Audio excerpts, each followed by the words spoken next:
ready to leave yet? We should tell the Templars about what went on here. I'll need you to guide me down the stairs.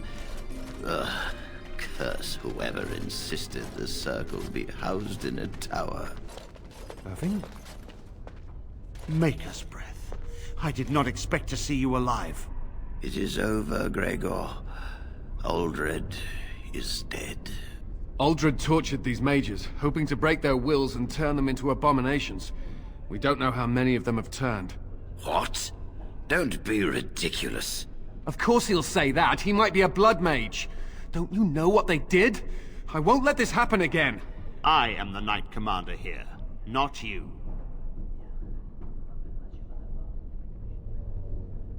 We will rebuild.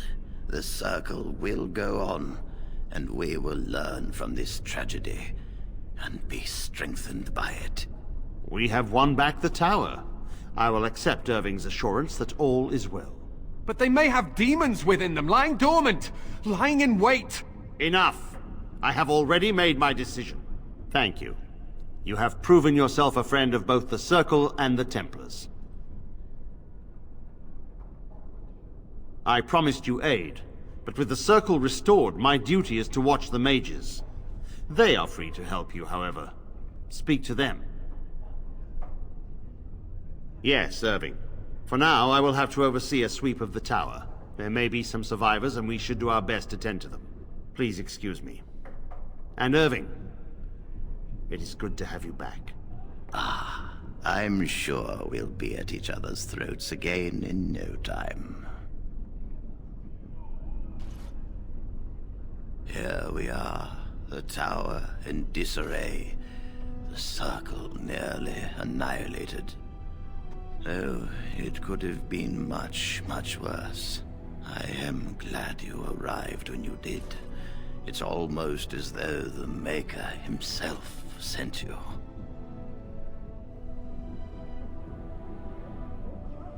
From what Gregor said, it seems that you came here seeking allies. The least we can do is help you against the Darkspawn. I would hate to survive this, only to be overcome by the Blight. You have my word. As first enchanter, the Circle will join the Grey Wardens in the fight. Irving, I have a request. I seek leave to follow the Grey Warden. Wynne, we need you here. The Circle needs you. I appreciate the sentiment, Irving. But the Circle will do fine without me. The Circle has you. This man is brave and good, and capable of great things. If he will accept my help, I will help him accomplish his goals. I will respect your decision and stay with the Circle for now. My offer still stands. You know where to find me, should you require my assistance. There is much to be done here, and I must go. You must forgive me for not being a proper host. When the time comes, we will stand beside you.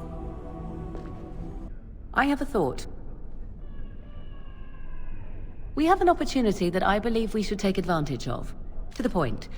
My mother was once divested of a particular grimoire by a most annoying Templar hunter.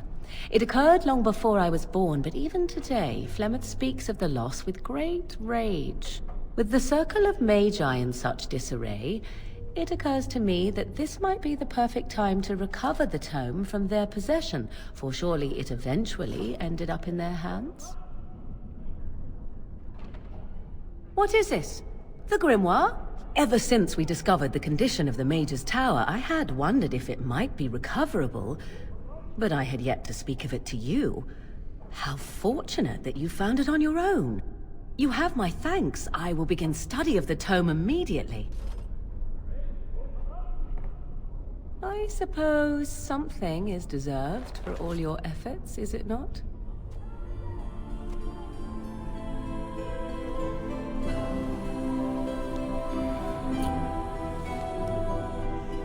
I do not intend to squander this opportunity to learn more than Flemeth wished me to know. This should be interesting. I have been studying Mother's grimoire. Do you wish to hear what I have found? 'Tis not what I expected. I had hoped for a collection of her spells, a map of the power that she commands, but this is not it.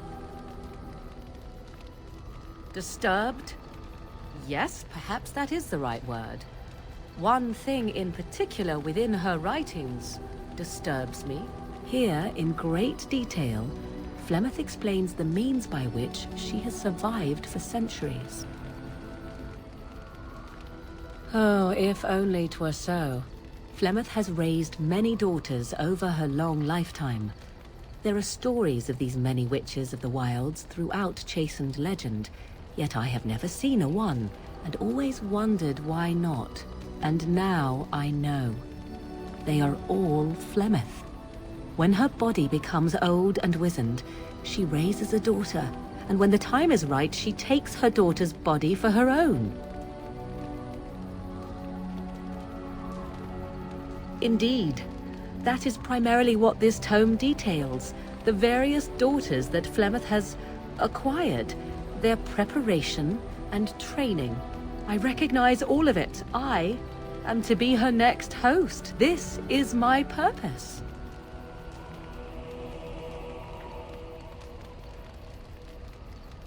I do not know.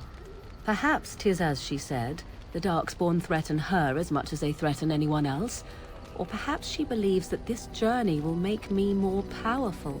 According to the tome, if the host is already powerful and trained in magic, it takes far less time for Flemeth to settle in.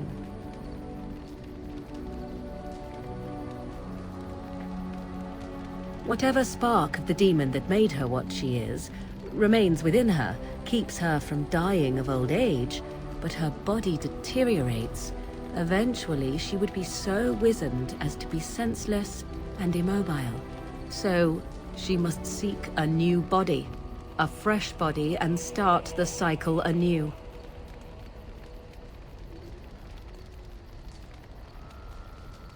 I am uncertain.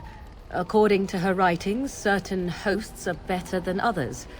The more a host is prepared, the quicker the transition will be. I am sorry. This simply takes me by surprise. I would have thought I would have had some inkling, some notion.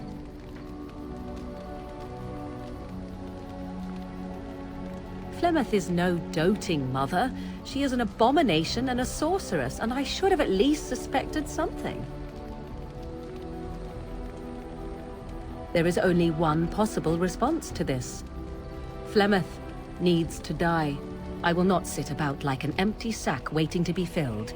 Flemeth must be slain, and I need your help to do it. And what would that do? At best, I would receive pointless reassurances. At worst, Flemeth would imprison me once she became aware I know what I do. I know my mother well enough to be confident she would show no mercy when it came to her own survival. I must do the same.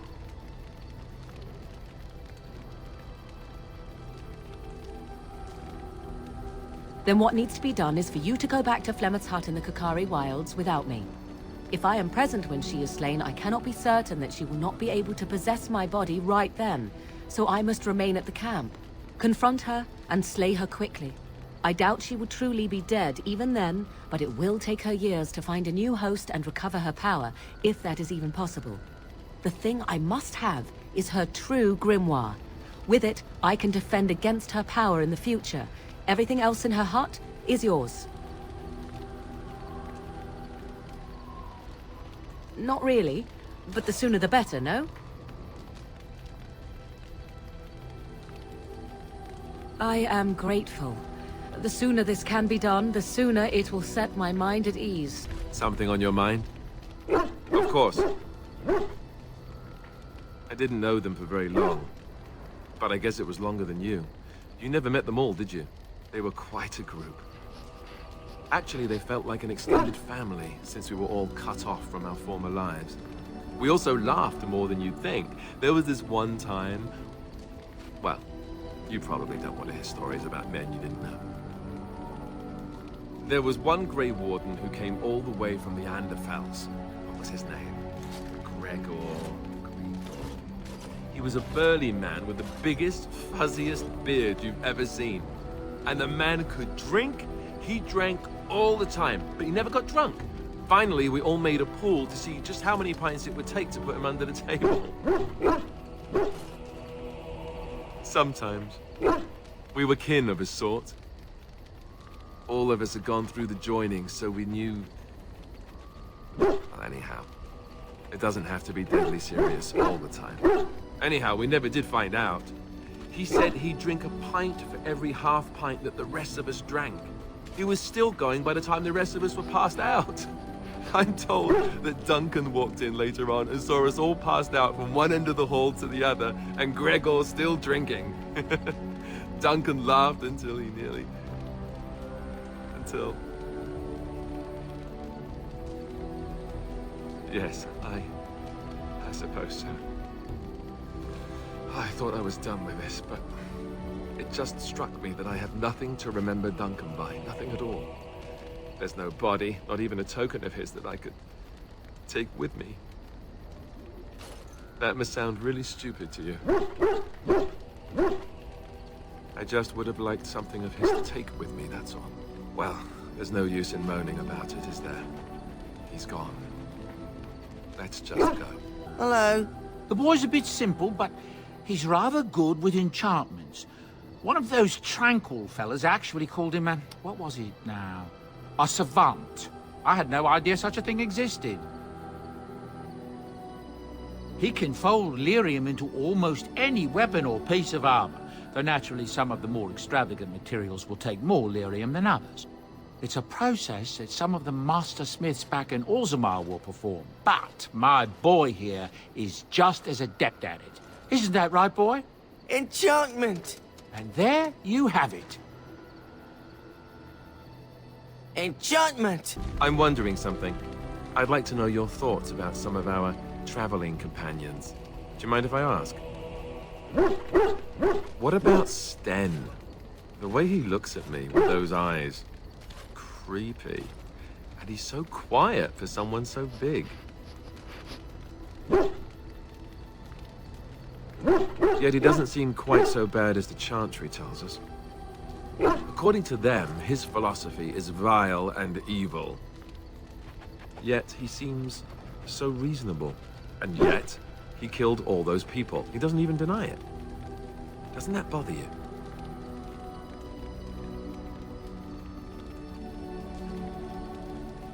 Yet he seems otherwise honorable and even wise. I don't get it. What about Liliana? Is she crazy? Or do you really believe in her vision? Even the Chantry believes that most claims of visions and such are usually people's minds playing tricks on them. Wishful thinking at best. I'm not sure what I think. Maybe you're right. It's not as if she could have known that we needed help so desperately after all. Yet, there she was. I don't know what to make of her. If you look at her when she doesn't see you, she just looks so sad. I almost feel guilty taking her away from her life. Yes, I know. Still, I feel badly for her. Morrigan, do you trust her? Think about it. Maybe Flemeth sent her with us for some other reason than she said. Hello? Have you met her? I think she'd need a reason not to betray us.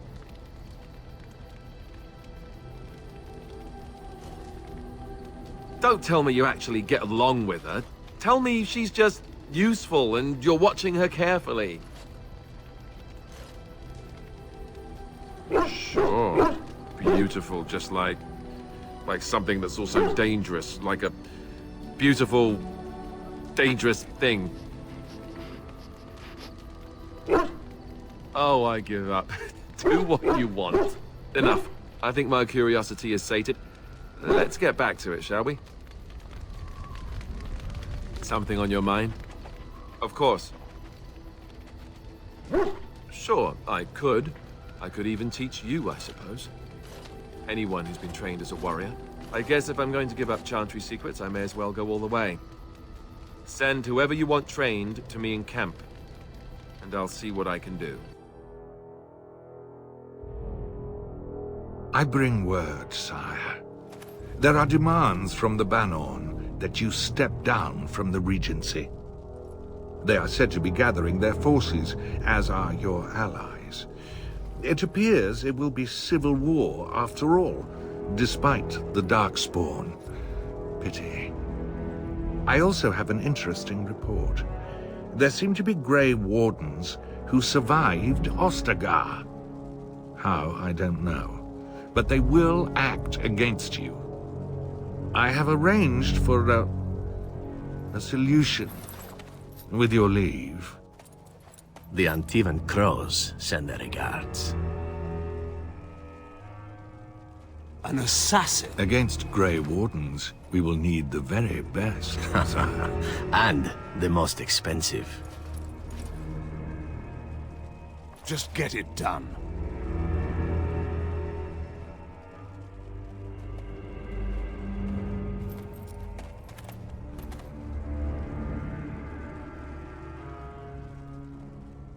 You'll have to forgive me if I seem a bit nervous. Not many people travelling in this part of Ferelden. Of course, that's part of my problem, isn't it? Mule got spooked by a wisp and ran off into the woods. Now what do I do? Well, yes. Oh, it's been quite the month. Allow me to introduce myself. Felix de Grosbois, merchant and entrepreneur at your service. A Grey Warden? That's quite impressive, isn't it? My word.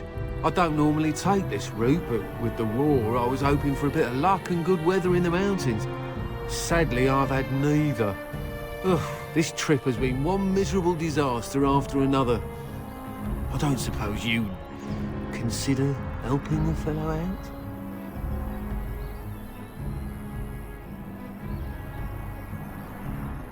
Of all the other things that went wrong, the worst is this artifact I brought in Jada. It's a control rod, I'm told, for a golem. No point in me keeping it, however, as I'll never get to use it. But, maybe you could?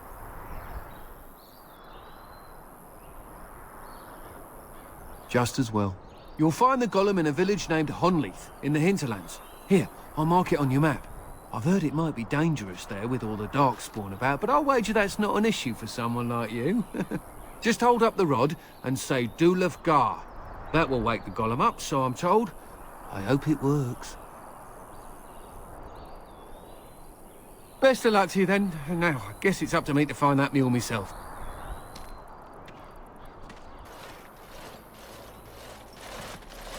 Oh, thank the Maker. We need help. They attacked the wagon. Please help us. Follow me. I'll take you to them.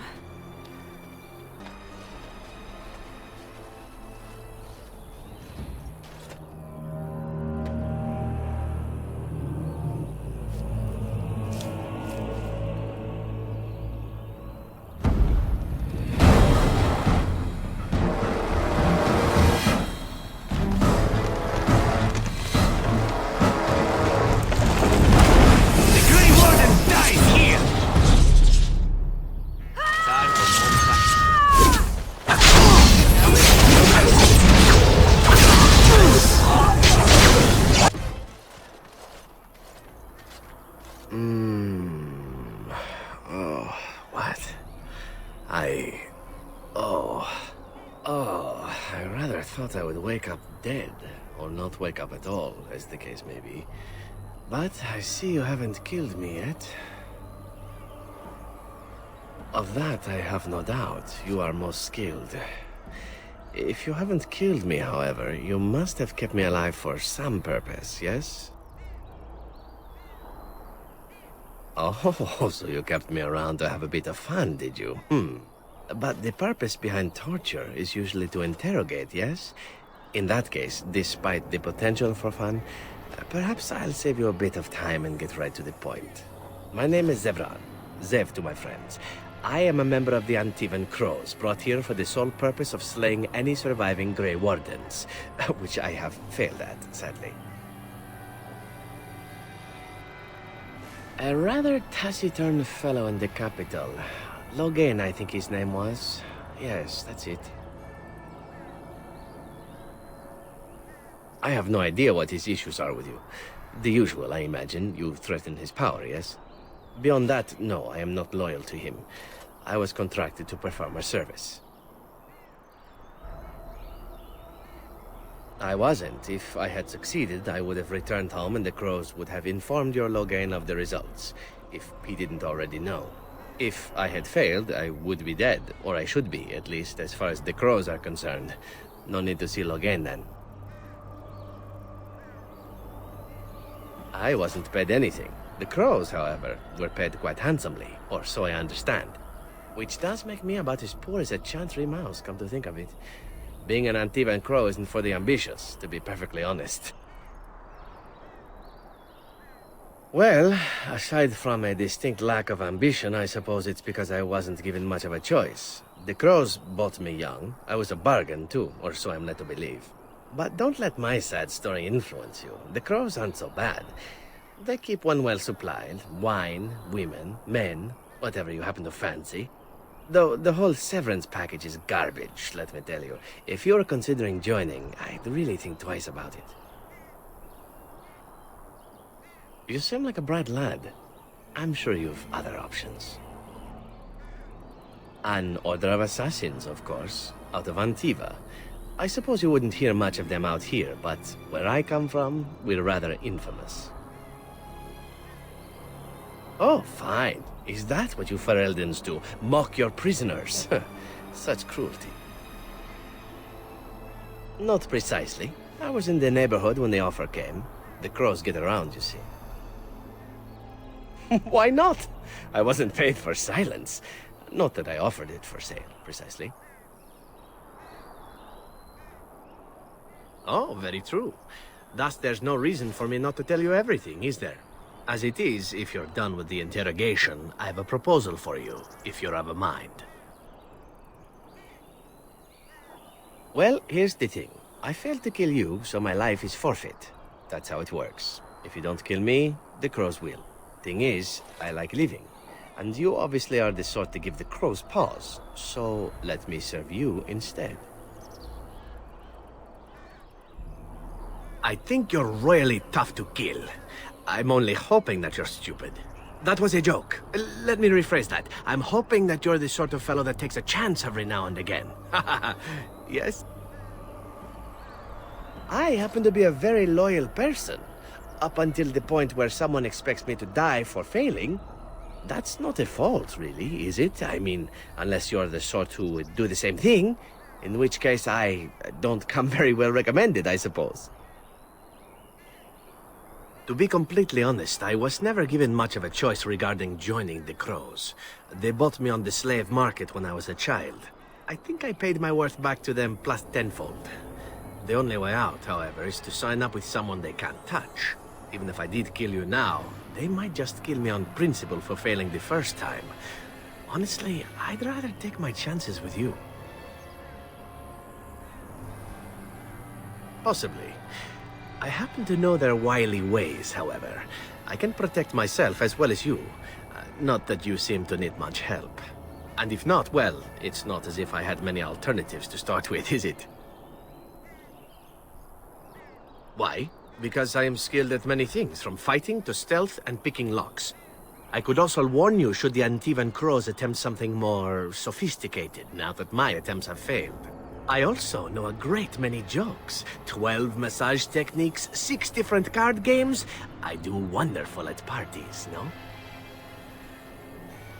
Well, let's see. Being allowed to live would be nice, and would make me marginally more useful to you. And somewhere down the line, if you should decide that you no longer have need of me, then I go on my way. Until then, I am yours. Is that fair? What? You're taking the assassin with us now? Does that really seem like a good idea? All right. I see your point. Still, if there was a sign we were desperate, I think it just knocked on the door and said hello. A fine plan. But I would examine your food and drink far more closely from now on, were I you. That's excellent advice for anyone.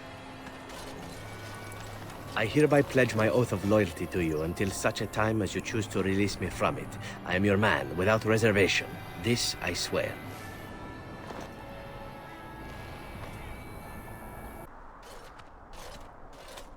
Look, can we talk for a moment? I need to tell you something. I, should probably have told you earlier. I don't know. I doubt it. I've never liked it, that's for sure. I told you before how Arl Eamon raised me, right? That my mother was a serving girl at the castle and he took me in? The reason he did that was because... well... because my father was King Marek. Which made Caelan my... half-brother, I suppose.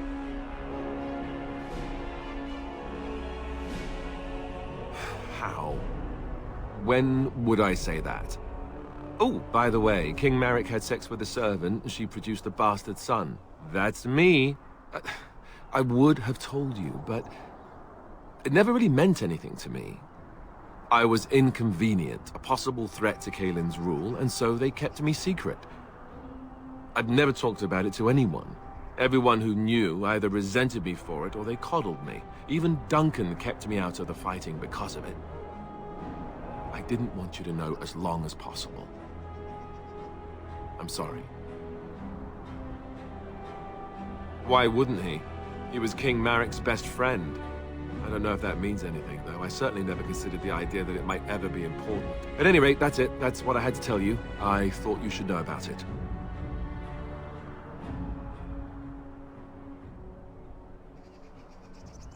Because it will probably come up. I didn't want to walk into Redcliffe without you knowing the truth. That would be just awkward. I have no illusions about my status, however. It's always been made very clear that I'm a commoner, and now a Grey Warden, and in no way in line for the throne. And that's fine by me. No, if there's an heir to be found, it's Arl Eamon himself. He's not of royal blood, but he is Caelan's uncle, and more importantly, very popular with the people. Though, if he's really as sick as we've heard... oh no, I don't want to think about that. I really don't. So there you have it. Now can we move on? And I'll just pretend you still think I'm some nobody who was too lucky to die with the rest of the Grey Wardens.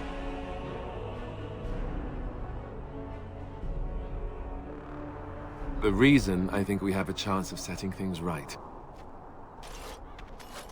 I thought I saw travelers coming down the road, though I scarcely believed it. Have you come to help us?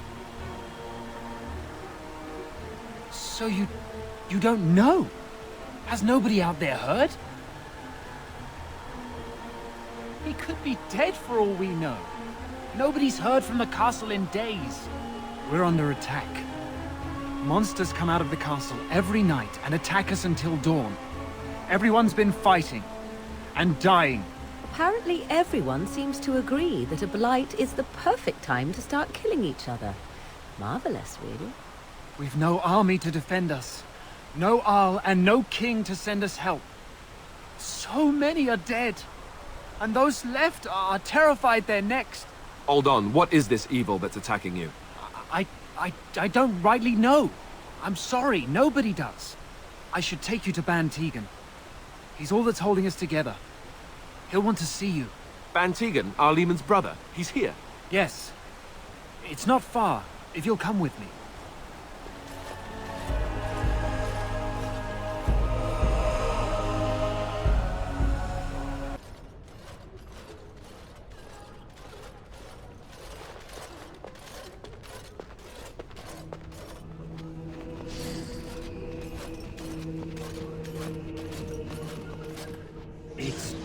Thomas, yes?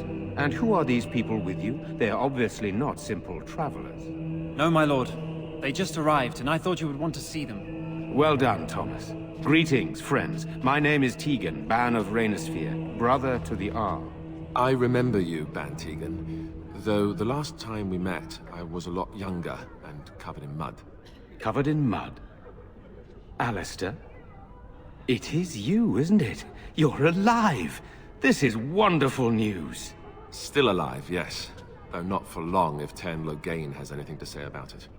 Indeed. Loghain would have us believe all Grey Wardens died along with my nephew, amongst other things. What, that he pulled his men in order to save them? That Cailan risked everything in the name of glory? Hardly. Loghain calls the Grey Wardens traitors, murderers of the king. I don't believe it. It is an act of a desperate man. So, you are a Grey Warden as well? Is it possible we've met? You seem very familiar. Ah, yes, that's it, exactly. A pleasure to meet you indeed, though I wish it were under better circumstances. You're here to see my brother? Unfortunately, that might be a problem. Eamon is gravely ill. No one has heard from the castle in days. No guards patrol the walls, and no one has responded to my shouts. The attack started a few nights ago. Evil things surged from the castle. We drove them back, but many perished during the assault. There are no darkspawn here, and nothing to gain. It is a fool's errand. Perhaps. How pointless to help these villagers fight an impossible battle. One would think we had enough to contend with elsewhere. Thank you. Thank you. This means more to me than you can guess. Thomas, please tell Murdoch what transpired. Then return to your post. Yes, my lord. Now then, there is much to do before night falls. I put 2 men in charge of the defense outside. Murdoch, the village mayor, is outside the chantry. Sir Perth, one of Eamon's knights, is just up the cliff at the windmill, watching the castle. You may discuss with them the preparations for the coming battle. Of course. I have those few who returned from their quest. You know of this, yes? Yes, I question Isolde's decision to send so many knights in search of this relic. But I am a practical man, whereas she is a woman of great faith. Sir Perth was one of the knights sent on this quest. Perhaps you should speak to him if you wish to learn more. Sir Perth insists. He wants me to be with the villagers, so everyone he needs to protect is in one place. I don't mind, to be honest. The point of all this is to protect the villagers, and I can do that best here. This is the last line of defense, should things go amiss. Should the monsters find their way in. I would prefer not to fight in the chantry, but if they come, then so must it be. We could bring some men in to stand beside me, but I'd rather keep the monsters away from the villagers if possible.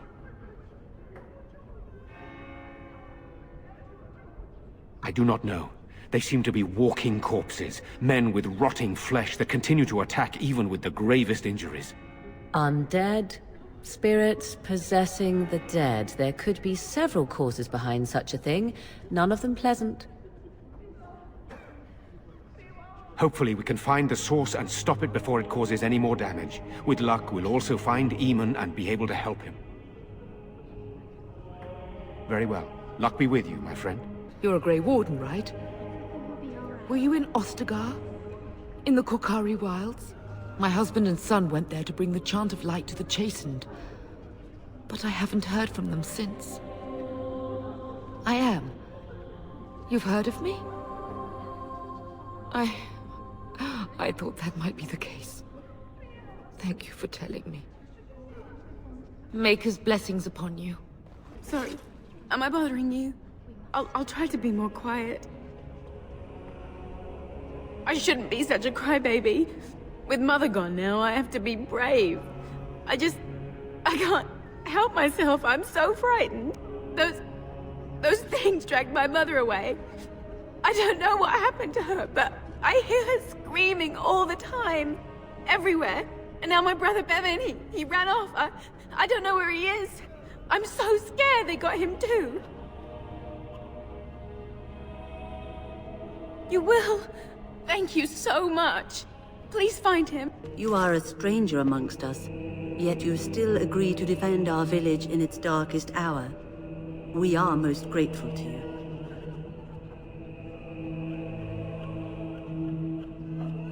Which doesn't include protecting innocents. Regardless, I am grateful the Maker brought you to us. Allow me to introduce myself. I am revered Mother Hannah, head of this chantry, which for the moment is a place of refuge for these poor villagers. They are terrified of tonight's attack, and I fear these walls will not keep them safe. What can I do to help with your task? It is the sturdiest building in the village. The women, elderly, and children will stay here during the battle, while the militia and knights protect them. They set up a barricade outside the chantry to keep monsters from getting inside. If anything gets in, Ban Tegan is our only defense. Please, have mercy. Help these people. Do whatever you can. Of course, child. Blessed art thou who exists in the Maker's sight. Blessed art thou who seeks his forgiveness. Blessed art thou who seeks his return. Blessed is the prophetess, his daughter, sacrificed to the holy flame.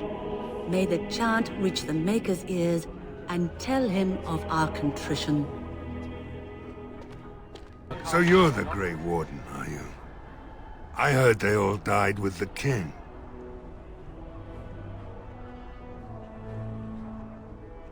So you say, a damn Qunari could walk up and say he was a Grey Warden. I wouldn't know the difference. That much is clear. We aren't gonna turn aside anyone who wants to help, though. Don't take me for being an ingrate or nothing. Well, we do want to help however we can. You can trust us. Name's Murdoch, mayor of what's left of the village, providing we aren't all killed and hauled off to the castle tonight.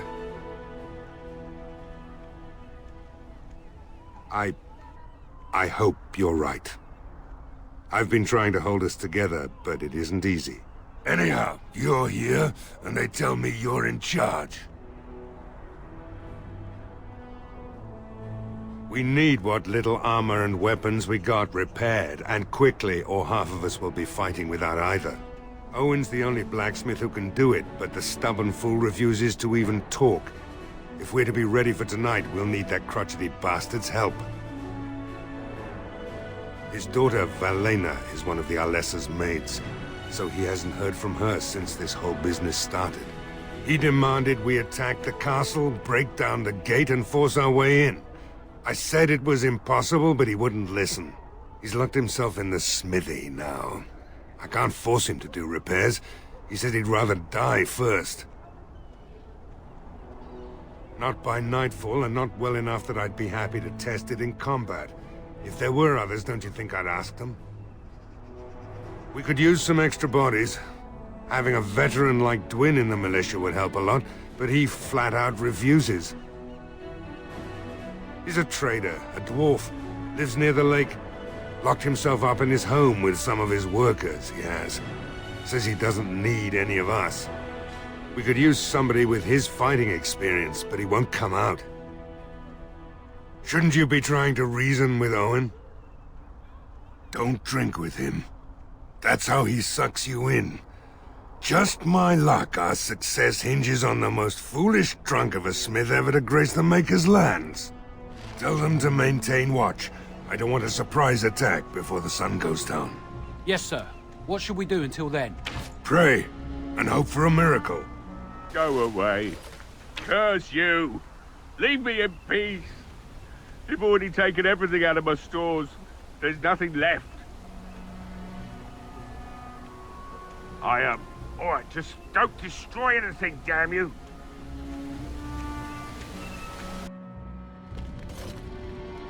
Somebody's been drinking. So, I open the door. I've got nothing of value for you. The militia's taken whatever I had. So if you're here to beat on a sad old man, then all I ask is you get on with it. I don't have much to live for as it is.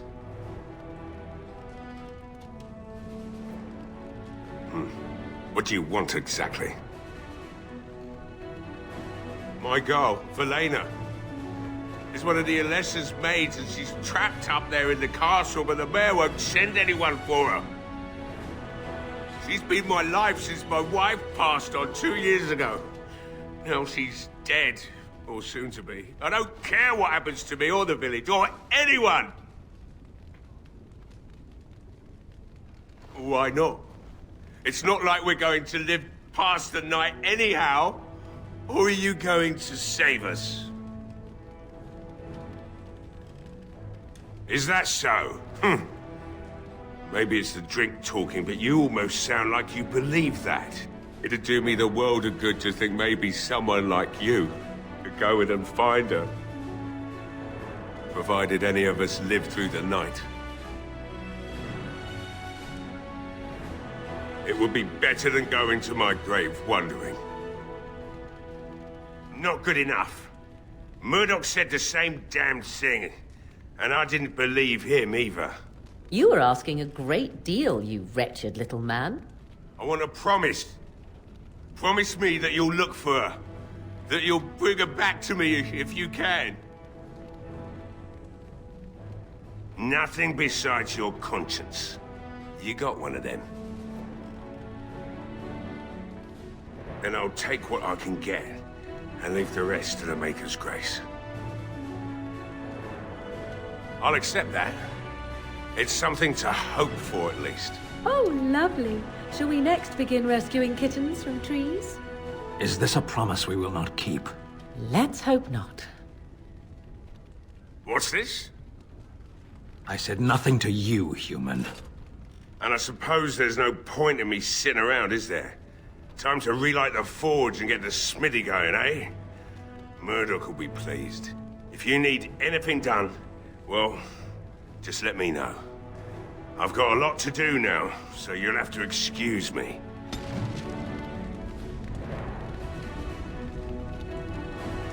I must admit, it feels good to be up and doing something finally. There's no way I'm sobering up before morning, however. I've you to thank for that, stranger. Just do what you've promised, and it will have been worthwhile. You promised you'd look for her in the castle once the night is over. I'll hold you to that. You mean, why are these creatures attacking the village? Obviously something wicked corrupts the castle. My daughter used to tell me the Arlessa was up to something, hiding things from her husband. I told Velena she was imagining things. But maybe the Arlessa was involved in something. Blood magic, maybe. She thought the Arlessa was having an affair with some tutor she hired for the boy, Connor. I never listened much to her talk about it, though I wish now I had. It doesn't matter anyway. She's lost to me, and I can't do anything about her warnings now. I'd never make such accusations, but maybe, if she was using foul magic, then maybe she just did at that. Of course not. And who would I tell? And what good would it do now, eh? I just wish I'd paid more heed to my girl. Only that she's an Orlesian girl from beyond the Western Mountains. Far too young for our Arl. That's what I say.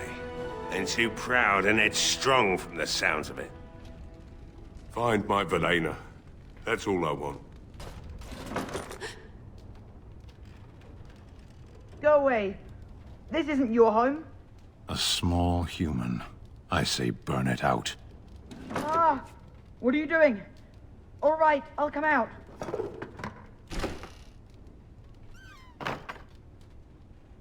Please, don't hurt me. I'll go back to the Chantry if you want. I didn't mean any harm. I just didn't want to be at the Chantry anymore. Everyone's scared, and I want to be brave.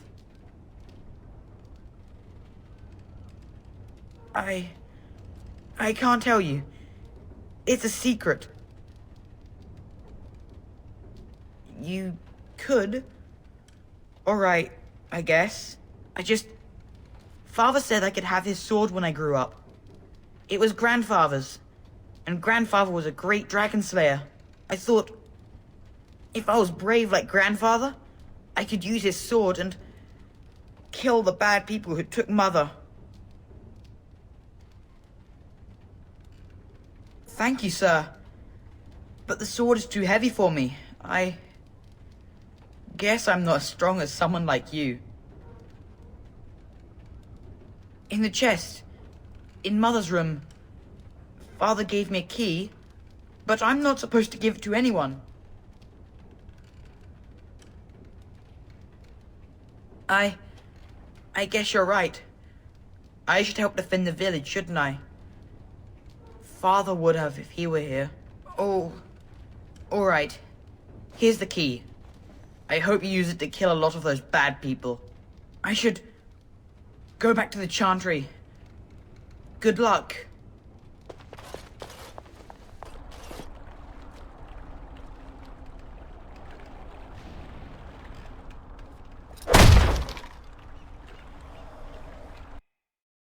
Wonderful. Intruders. I hope you have a good reason for breaking and entering into my home.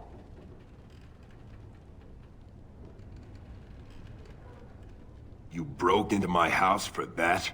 Surrender the blade before I lose patience, dwarf. So it's your sword.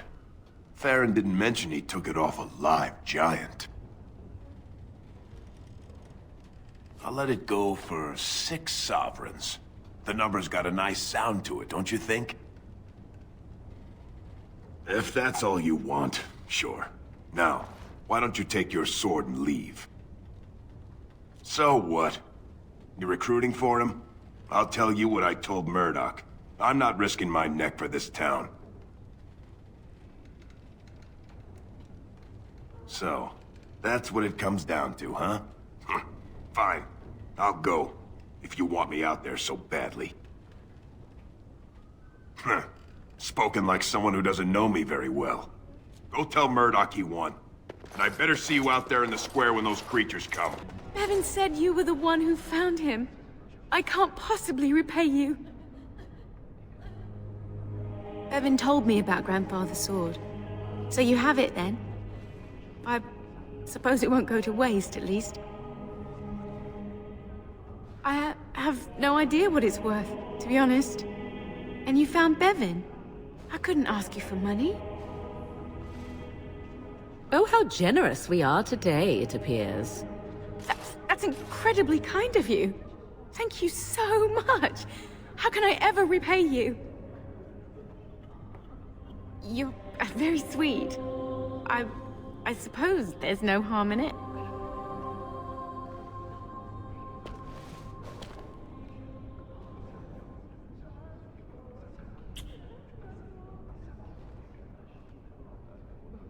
Enjoy doing that, do you? Oh my. Stay safe tonight. And good luck. Another doomed soul come to drown their sorrows here, I see. If you came here for a drink, you'd have to talk to Lloyd. He's got a vice grip on the spigots. I'm just here to keep the boys from mutiny. Not much. He's very quiet. Says his name's Beric and he's here to meet his brother, but I think he's lying. He's a bit creepy. What business? Without the castle soldiers, the only customers we have are local. And they're all in the militia with no money to spend. The few with any money are here, but it's not enough to justify working. Lloyd's a greasy pig. And if I didn't need this job so badly, Oh, you think I'm pretty, do you? You mean after the fighting's over? I'd really like that. What would I have to do in return?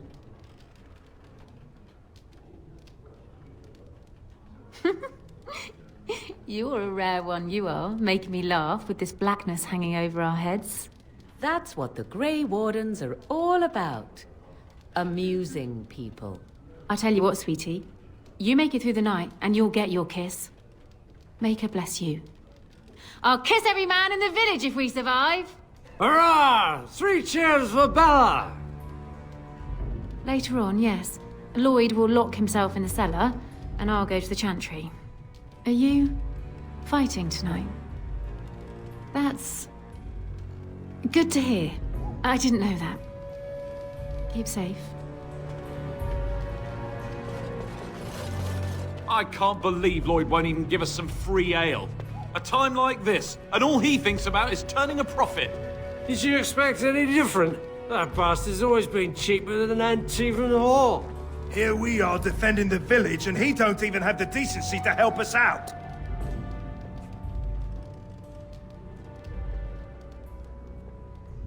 Ha!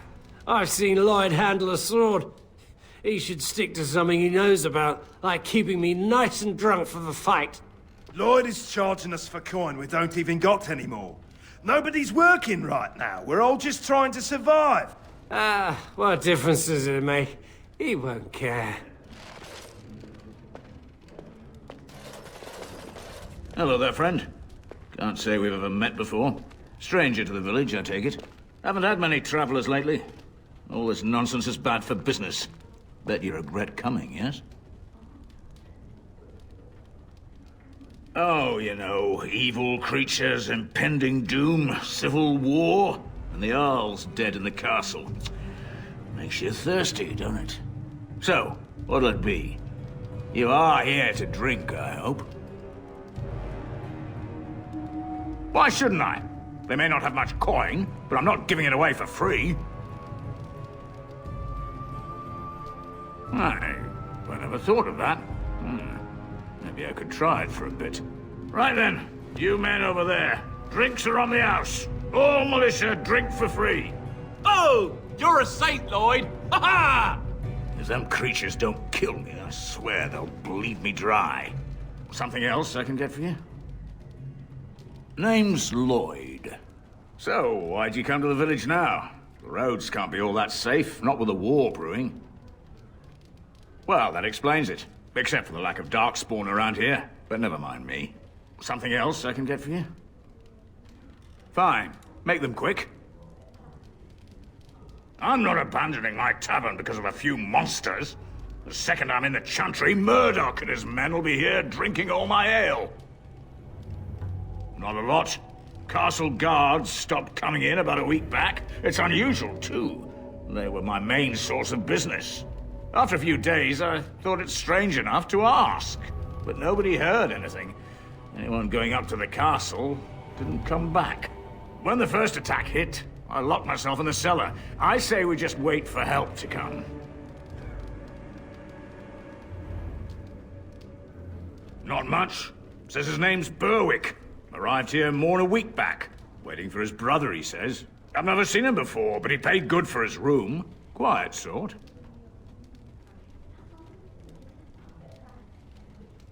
Why? When them creatures attack, I lock myself in the cellar. Just batten the hatches and wait it out. What's the point in getting myself killed with all the rest of them? If that makes me a coward, then I'm a coward.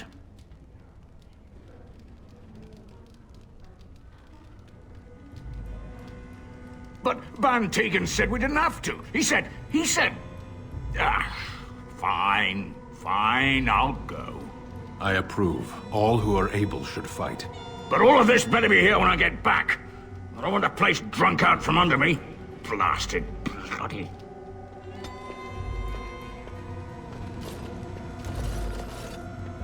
Not looking for company. Why? I don't live here. Just waiting until I can leave again. What? How did you know that? Well, that's my name. Why? No reason. I just didn't know how you knew my name, that's all. My what? Oh, yes. He was supposed to meet me here. And then I got stuck here when monsters from the castle attacked. Look, I don't know you, and I don't want to. I was just told to... just leave me alone. About what? Just because you're a Grey Warden doesn't mean you can go around threatening people. I'm not here to hurt anyone, I swear. I'll tell you what you want to know, just don't kill me! This is more than I bargained for. Look, they just paid me to watch the castle and send word if anything should change. But they never said anything about monsters. I haven't even been able to report anything since this started. I'm stuck, same as you, I swear. A tall fellow, I forget his name. He, said he was working for Hal. Arl Rendon Hal. He's an important man, Terran Logain's right hand. So I didn't do anything wrong. I don't know anything about these creatures. When the Arl got sick, I got scared that people would think I was involved. But I swear I don't know anything about it. They sent me to watch. Maybe they knew the Arl would get sick. I don't know. Here, this is a letter from them. It has instructions and everything. Keep it. Do whatever you want with it. I just thought I was serving the king and making a bit of coin on the side. You have to believe me.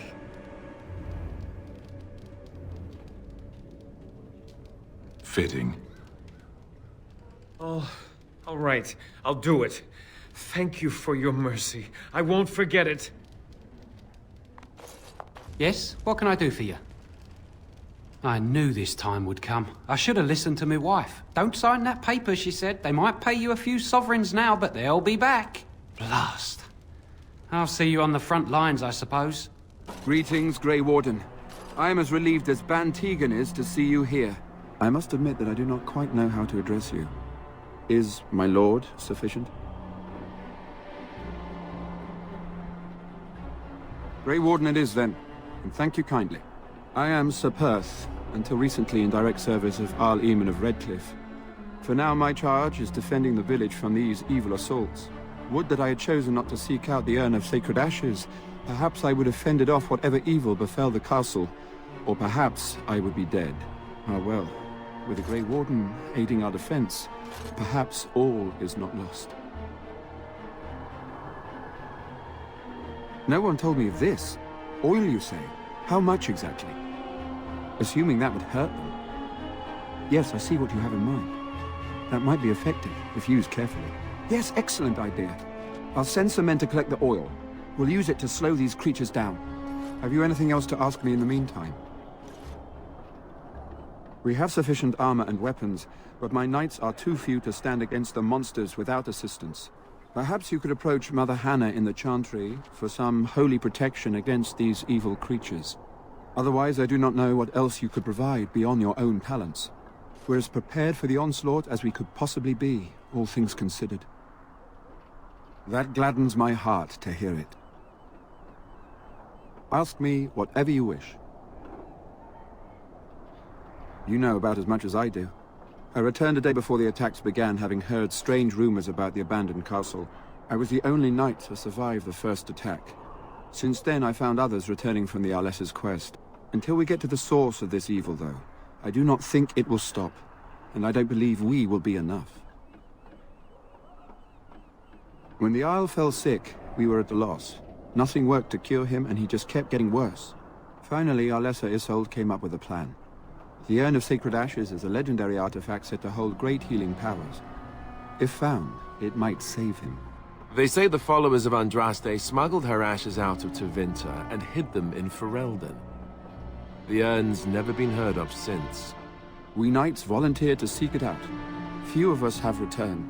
Many are still out there, unaware of what is happening here. We were never certain. He thirsted for water and then grew weaker and weaker. He brought in a mage, but even that did nothing. The Arlessa believed he was cursed and that we needed the power of Andraste herself, or he would surely perish. The Arl once employed a scholar, Brother Denerim. He had proof the urn was in Ferelden, or so I was told. Eventually, perhaps. The ones I have here were those near enough to recall within the last few days. I only returned myself because I was passing by Redcliffe and heard the news of strange attacks. Not at all. A great number of soldiers remained in Castle Redcliffe. I wonder if they perished there and were transformed into these things. The thought chills my blood. As you wish. I hear you got the tavern serving the militia free ale now. While I don't favor my men being drunk come sundown, I suppose it helps morale to have their minds taken off what's to come. You have my thanks. Well, it looks like Owen's finally doing the repairs we need. The damn fool is falling over drunk and still manages to make smithying look easy. Good enough, I say. I'll inform Ban Tegan the militia is ready to fight. We'll give those bastards a welcome they won't soon forget. I hope you're right. We may just be village folk, but we're going to fight like there's no tomorrow. Thanks for persuading him to come out here. He's going to be a great help. I just know it. There's not much time before sundown. The men's spirits are high for now. Far better than I expected, to be honest. Dwyn's presence makes the men a bit more confident. It helps to know a veteran is on our side tonight. My men are getting free drinks at the tavern. I suppose it's better to drown your fears rather than go mad waiting for certain death. I'm tempted to have a few ales myself. Since you convinced Owen to start repairs, we're pretty well armed now. That is a relief, let me tell you. Overall, I'd say the militia's very ready to fight. Never thought I'd say that, but there you go. Is there anything else? I have a good feeling about tonight. What is it you need, child? I have done all I can for them. I pray for them each night and seek the Maker's forgiveness for their sins before they face their deaths. What Sir Perth seeks is something that is not in my power to give. I can pray with them and give them my blessing, but Sir Perth wants me to call upon the Maker to shield them from evil. Well, can't you just tell him the Maker will watch over him? Morale is a powerful thing, you know. You mean you want me to let them think the Maker protects them in a real sense? I will not lie to them like that. I suppose their belief in the Maker's power could inspire them, but it just seems like trickery. Very well. If it keeps them alive, I will do what I must. I have a number of silver-cast holy symbols. Tell Sir Perth that he can have them, and that wearing them will confer the Maker's protection. Now please, let me tend to these poor folk. I must do what I can, and I suggest you do the same. The Knights of Redcliffe are ready to fight at your disposal. Have you spoken to the revered mother? Has she offered anything? If they are the same as the symbols worn by their priests, well, that would more than suffice. Of course I do. These are Maker's symbols. What better protection could we ask for? I will send some men to collect the amulets. Please give my regards to Mother Hannah for seeing some sense at last. There is still time before the sun goes down. If you have not yet spoken to Murdoch, or if there is anything you have planned... Good luck to you then, and may the Maker watch over us all.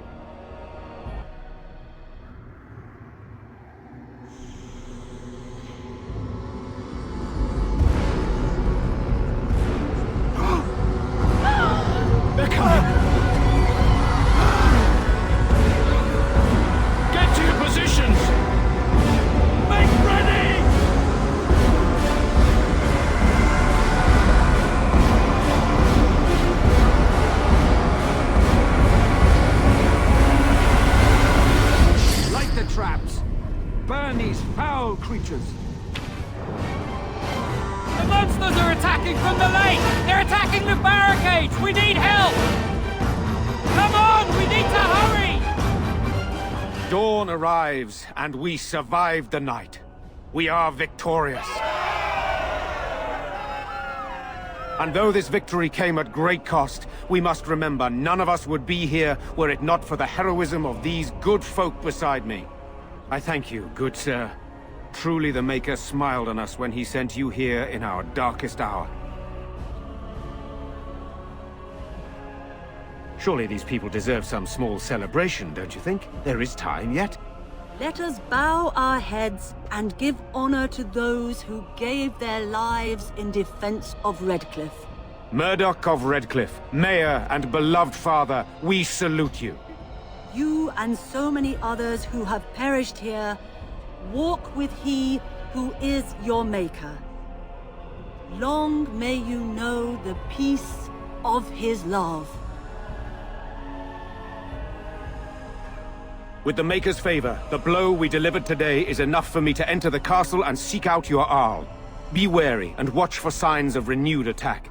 We shall return with news as soon as we are able. Now, we've no time to waste. Meet me at the mill. We can talk further there. I admit, for a while, I didn't think either of us would survive. It's good to see you did. You mean about helping me leave?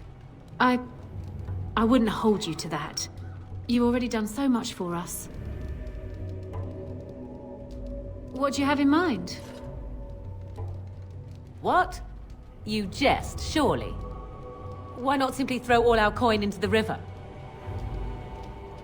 Oh, have it your way, then. That could get me to Denerim. What would you want in return for such a gift? You men are all the same.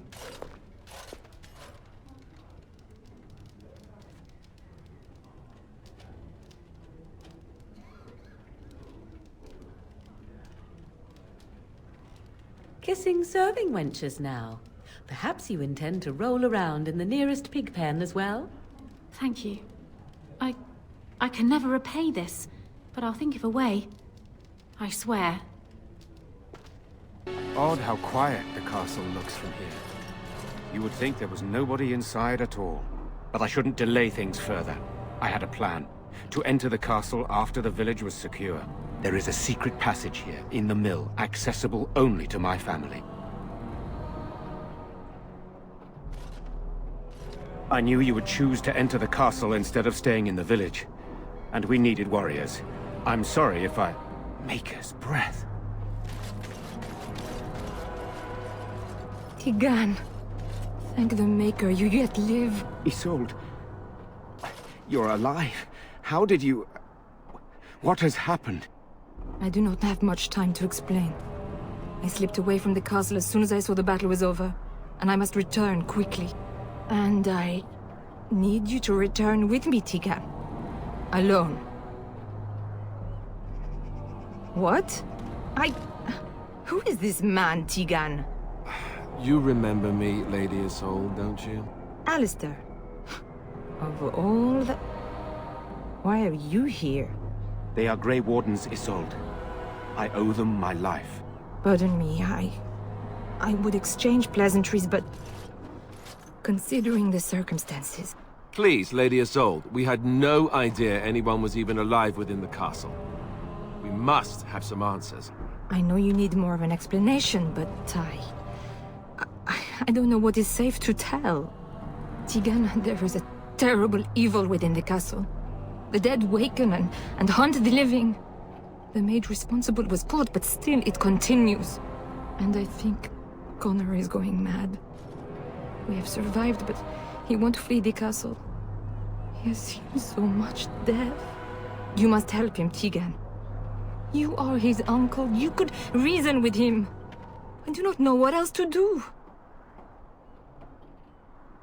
He is being kept alive so far, thank the Maker. Kept alive? Kept alive by what? Something the mage unleashed.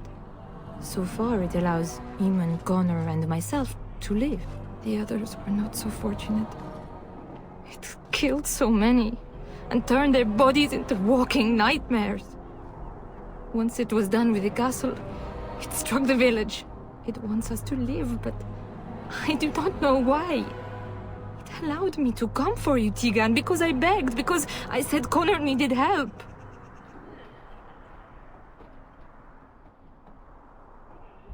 For Connor's sake, I promised I would return quickly and only with Tigan. Tigan, I know you could order your men to follow me when I return to the castle.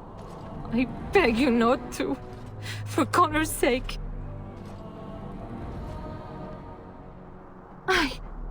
I beg your pardon? That's a rather impertinent accusation. An evil I cannot fathom holds my son and the husband hostage. I came for help. What more do you want from me? Tigan, I do not have much time. What if it thinks I'm betraying it? It could kill Connor. Please come back with me. Must I beg? I do not know. Oh, Maker's mercy. Could it truly be a demon?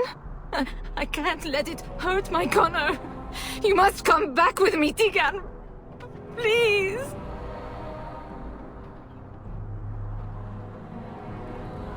He is an infiltrator, I think.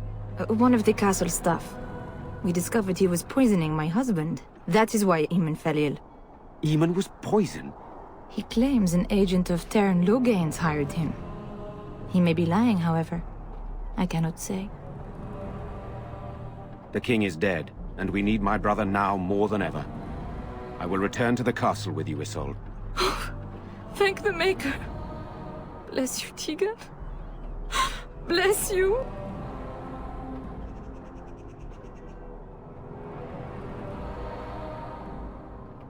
I have no illusions of dealing with this evil alone. You, on the other hand, have proven quite formidable. Isolde, can you excuse us for a moment? We must confer in private before I return to the castle with you. Please do not take too long. I will be by the bridge.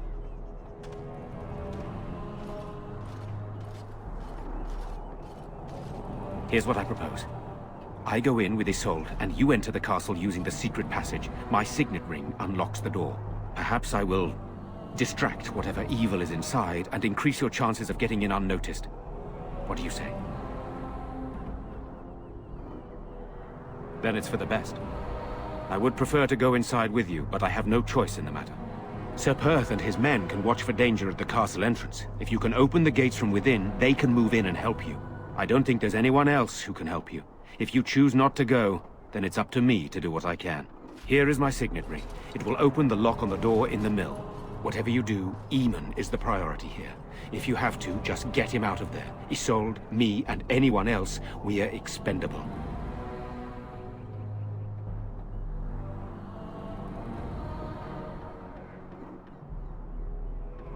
You are a good man. The Maker smiled on me indeed when he sent you to Redcliffe. One fool plan on top of another.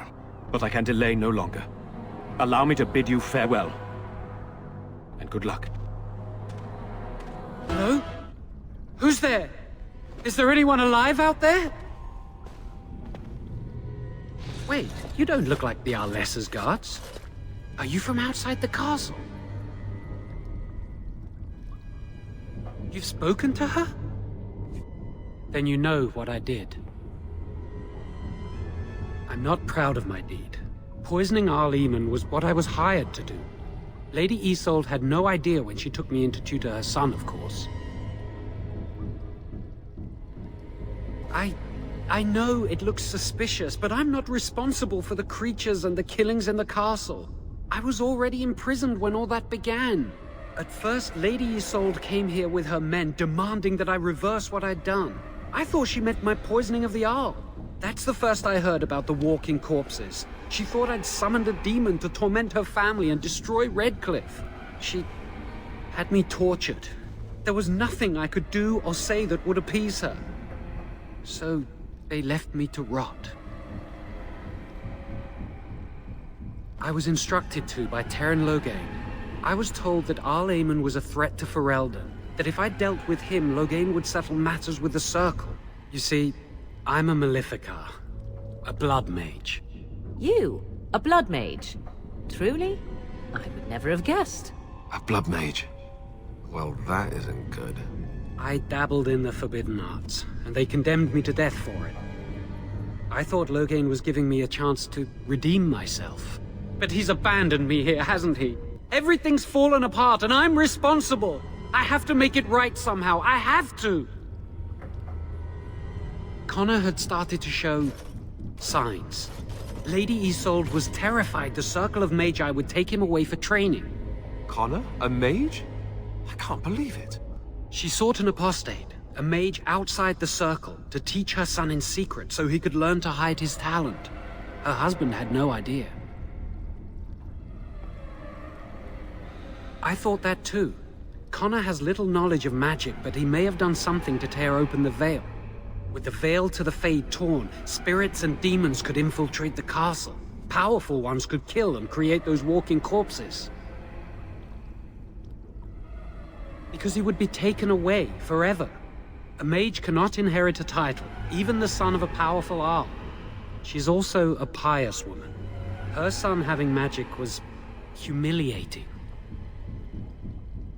No, she was adamant that he never find out. She said that he'd do the right thing, even if it meant losing their son, and that infuriated her. son. But he's still very young. He can barely cast a minor spell, never mind something more powerful. At least not intentionally. Like I said, he may have torn the veil accidentally. If he's involved in this at all, I really don't know. I never meant for it to end like this. I swear. Let me help you fix this. I say kill the mage. He cannot be trusted.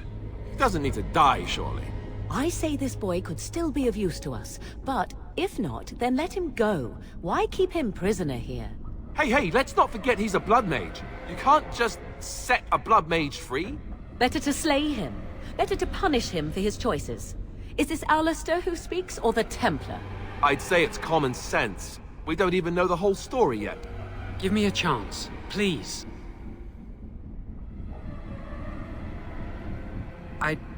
I tried to save anyone still up there. There must be something I can do.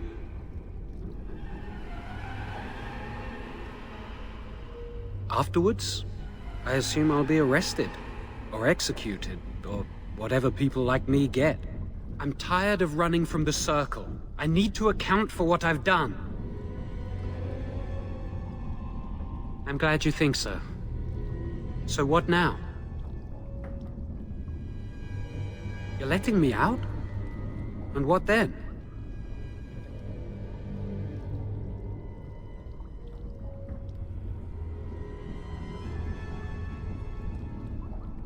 I'm not sure that's a good idea. I'd like to help out, but I'm not so sure I want to follow you into danger exactly.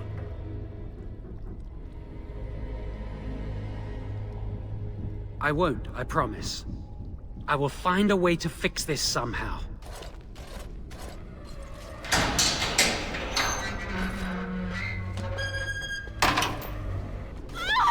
Please, don't hurt me! I'm sorry. I'm so frightened. These monsters are everywhere. My name's Velena. The Arlessa's maid. Is she all right? What happened to everyone? You know my father. I want to go back to the village. Is there a way out of here? But the monsters! I'll find my way. I can run fast and I know the castle. Thank you. You know, maybe this isn't the best time to be thinking about this, but I've something to ask you. Chances are we'll be heading to Denerim soon. And when we're there, I wonder if we might be able to look someone up. I'm not talking about a friend, exactly. And no, it's not that sort of friend either. The thing is, I have a sister, a half-sister. I told you about my mother, right? She was a servant at Redcliffe Castle and she had a daughter. Only, I never knew about her. I don't think she knew about me either. They kept my birth a secret, after all. But after I became a Grey Warden, I did some checking and, well, I found out she's still alive. In Denerim. She's the only real family I have left. The only family not also mixed up in the whole royal thing. I've just been thinking that maybe it's time I went to see her.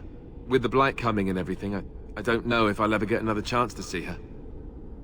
Maybe I can help her. Warn her about the danger, I don't know. I'm not sure. I don't know anything about her except her name and where she lives. Her name is Goldana, and I think she remarried but still lives just outside the alienage. If we're in the area, then, well, it's worth a look.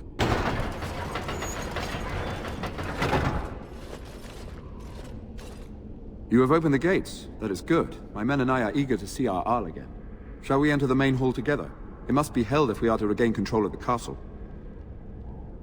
Excellent. Let us go now, then, and see what awaits us there.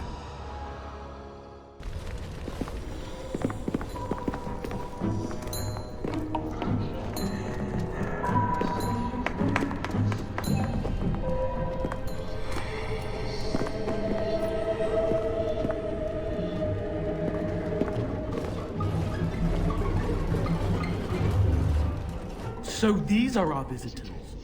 The ones you told me about, Mother? Yes. Connor.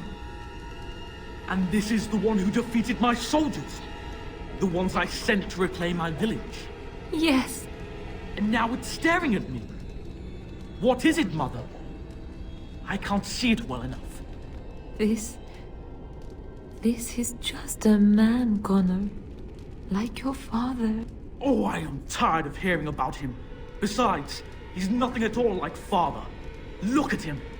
Breathing and not dying in the slightest. I could change that, mind you. Connor, I beg you. Don't hurt anyone. Mother? What's happening? Where am I? Oh, thank the Maker. Connor, can you hear me? Get away from me, fool woman! You are beginning to bore me. Maker's breath. What has happened here? Grey Warden, please don't hurt my son. He is not responsible for what he does. I wish I could say the same. Wait! No, I don't. Connor didn't mean to do this. It was that mage, the one who poisoned Eamon. He started all this. He summoned this demon. Connor was just trying to help his father. And made a deal with the demon to do so? Foolish child. It was a fair deal. Father is alive, just as I wanted. Now it's my turn to sit on the throne and send out armies to conquer the world. Nobody tells me what to do anymore. Nobody tells him what to do. Nobody! Ha ha ha ha! Quiet, Uncle! I warned you what would happen if you kept shouting, didn't I? Yes, I did. But let's keep things civil. This man will have the audience he seeks. Tell us, what have you come here for?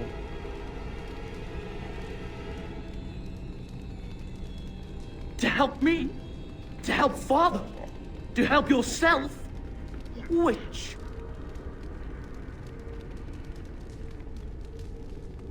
I don't need help. I can do everything all by myself. Isn't that right, Mother? I don't think... Of course you don't.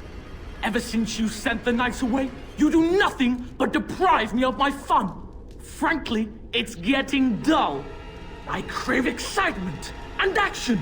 This man spoiled my sport by saving that stupid village, and now he'll repay me. Tegan. Oh, Tegan. Are you all right? I am better now, I think. My mind is my own again. Blessed Andraste. I would never have forgiven myself had you died. Not after I brought you here. The fool I am. Please. Connor's not responsible for this. There must be some way we can save him. Connor is no longer a child. He's an abomination. You! You did this to Connor! I didn't summon any demon. I told you. Please, if you'll let me help. Help? You betrayed me! I brought you here to help my son, and in return you poisoned my husband? This is the mage you spoke of? Didn't you say he was in the dungeon? He was. I assumed the creatures had killed him by now. He must have been set free. Useful? After everything he did, he should be executed! Without him, none of this would have happened. Your secrecy made his actions possible, Isolde. But I know what you must think of me, my lady. I took advantage of your fear. I'm sorry. I never knew it would come to this. Well, I shan't turn away his help. Not yet. And if Connor is truly an abomination... He's not always the demon you saw. Connor is still inside him, and sometimes he breaks through. Please. I just want to protect him. Isn't that what started this? You hired the mage to teach Connor in secret, to protect him. If they discovered Connor had magic, then they'd take him away. I thought if he learned just enough to hide it, then... The demon in Connor needs to be destroyed. Killing Connor is the easiest way to do that, certainly. But there is another way. A mage could confront the demon in the Fade, without hurting Connor himself. What do you mean? Is the demon not within Connor? Not physically. The demon approached Connor in the Fade while he dreamt, and controls him from there. We can use the connection between them to find the demon. You can enter the Fade, then? And kill the demon without hurting my boy? No, but I can enable another mage to do so. It normally requires lyrium and several mages, but I have blood magic.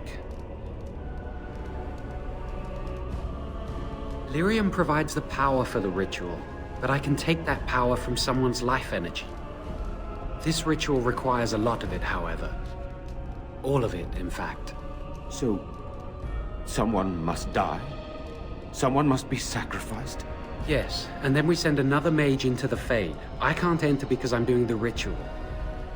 Maybe I shouldn't have said anything. It's not much of an option. The power has to come from somewhere, and that means either lyrium or blood. Then let it be my blood. I will be the sacrifice. What? Isolde, are you mad? Eamon would never allow this. Either someone kills my son to destroy that thing inside him, or I give my life so my son can live. To me, the answer is clear. Blood magic. How can more evil be of any help here? Two wrongs don't make a right. It does seem like a sensible choice, with a willing participant. Connor is blameless in this. He should not have to pay the price. It's up to you, my friend. You know more about such things than I do, and it's your companion going into the Fade. The decision is yours. You can find lyrium and more mages at the Circle of Magi, if they would even do it. The tower is about a day's journey across the lake. You could attempt to get the mages' help. But what will happen here? Connor will not remain passive forever. Very well. I will keep Jowan here as a precaution. He says he wants to help, so he will keep an eye on Connor with us. Go to the tower quickly, then. The longer you are away, the greater the chances of disaster. Welcome back, friend. You'll be glad to learn that the Circle is well on its way to recovery. The child is possessed, but killing the demon would mean killing the... Unless you intend to enter the Fade. Yes, it can be done with a group of mages. I shall gather what mages I can, and we shall leave promptly. A life is at stake. Concentrate, like we practiced. Now, fire! I'm taking these apprentices to Redcliffe. The first enchanter says you need every able-bodied mage for the war. They're young, but capable enough, as you saw. Ah, there you are. We have brought lyrium and begun preparations for the ritual. We can start any time. Yes, we haven't sufficient lyrium at present to send more than one mage into the Fade. It truly depends on the manner of demon. It sounds like a spirit of greed and desire, one of the more powerful in the hierarchy. It will likely engage you in dialogue and tempt you with an offer. Avoid it. Making deals with demons never turns out well. I'm glad we decided to take this route. This is really the best option. Magic. Very well. Who will go into the Fade? Then let us begin forthwith. You there? Have you seen my son? I can hear him, but I cannot find him. This blasted fog has me turning in circles. This is the Fade. Your kind cannot navigate it any more than you could navigate a dream. I don't understand. Where is my Connor? I will find him for you, since I foolishly gave my word that I would. Leave me to it. No. No, you're trying to lead me astray. I do not believe you. Connor! Connor, where are you? Who are you? Are you the one that made Father ill? Tell me now. I do not have time for fool children. Now tell me where this demon is. Fool? You won't get near. I won't let you.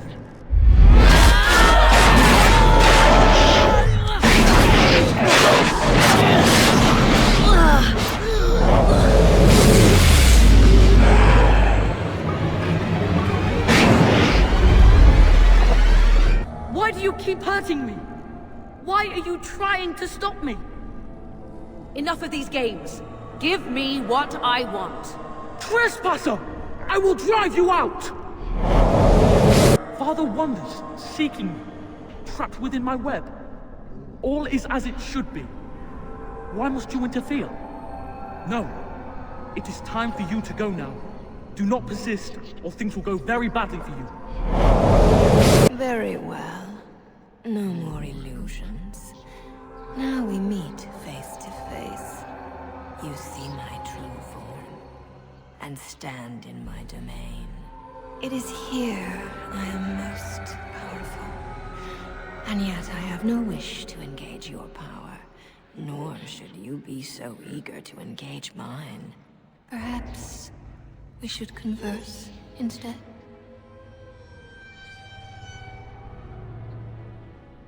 I will not become an abomination no matter what you try. One soul I already possess. I do not need another. You need not fear me on that account. I wish only to talk. Do you take me for a fool? I know better than to bargain with your kind. Alas, that is sad. Very well then. If you wish a battle, you will have it. Let us see if your power matches your boldness, creature.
So it is over. Connor is his old self. He does not seem to remember anything, which is a blessing. I suppose we will need to send him to the Circle of Magi's tower for training, once the war is over. It's so odd to think of the boy as a mage, of all things. Eamon has much to mourn and rebuild should he recover. But at least he can be thankful that both his son and wife are safe. I owe you my deepest thanks. I can scarcely believe Connor is the boy he once was. There is still the matter of Jowan. His poisoning Eamon began this whole mess, yet he lives. I must decide what becomes of him. We will hold him for Eamon to decide his fate. If he doesn't recover, Jowan's fate is sealed. What do you think?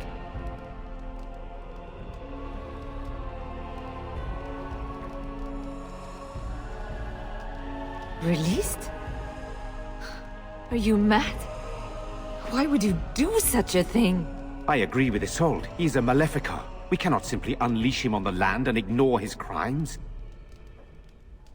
Perhaps you are correct. But that is Eamon's decision, not mine. I'm sorry. Jowan stays in the dungeon for now. But our task is not done yet. Whatever the demon did to my brother, it seems to have spared his life, but he remains comatose. We cannot wake him. The urn. The Urn of Sacred Ashes will save Eamon. Thank you. I am grateful for your eagerness to help restore my husband. Find Brother Genitivi, the scholar, in Denerim. He has been researching the urn's location for several years now. The knights that returned say they were unable to find Genitivi. But perhaps the Maker will lead you to him. I must go to the hall and begin rebuilding. I wish you luck, and may the Maker go with you. You're the one who saved me. Then, I guess I owe her thanks. Father always said to remember to thank people who do nice things for you. I hope Father gets better soon. He will, won't he?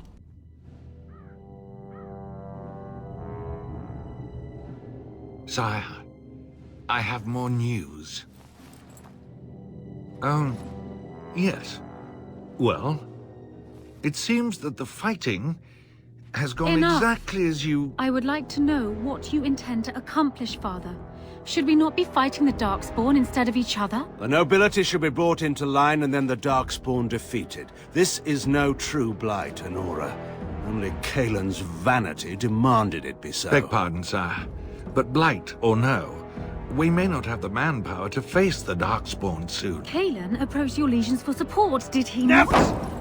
Marek and I drove those bastards out! Not roll out the welcome for them now! We need help, Father. We cannot deal with this crisis alone. Ferelden will stand on its own! I will lead it through this, Honora. You must have faith in me. Did you kill Kaelin? Kaelin's death was his own doing.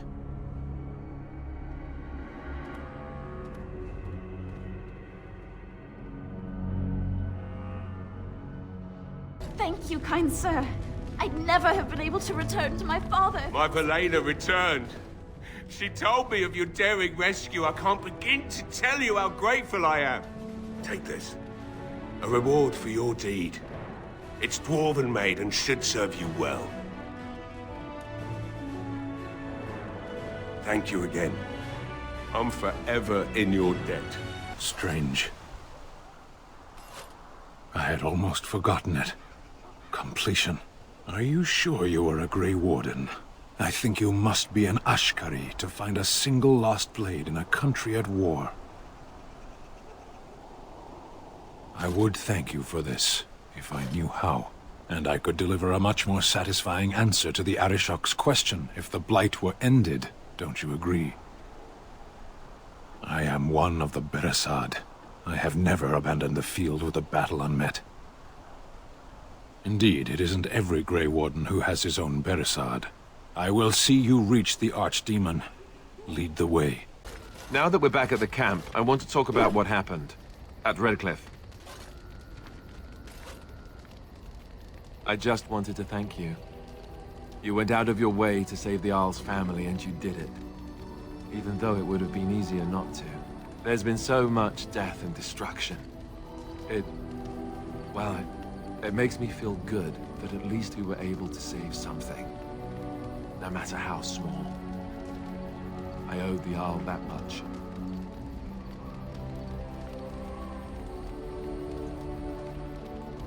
You're right. Hopefully, by that time, there's still enough of Ferelden left to save. Good. Now that the warm, fuzzy part of the day is over with, we can get back to the ritual dismemberments. Oh wait, it's not Tuesday, is it? It is cold in my tent, all alone. So you shall come to my tent? But whatever shall we do in that tiny little space together while we wait for it to warm? Good. Then let us waste no more time with foolish talk.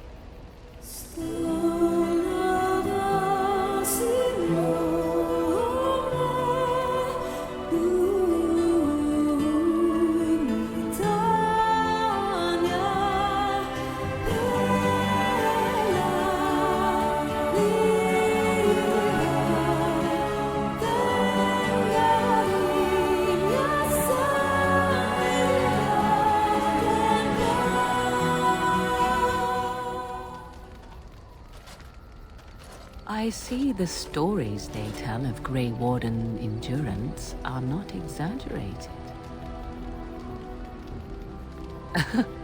Indeed there are. The unanswered question, of course, is whether the endurance exists because of the taint within you, or because the Grey Wardens are by nature so very healthy. I enjoy the thought that 'tis a little of both. Natural prowess, driven by a darker side. That is entirely up to you. Simply know that I have no designs on your independence. I wish only to do what I desire, and if that coincides with what you desire, then so be it. And should you decide not to continue our misadventure, then so be it. Very simple, is it not? Then we should get along marvelously. Come then, let us be off before the others begin to stare. I have something for you. 'Tis a ring. Now before you get any foolish notions, let me explain. Flemeth once gave me the ring because it allowed her to find me no matter where I went, in case I was ever captured by hunters. I disabled its power as soon as we left the wilds. Recently, however, I thought to change it. Now, I will be able to find whoever wears it instead. It is not given out of sentimentality. I believe you were too important to risk. If you were captured, this ring would allow the rest of us to find you quickly. I have no desire to see us part company so soon. Not unless we wish to, that is.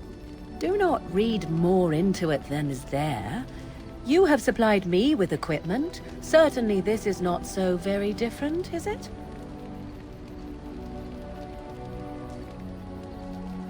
You are welcome. Perhaps it will be useful someday. So, full of questions, are you? I can see why you might ask this, despite knowing the fate that she has in store for me. The truth is that no. Under normal circumstances, of course, I would not turn against my mother so.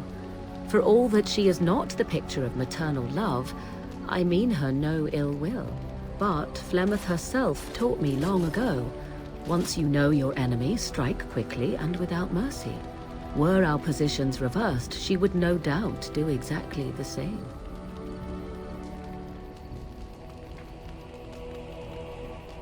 I know my mother well. I knew from the moment I read that tome that this is what she had intended from the start. Old questions were suddenly answered. You can have doubt if you wish. I have none. I do. The only question then is whether or not you intend to carry through with your promise. Then I am relieved. Please do so as soon as possible. The waiting is driving me nearly mad. So, full of questions, are you? I cannot teach you, no, but any other mages that cared to learn, yes, I could do that. Send whoever you wish my way, and I shall teach them what I can in the camp, provided they possess the will to even make the attempt. The Circle of Magi stands ready to assist, Grey Warden, as do the Templars of the Chantry. There are always areas to improve on, Grey Warden. The most useful for my talents are runes. Something on your mind? Of course. You never asked? We are friends. I didn't mean to... It wasn't supposed to... Oh, let me explain. The thing is, I'm used to not telling anyone who didn't already know. It was always a secret. Even Duncan was the only Grey Warden who knew. And then after the battle, when I should have told you, I don't know, it seemed like it was too late by then. How do you just tell someone that? Yes, well, I suppose part of me kind of liked you not knowing. More dangerous than the regular kind of danger we've faced since the battle? I don't know about that. It's just that anyone who's ever found out has treated me differently afterwards. I was the bastard prince instead of just being Alistair. I know that must sound stupid to you, but I hate that it shaped my entire life. I never wanted it, and I certainly don't want to be king. The very idea of it terrifies me. For all the good it does me, my blood seems certain to haunt me no matter what I do. I guess I should be thankful that Arl Eamon is far more likely to inherit the throne. If he's all right. I hope he's all right. For what it's worth, I'm sorry for not telling you sooner. It was a dumb thing to do. I guess it's kind of a relief that you know now. Let's go. I've a question, if I may. Well, here's the thing. I swore an oath to serve you, yes? And I understand the quest you're on, and this is all very fine and well. My question pertains to what you intend to do with me once this business is over with, as a point of curiosity. Not precisely. I said I would serve you until you saw fit to release me. One simply assumes that once your Grey Warden business is finished, you would have no need of an assassin to follow you about. Am I wrong?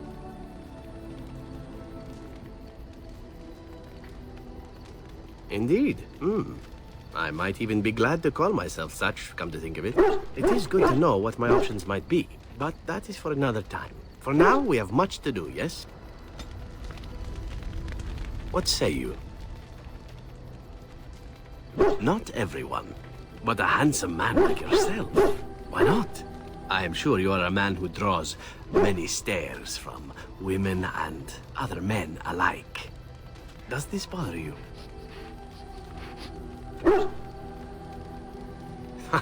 I was raised in a brothel and trained to seduce whomever is required. Open-mindedness is a survival trait, and I learned long ago to make no such judgments. But if you would rather I desisted, I shall do so. I've no wish to make you uncomfortable. Your wish is my command. Now that that is out of the way, shall we move on? With my eyes fastened elsewhere, I assure you. What say you? By all means. Well, the Crows would have you believe that it is an involved process that takes years of training. The sort that tests both your resolve and your endurance. Survive that process and maybe, just maybe, you're good enough to start being considered one of them. But quite frankly, the truth is that all it requires is the desire to kill people for a living. It's surprising how well one can do in such a field. I don't know about that. It's simply a slightly different skill set from your average killer, as I see it. An assassin simply specializes in striking from stealth, and in maximizing that first attack to be as lethal as possible. Debilitate your foe, either by poison or by crippling their limbs, makes any follow-up combat you need to engage in that much simpler. See? Getting paid for the act is beside the point. An assassin is more a tactical choice than a lifestyle. Of course, the Crows like to pretend that their abilities are trade secrets, shrouded in shadows and wrapped in a blanket of mystery. So let's just keep this between you and me, shall we? What say you? I could teach others, but not yourself. First, I would need someone who has training as a rogue. That is, unless you would care to spend the years it takes to gain the fundamentals. But if there should be such a person who desires this training, yes, by all means, send them to me. The crows are already furious, no? I shall enjoy tweaking their nose further. What say you? By all means. Well now, I imagine that's a very fair question. Being an assassin, after all, is a living, at least as far as such things go. I was simply never given the opportunity to choose another way. So, if that choice presents itself, why should I not seize upon it? I don't know that I would put it precisely that way. I was but a boy of 7 when I was purchased. For 3 sovereigns, I'm told. Which is a good price, considering I was all ribs and bone and didn't know the pommel of a dagger from the pointy end. The crows buy all their assassins that way. Buy them young, raise them to know nothing else but murder. And if you do poorly in your training, you die. Of course, you compete against your fellow assassins, and those who survive are rightfully proud of it. In Antiva, being a crow gets you respect. It gets you wealth. It gets you women. And men. Or whatever it is you might fancy. But that does not mean doing what is expected of you always. And it means being expendable. It's a cage, if a gilded cage. Pretty, but confining. As for what I'll do in the future, presuming that there is one, I truly can't imagine. It might be interesting to go into business for myself, for a change. Far away from Antiva, of course. For now, naturally, I go where you go.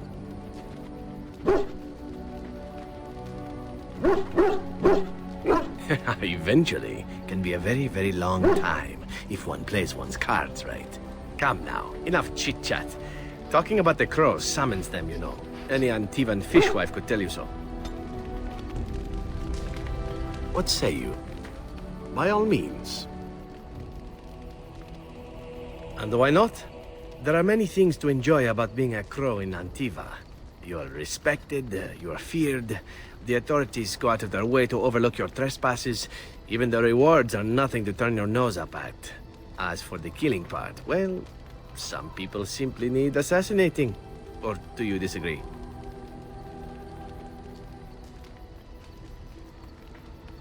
Now there's an interesting word, innocent. How many men do you know who can claim to be truly innocent? But if you're talking generalities, such as children and relatives and bystanders and such, never on purpose, but it happens. It's unfortunate, but death comes to us all. If not me, then some wasting disease, or a fall down the stairs, or at the hands of a darkspawn. It's all relative in the end.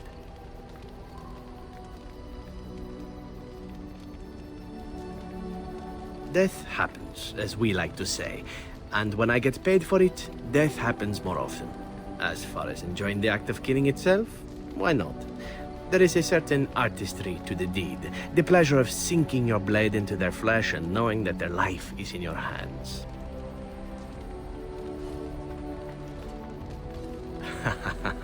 You enjoy getting the blood flowing, whether it is yours or others? Yes, I know the type.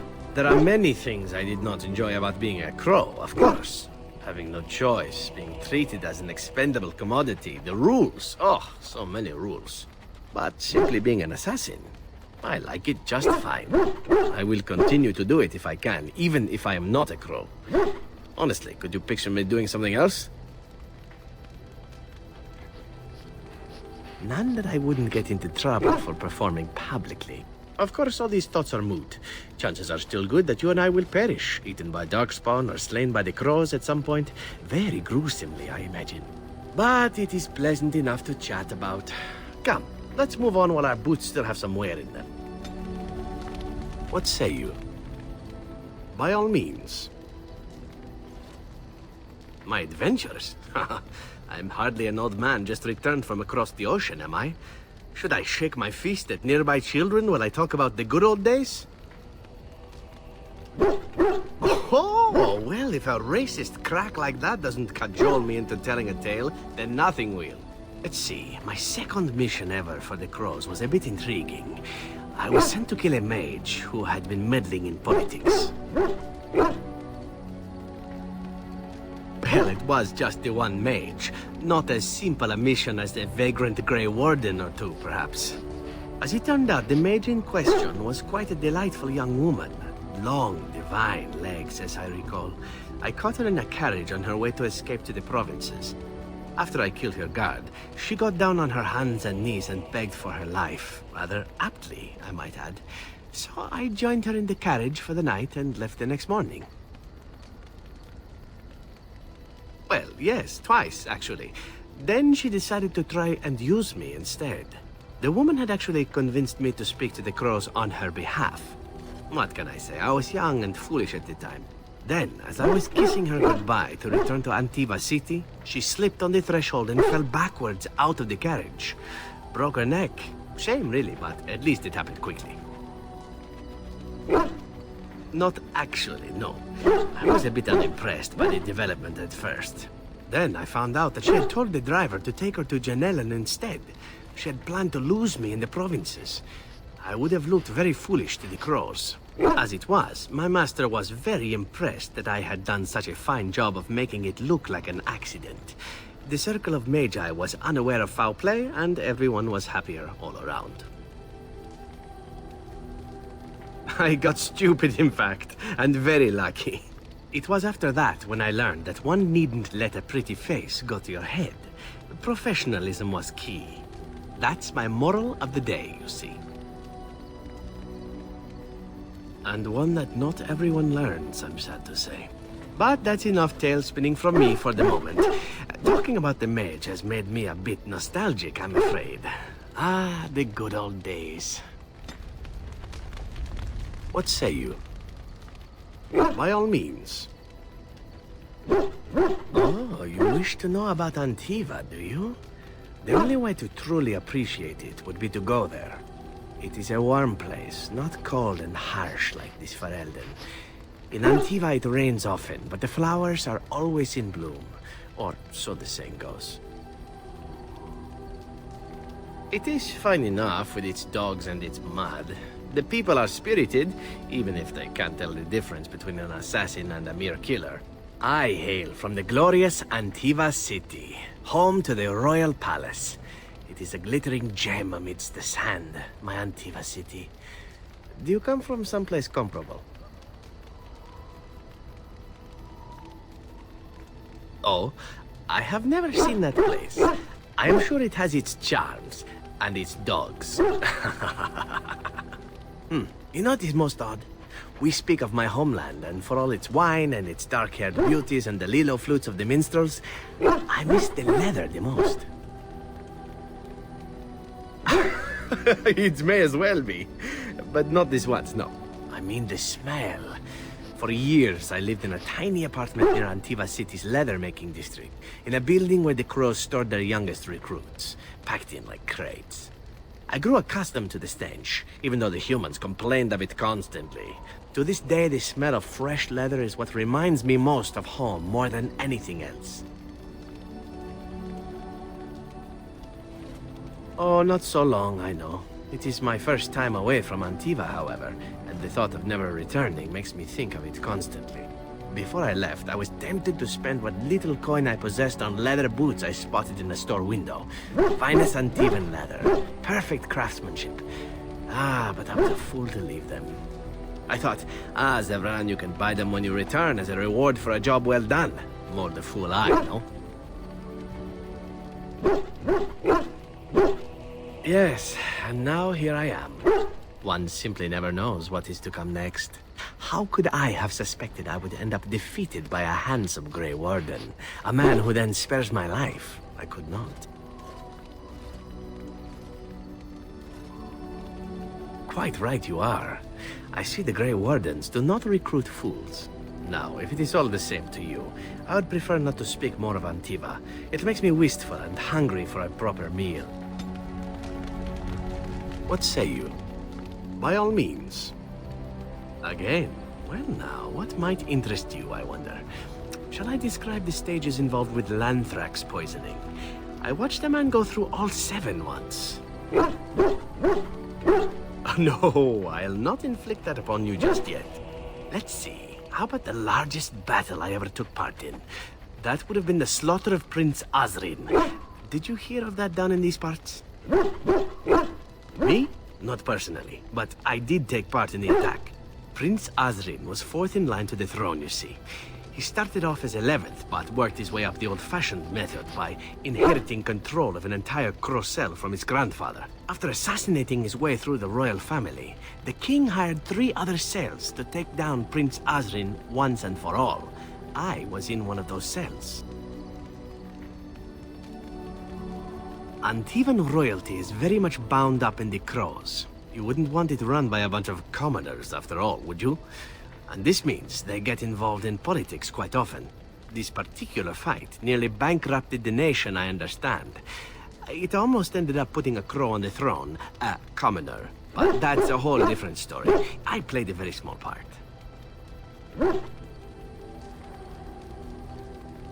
Antiva might seem a bit odd in that way to outsiders. We take it in stride, however. Assassins are simply part of the landscape, so to speak. My part in the entire battle was taken up trying to reach Princess Verina, who had thrown in with her brother. I killed about 11 of her guards personally before I got knocked out of a window. I landed in the river and nearly drowned. I was fished out by some urchins who robbed me blind. Made off with my boots, too. At least they didn't cut my throat. And that was my part in history. Nothing about this work is glorious. Quite the opposite. If I indulge in a little vice and have sex with whatever I fancy, it's mainly to make things more interesting. But there you go. Tale told. Let's be off before I tell more embarrassing stories, huh? I have been mistaken. Enjoy this while it lasts. It won't happen again. You are a soldier worthy to stand among the Beresad. I did not think so when we first met. You did, of course. The day will come when the Arishok sends us here. On that day, I will not look to find you on the battlefield. There is no point in dwelling on it. We should move on. I enjoy the nights at camp. The night always seems more peaceful to me, safer. I feel the night grants us a reprieve from the troubles of the day. Silly, isn't it? The Darkspawn never sleep, and they lurk in the shadows. I enjoy those nights when we stand guard together, talking to pass the time in those small hours. Well, I talk and you listen, mostly. Sometimes, I succumb and fall asleep and wake to find you still watchful. And I know you're watching out for me. What I'm trying to say is that I trust you. I'm comfortable around you. I know you'll be there when I need you. You are our leader and my friend, and sometimes I think that maybe we could be more than that. Maker, look at me stumbling over my words like an ill-educated peasant girl. Some bard I am.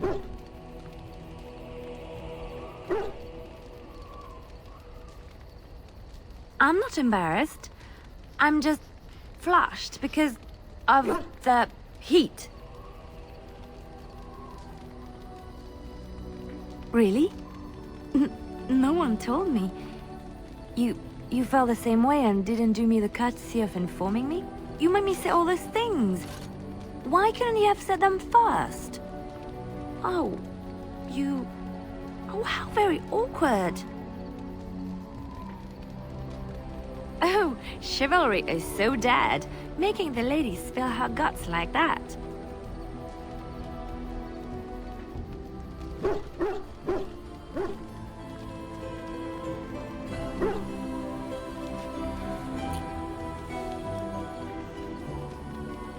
Well, that settles it then.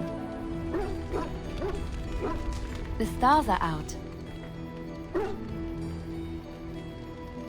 It comforts me to know that the stars will remain untouched by the blight.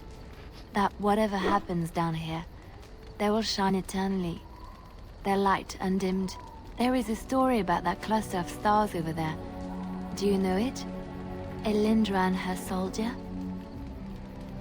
A long time ago, there lived a fair maiden called Elindra. She had many suitors, but spurned them all, for she did not love them. One day, Elindra was sitting by her window in her father's castle, singing and dreaming, when her lovely voice caught the attention of a young soldier. Entranced by her song, the soldier drew near to Elindra's window. As their eyes met, he fell in love with her, and she with him. When Elindra told her father about the man she had chosen, he was furious, for Elindra was high-born, but her love nothing more than a common soldier. To keep them apart, he had Elindra imprisoned in the highest tower of his castle, and sent her soldier to the wars. Alas, not a month had passed before news of the soldier's death reached Elindra. Alone in her tower, Elindra wept for her love, and beseeched the gods to deliver her from this cruel world. So earnest was her plea, that the gods themselves were moved. They gathered Elindra into their arms and lifted her high into the heavens, where she became a star. The gods also raised up the soul of Elindra's soldier love, and there he dwells, across the horizon from her. The band of stars between them is a river of Elindra's tears, cried for her lost love. They say that when Elindra has cried enough, she will be able to cross the river to be reunited with her soldier. This story is one of my favorites. A tale of a love so great and so enduring that it defies death and moves the gods to action. Sometimes I ask myself, does such a love exist? Can it exist?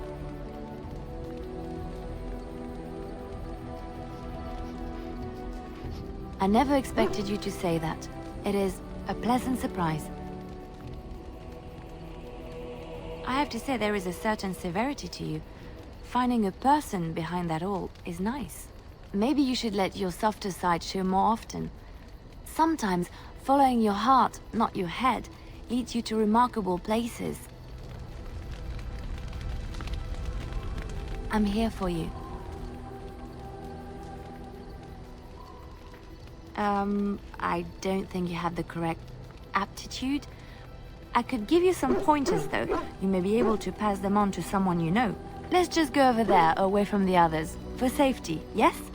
I expect there shall be daggers flying about willy-nilly for a time. I'm here for you. Of course. I have not given this a lot of thought. What will I do? We've traveled far and wide. Does it need to end? There's so much out there. Adventures to be had and stories to be told. I want to be part of it all. I might need some company. And you're not too irritating. You're welcome to come along if you like. It is settled then. You and I wandering the world, seeking our fortunes. I can't wait.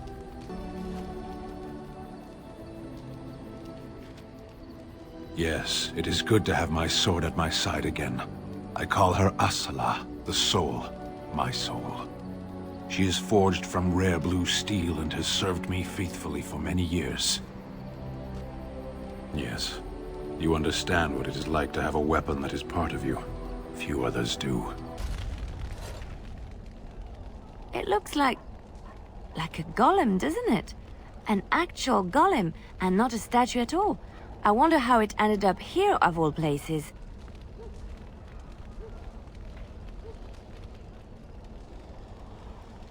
By the Maker, we're saved!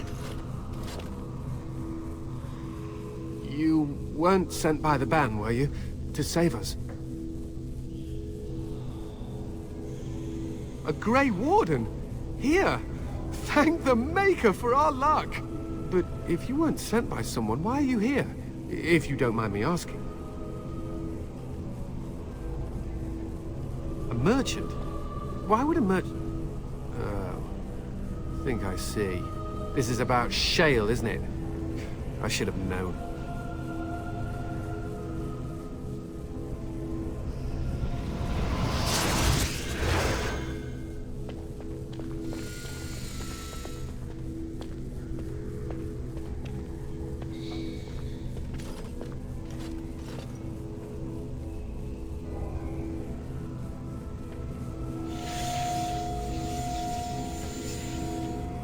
That damnable golem brought us nothing but trouble.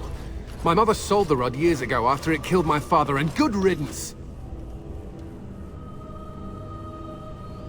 My father's name was Wilhelm, mage to the Arls of Redcliffe and a hero in the war against Orlais, and what did he get?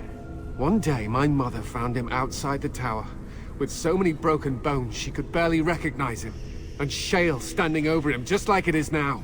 My father deserved better than that. But if you really want to wake Shale up, well, it's yours now. This was my father's laboratory, beneath his tower. Or it was, anyhow. Look, I know you probably have more important things on your mind, but I really need your help. I know you already saved my life, and I'm grateful, but my daughter is inside the laboratory. She was afraid and ran too far in before I could stop her. I don't know how she made it past my father's defenses. One of the men tried to go after her. He was killed, but you could find her, couldn't you? You will? Thank the Maker! My father's laboratory is just past the next area, I think. She has to be there. Oh look, someone's come to play. You have come to play, haven't you? We're playing a guessing game. It's better with more people. Father? Oh, you can tell him I'm fine. Maybe he'll come and stay with us, too. Anyway, you should go if you're not going to play. Kitty finds you distracting. I can't go.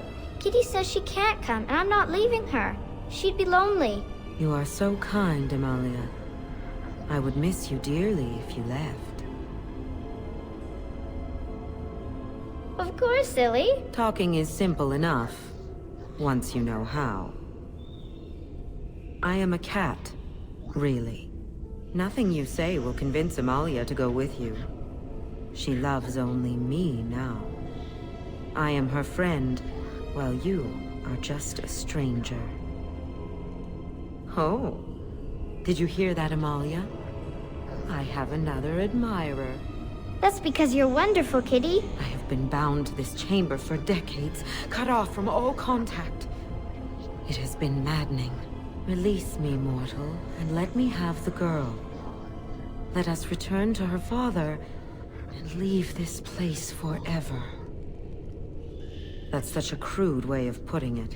I do not wish to harm Amalia. I merely want to see your world through her eyes. Is that so wrong? Thank you. You are very gracious. The mage's wards hold me within this chamber, and only a mortal may approach them. There is a trick to disarming the wards, but I do not know it. Perhaps you will succeed where the girl failed. Oh, this is so exciting! Kitty is going to be free!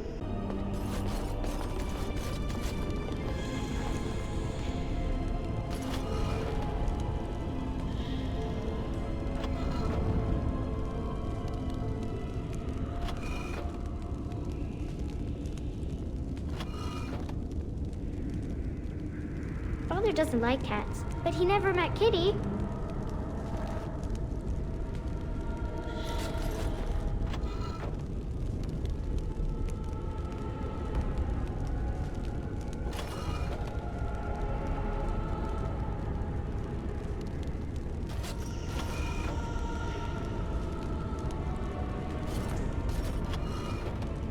Kitty says Grandpa Wilhelm locked her up in this room. Isn't that awful?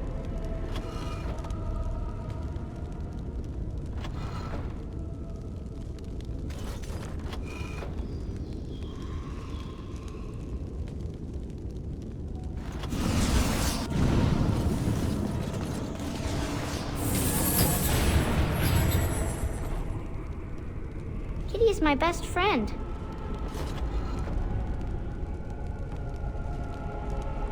All right. Going.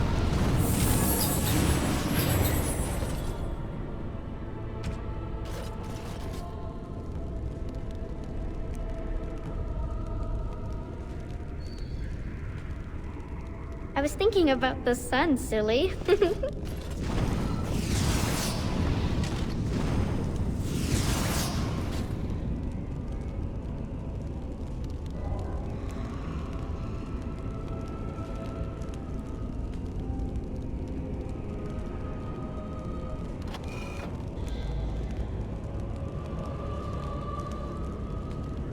a story.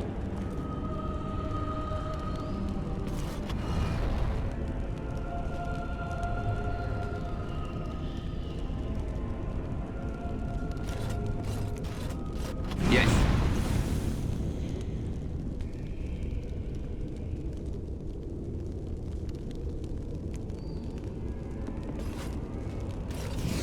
Oh, it's a flower. Is it a daffodil? I like daffodils. Going.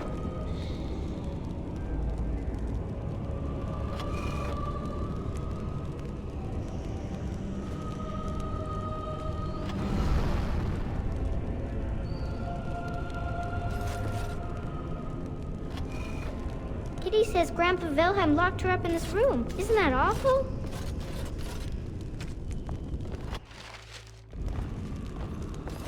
Yes.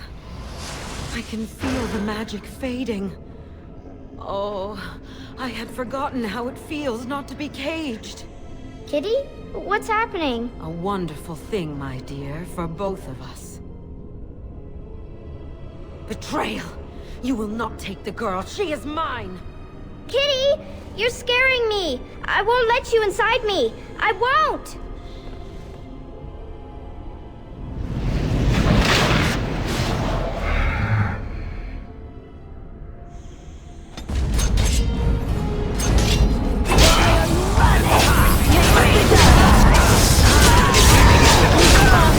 You did it! You freed her! Thank you so much! I'm sorry I ran away, Daddy. I was so scared. It's all right, Butterfly. You're safe now. All the bad creatures are gone. You'll need a phrase to activate Shale. It's Doolan Han. I wouldn't want the thing, but it's obvious you can handle yourself just fine. Now we should go, and quickly. Thank you again. We owe you our lives.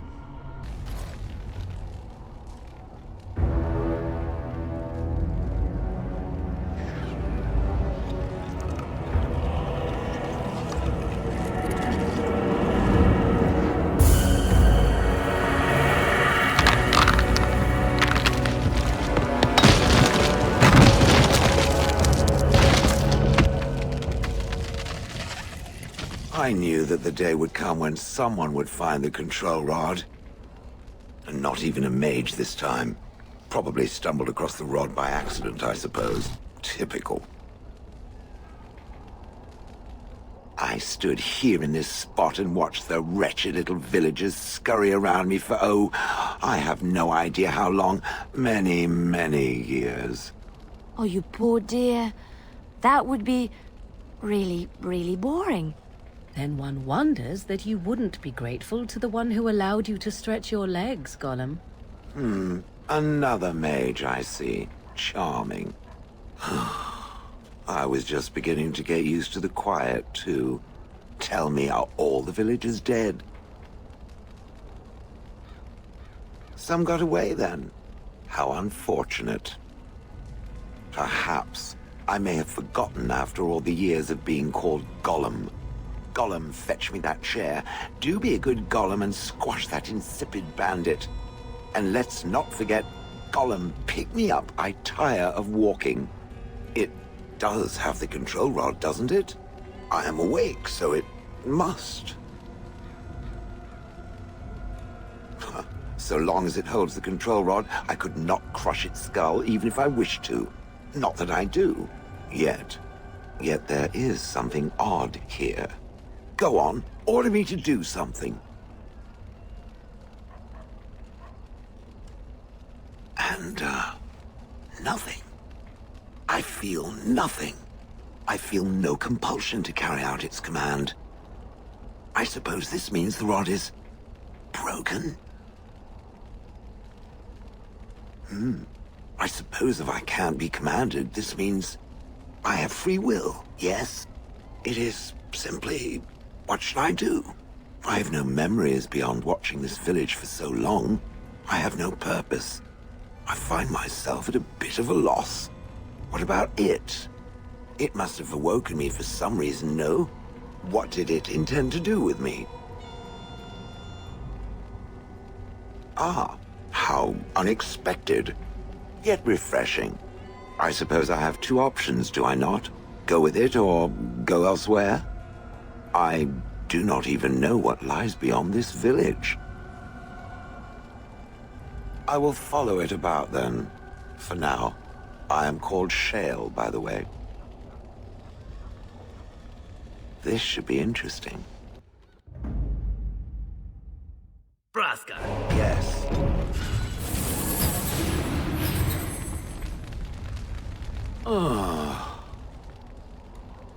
Oh, that. Merely reflecting on the hopeless nature of the task in front of it. The most likely outcome is that it and its companions will become a stain on some rock for the Darkspawn to tread upon. I shall be moved to a single tear by the tragedy. I think not. I am made of pure rock, skin to core. At best, I can become a pile of dust, but a smear I will definitely not leave behind. That's for softer, squishier things like itself and its friends. What's that? Did it hear flapping wings? There may be pigeons nearby. We should be alert.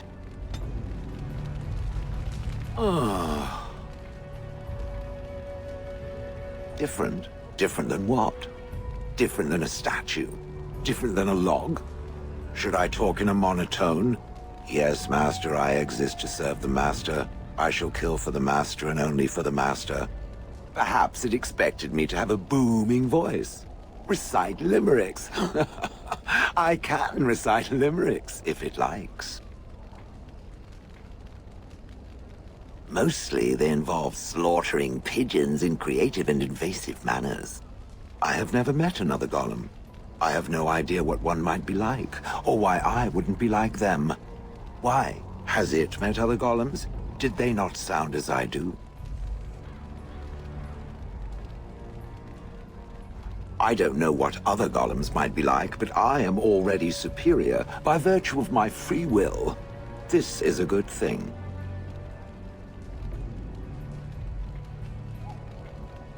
So is being drawn and quartered. Maybe I'm not the only one with a smart mouth, Now stop talking so much. The wagging of its moist little tongue is distracting.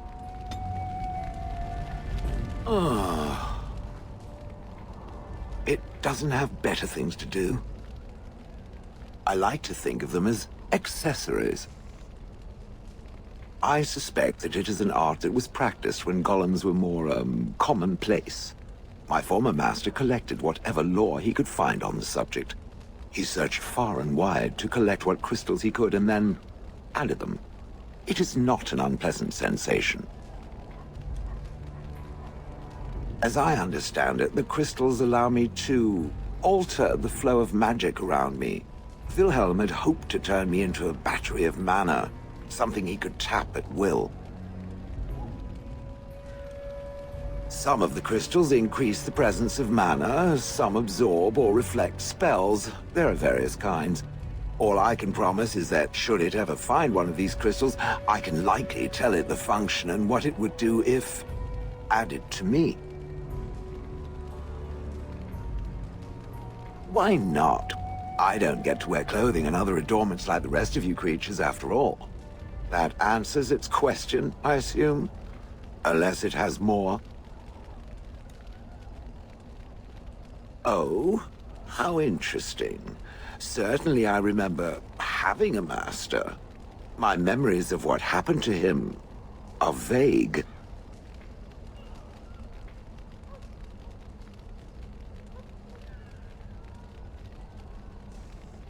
Clever and true. Oh, very well. Let me see what I can recall. My former master enjoyed experimenting upon me. I remember that much. There was tinkering with spells, and then the crystals. He was very eager to alter my function, I think.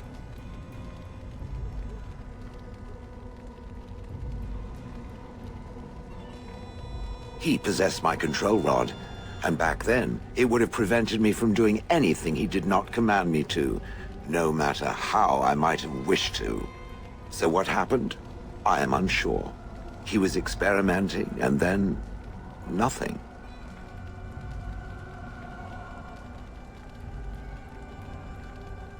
Oh, ho, ho. It does like to laugh, does it? But who knows? I may have such a thing. And then he was gone. I was standing where I was, in the village, and I could no longer move. The villagers came, poked and prodded me in fear, and then realized they could neither move me nor destroy me. So they simply left me. And in time, I forgot I hadn't stood there all along.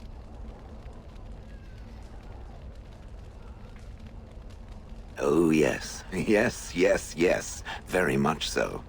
For so many years, I'd had to leap to that little toadstool's every command. Get this, pick up that, put it down, pick it up again. The gall! At first, I'd hoped he'd simply decided to leave me there paralyzed. An acceptable trade-off. After years passed, I simply stopped caring. I think I was ready to move on. Another few years and the moss would have covered my face. And then where would I have been? Whatever the mage did seemed to render the control rod useless, for which I should be thankful, yes? And provided it doesn't decide to copy his experiments, not that I would allow it, it has nothing to fear from me. Much. And now it knows, and doesn't it feel better? Let us get back to the walking and the fighting. My stone is beginning to itch again. Oh. Yes, its adventures are interesting, even if the chances for success are remarkably slim. It would be better to throw oneself off a cliff, I suspect. Does it wish me to leave? I can, though I see no reason to go.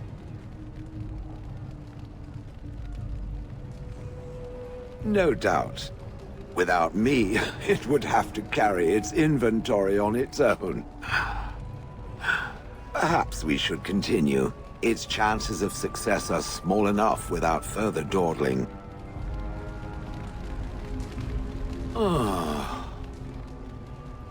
It doesn't have better things to do.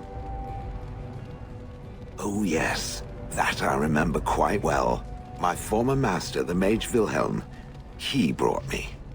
As I recall, he had acquired some position with whatever lord ruled the land. I, being little more than a glorified possession at the time, was brought along.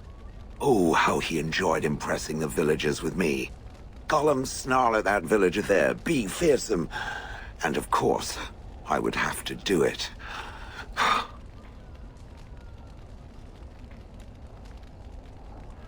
I'd have happily stomped them all into paste. And then ripped down their little houses and stomped on them, too. In fact, after 30 years of watching them, I'd do it twice. What I didn't like was being ordered to do it. Dangled in front of those frightened morons like some scary thing. Once I was a statue, it took those villagers years before they'd even approach me. The first one to actually work up the nerve to touch me urinated himself. Ugh. He did love using that control rod. Fondled it so much, his wife actually threatened to throw it in the lake. Ha! I would have liked to have seen that. Which reminds me, where did it find the rod? Did it pay a great deal for it?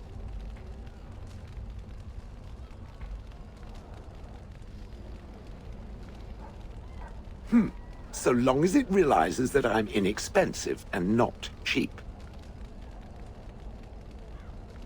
That is where Wilhelm kept me. He wanted me out in the open where I could be frightening like a scarecrow. I was supposed to watch for thieves. Pah! Plus, his wife didn't want me indoors. She said there wasn't room for me. Hag. I traveled with the mage. He did a lot of traveling, I remember that. But where we went, it is rather fuzzy. I remember great battles, fighting many humans long ago.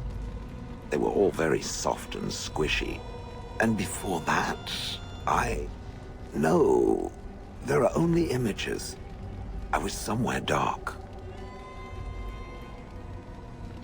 I have no idea. Wilhelm used to brag that the dwarves stopped making golems centuries ago.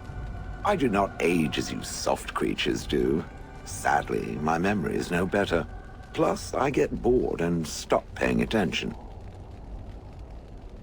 Good. I was just about done talking about it. It does like to have a good chat now and again, doesn't it? It doesn't have better things to do.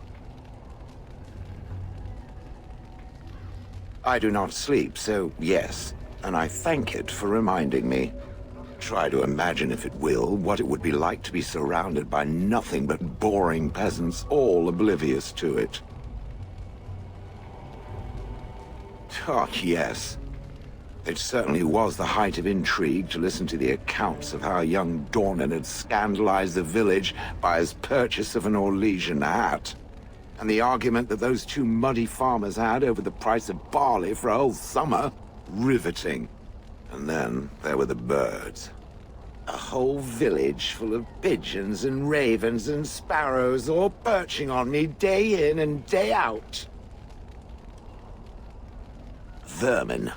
How would it like to be paralyzed, with squeaking rats crawling all over it, and defecating? Those foolish villagers would spread birdseed near me, drawing the birds, because they thought having birds perch on me was quaint. Quaint! If there hadn't been the occasional kind soul to scour me clean, I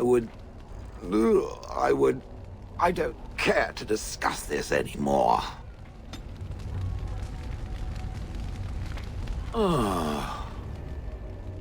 It doesn't have better things to do. That is true, I do not. I'm not interested in getting into a discussion on the subject, however. Ask another time. If it is done asking overly obvious questions, let us find some humans to throw off a cliff, or something.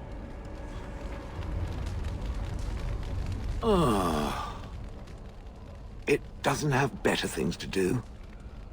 That part I know, as Wilhelm often bragged about it to whomever was willing to listen to him. He claimed to have found me in the deep roads. I was in the ruins of a Tig, he said, deactivated, with my control rod not far away. It was a hobby of his, scavenging. One of the reasons he traveled so much is that he was looking for entrances into the deep roads, old places the dwarves had long forgotten. And then he would sneak down and search for magical treasure, before anyone was the wiser. No, that secretive bastard refused to tell me. I would ask and ask, but no. He used to say that one day, if I were compliant and didn't talk back at his wife, he would take me there and I could look around myself. Rotten, lying bastard. If I had his head in my hands now, I would squeeze it like a giant lemon. Squish. I think I remember a battle. It was long before, and then there was darkness. In short, no, I do not remember why I was there. It makes no difference. I wouldn't have had to put up with the twit, and I would be none the wiser. I don't think I was aware while I was there. Not like in the village. Or perhaps I was. Perhaps that was the dark place, and I simply couldn't see anything. How long could even I sit in the darkness and stare out at nothing, never sleeping? Oh, I do not wish to think of that. On then.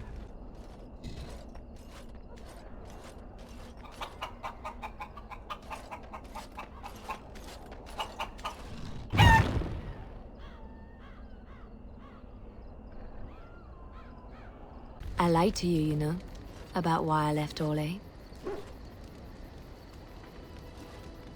I didn't feel like talking about it then, what happened to me.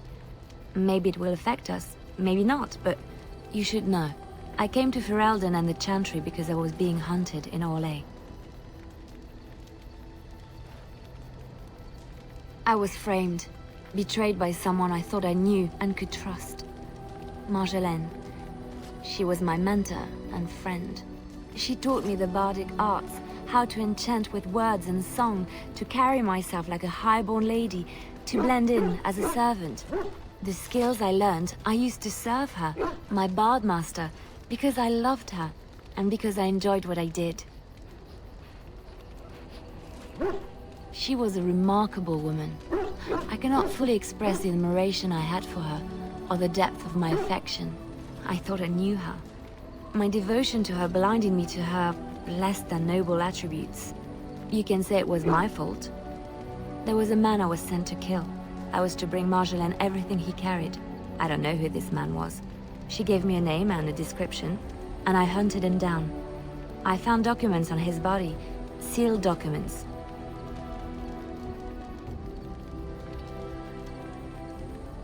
It turns out that they were. My curiosity got the better of me. Something told me that I needed to know what was in those letters. Marjolaine had been selling all kinds of information about Orlais to other countries, Nevarra and Antiva among others. It was treason. My life as Bard taught me that my loyalties should be kept fluid. My concern was not that she was a traitor, but that her life would be in danger if she was caught. Orlais has been at war with so many countries. It takes a harsh view of such things, as I later discovered.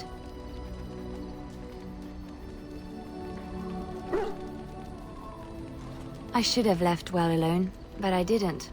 I had to tell Marjolaine I feared for her life. She brushed aside my concern. She admitted her guilt, but said it was in the past. That is why the documents had to be destroyed, she said. I believed her. I kept believing, up till the moment they showed me the documents, altered by her hand, to make me look the traitor.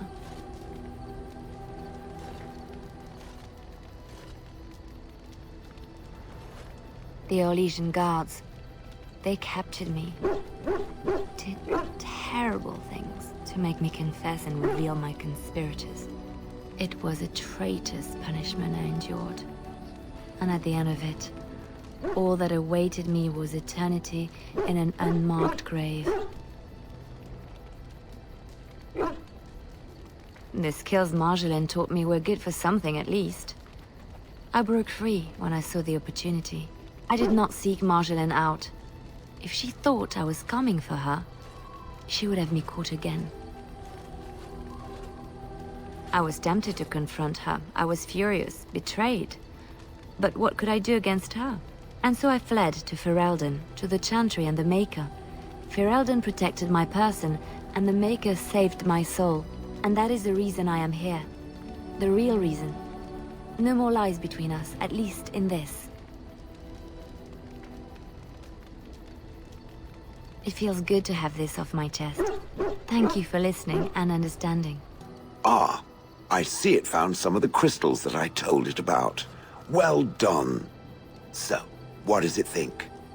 They don't make me look any wider, do they? I find I'm already too wide as it is.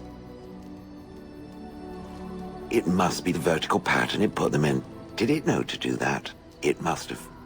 I think it should find some more as soon as possible. I want to glitter from ear to ear, so to speak. I've watched a lot of humans in my time. It should be aware that I've decided that it is not much like any of them. Surely it must come from some superior lineage, yes? Some breed of flesh creature that has decided to elevate its genetic stock above its natural shortcomings?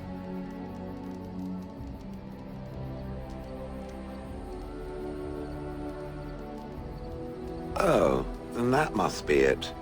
I knew there had to be some reason, it being a human and all. I would appreciate if it didn't spread around that I said anything. Humans might start to get the wrong idea. They might start thinking their race is not completely hopeless. Indeed, can it imagine the horror? Oh. Now, let us crush something into a fine paste before it starts to think I've gone all soft. Perish the thought. Stop. Don't kill him. He is no common bandit. None of them were. Their weapons and armor are of fine make, and they are well trained. You know what I'm talking about, don't you? Who are you? Someone who regrets taking you on. I was told it would be an easy job. Kill the little red-haired girl. Deal with the others as we pleased. Kill the... You came to kill me?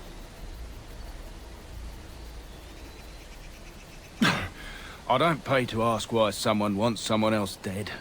I just need to know what to do and where to get my money. Ha! Money. I'll be lucky to get away with my life, it seems. Maybe we could work something out. You like the idea? Speak quickly. I've no real quarrel with you. Wasn't me that wanted you dead. But I know how you can find the one who does. I have some directions written down on how to get to the house. It's in Denerim. Yeah, it's the best I can do. Thank you. Now leave. I never want to see you again. Don't worry. I'll not trouble you no more. It's Marjolaine. It has to be. I thought the same. Maybe someone saw me. Maybe she's finally found me and wants to finish what she started. Perhaps it's time to settle this score for good. The Blight. How will you end it? Is that all? It is surrounded by an ocean of darkspawn. How will you reach it? If you reach it, how will you slay it? You say you are a Grey Warden. I have heard stories of this order. Great strategists and peerless warriors. That is what we hear of the Wardens. So far, I am not impressed. Evidently not. It remains only to see what you are here for. The one who repents, who has faith unshaken by the darkness of the world, and roasts not, nor gloats over the misfortunes of the weak, but takes delight in the Maker's lore and creations. Boasts. It's boasts, sister, not roasts. She shall know the peace of the Maker's benediction. The light shall lead her safely through the paths of this world and into the next. Peace, sister, peace. She shall know the peace of the Maker's benediction. The veil holds no uncertainty for her, and she will know no fear of death, for the Maker shall be her beacon and her shield, her foundation and her... There's no veil in the chant. You're doing this on purpose, aren't you?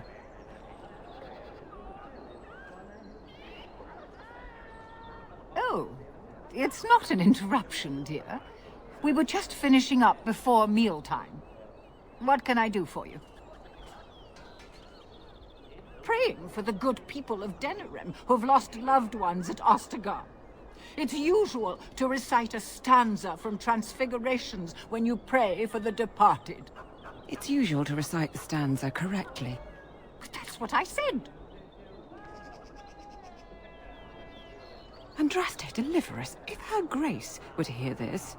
I wouldn't mess up the words if you wouldn't keep interrupting me. Grand Cleric Elomena understands the importance of concentration, you know.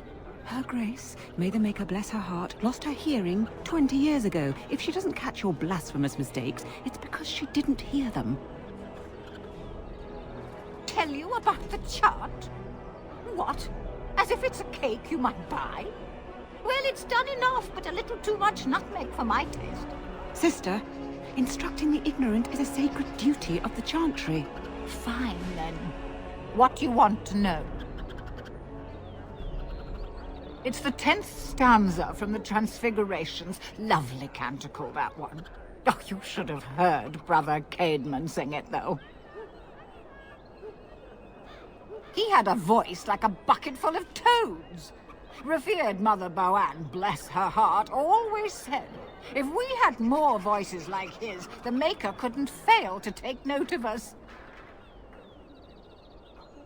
It was tragic, really. Such a surprise. We don't speak of that. He was in charge of the Lyrium storehouse. It wasn't good for him, you see. He took off all his clothes in the middle of the chant one summer day and ran into the street. He tripped and fell into the vat of elderberry wine for the feast and drowned. We were 6 days drying him out for his cremation. He looked like a pickled egg. So tragic. Oh, there are some very stirring canticles about doom and wrath. Darkspawn were created by mankind's second sin, pride. Arrogance became a great caged beast in the lands of Tevinter, an emptiness that consumed all and could never be filled.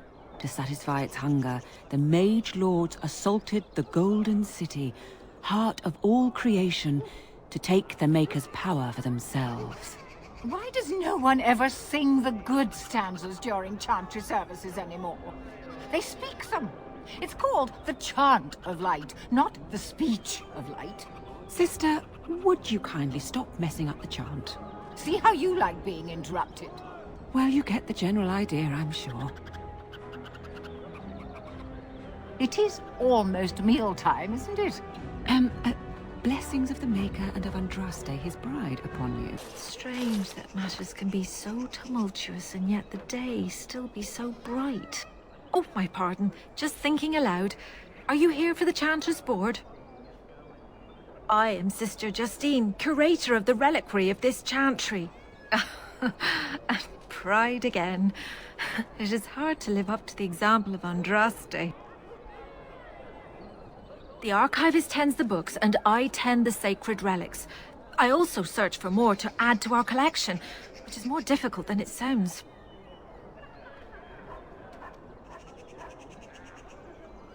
My thought exactly, but I'm perpetually amazed at how quickly people accept fantastic claims at face value. A hawker on the street will claim to have an actual finger bone of Andraste. In this city alone, you could make the skeleton of 10 prophets from fingers alone. Curators often accept them as genuine. I worry about the authenticity of even our most holy artifacts. When I was a curator of a much smaller chantry in Orlais, I thought that false relics slipped through because of laziness. But the life of the cloth is never an easy one, and that explanation always seemed hollow to me. Now I believe it's the seduction of the divine. We all want a personal connection to the Maker. We want to believe that what we hold in our hands is the actual sandal that slipped from Andraste's foot before the fires consumed her. Faith is of the heart, not of the head. When the heart is ungoverned by reason, charlatans have powerful tools to deceive. And often close to heretical. But I believe that the truth only increases the awe of the Maker and his prophet, not demean it. Even false symbols have the power to inspire, but it seems every year we fall more out of touch with the real Andraste. Certainly, my research indicates that all of the ashes were gathered into a pot or urn, but it's been lost for centuries. That doesn't stop hawkers from selling pinches of the ashes of Andraste to gullible pilgrims. The real ashes may still be hidden somewhere, though it's possible the urn broke. You've shown admirable patience listening to my diatribe before. I will not bore you again. Suffice it to say, I look for and authenticate holy relics for the chantry. Well, there's one that might be real. I couldn't prove it wasn't. Perhaps you can understand my skepticism. So many claims, so few truths. Of course, enjoy your visit to the chantry. In the name of Andraste, bride of the Maker, be welcome in this house. While the cathedral is closed, if you need to make wedding or funeral arrangements, you'll have to talk to Sister Olma. Did someone die? I remember a funeral. King Kaelin died, remember? Along with most of the army at Ostagar? Maker guide them all. That which you fear, living in the shadow of death alone, I have seen it is only a cloud passing before the sun. The death toll at Ostagar was staggering. We've had a funeral every day for a lost son or daughter of Denerim, and we've many more yet to hold. Are they singing the chant now? It's a funeral, isn't it? He should have retired to Val Royeaux years ago, but he wanted to stay and serve the remainder of his days in his homeland. It's the lyrium that does this. He wouldn't be a Templar anymore. Blessed are they who stand before the corrupt and the wicked, and do not falter. He doesn't forget who he is, even if he can't remember anything else. May the light of the Maker guide your steps. You here to report another crime? I swear we should just cordon off the entire district. Oh, can I help you, Warden? The lower market isn't deemed important by the captain of the guard, even less with Arl Howe in charge. So when I finally get the new men I request, I get the delightful surprise of discovering their Lord Such-and-Such's illegitimate, untrained, moronic whelps. But lords keep sending me more of them. It's decent pay, no expectations, a uniform. So I have a legion of bastards to protect the market from pickpockets, stabbings, and whatnot, and Arl Howe's specially picked men are the worst of the lot. With the bastards, I just have to worry about dicing, the odd bit of drool, or yelling at them too loudly and hurting their poor feelings, and then getting chewed out by their noble fathers. But I swear, the Arl's men are more criminal than the miscreants we occasionally arrest. Some of them are the criminals we have to arrest. So if your lifeblood isn't draining in the gutters as we speak, don't bother reporting it. Your likeness was passed around to the senior guardsman at the palace. I must say, the sketch didn't do you much justice. Don't worry, even if I believed the official story of what happened at Ostagar, I'm no fool. If I asked my men to apprehend you, they'd all run and cry big sobby tears in their courtesans' bosoms and leave me all alone to be skewered. Don't disturb the peace in the market, and that's well enough for me. What? You're serious? I mean, yes, I could use help. I've got a pretty popular, establishment that's crawling with mercenaries. If I send my boys in, someone might get, maker forbid, hurt, and I'll have to explain to their noble fathers that being a guard is actually dangerous. The name of the whorehouse is the Pearl. Beat down any mercenaries that are out of line and send them a message. I said beat down, not kill. Let me make that really clear. Not on fire, or exploded, or make a nose, whatever type of grisly death you can dream up. Sorry. Used to giving orders to my boys. Just leave them breathing and I'll be happy. Thank you, Warden. Happy hunting.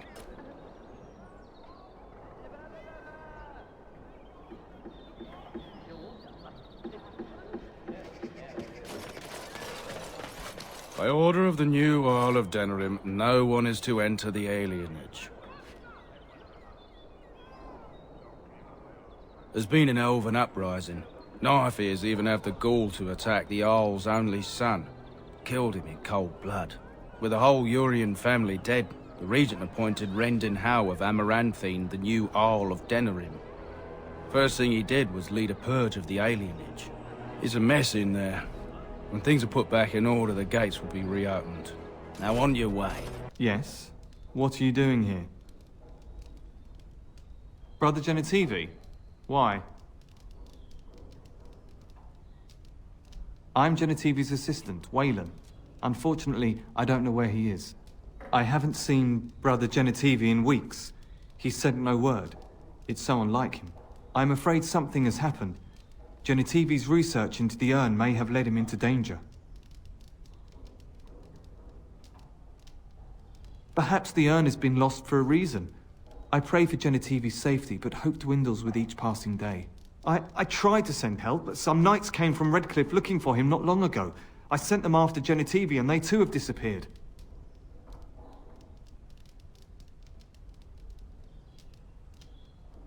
Now don't ask me where they went.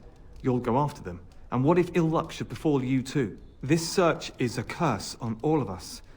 Some things are not meant to be found. I know that now.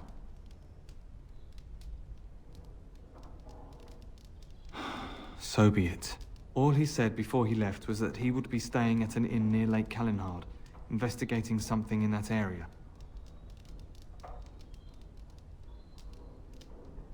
I don't know. All I discovered from going through his research was that he was staying at the inn.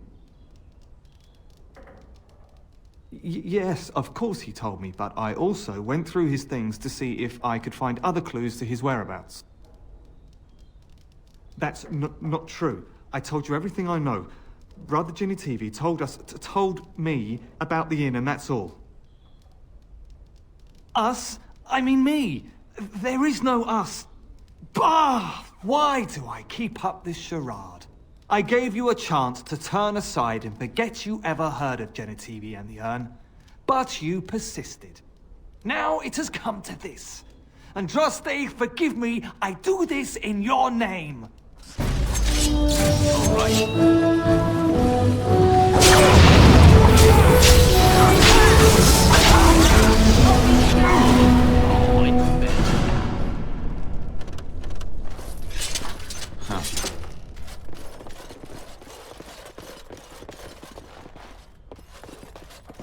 I recognize you.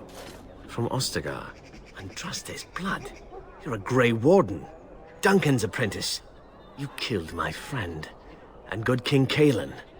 I demand satisfaction, sir. I have heard of the Grey Warden's prowess, and you seem more capable than you did at Ostagar. I won't throw my life away. Too many people depend on me, and I doubt guards would pose any challenge to you. But by word and deed here, you condemn yourself, sir. Another visitor, the Maestro. Enjoy browsing my wares. Master Trader Ignacio, at your service, good sir. My cousin and I have trade connections all along the seaways. We have furniture, silks, carvings, and much more. Caesar handles the trade stock, I handle other affairs. No, I am not. I am a trader at heart. My home is the road. But I was born past the waking sea in Antiva. It has been many, many years since I have seen her. But the road is a better mistress than my home city ever was. On the docks of Rialto, life is cheap. As cheap as the dockside ale and the soiled whores. You can live a longer life out here. And a wise man can make a comfortable fortune in time. Straightforward, predictable danger is refreshing to me. Any moment in Rialto, the streets can run red, and often do. I'd take Darkspawn any day. At least you can see them coming. No. Not yet. Perhaps one day. It has been many, many years since I have seen her. But the road is a better mistress than my home city ever was. Luck be to you, Warden.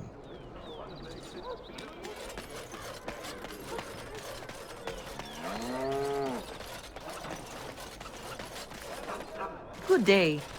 The market is busy, is it not? Come, rest here. I have the finest selection of flowers and Orlesian-scented oils in all of Denerim. For a lady friend, perhaps? Roses can open any woman's heart, you know. And smelling good is not? Ferelden is no longer full of barbarians. People judge with their noses as well as their ears and eyes.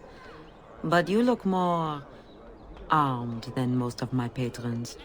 Perhaps you seek the armor smith, Wade. Then to the south? He is quite the artiste, yes? Much of the city is still a mystery to me, but the markets is like my home. Circle and sorcered objects can be found in the wonders of Thedas, in the alleyway north. The armorer, Wade, and his emporium are just to the south. If you need work, outside the rectory to the southeast is a chanter's board. And if your thirst is strong, head to the Nord Noble Tavern north of here. Be prepared, though. They do put on many airs. I am from Orlais. You've heard of us, no? Your Denerim is a fine city, but I miss my Varroyo. She's quite beautiful this time of year. Orlais has many, many good things, but it is sometimes not so good to be common. My brother had trouble with a chevalier, and we departed shortly after. You know so little of Orlais here. The chevaliers are knights of the highest order. They are the most skilled in the world. Their discipline, formidable. For their service, they're allowed privileges. They can do whatever they want to the lesser born. A chevalier took an interest in me. It was his right, but it was unwelcome. Incensed. My brother hit him over the head with a pot. Such a thing is almost treason. We left that very night and came here.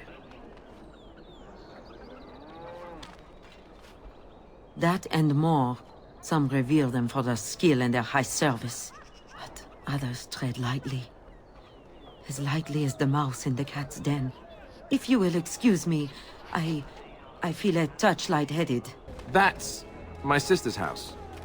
I'm almost sure of it. This is the right address. She could be inside. Could we go and see?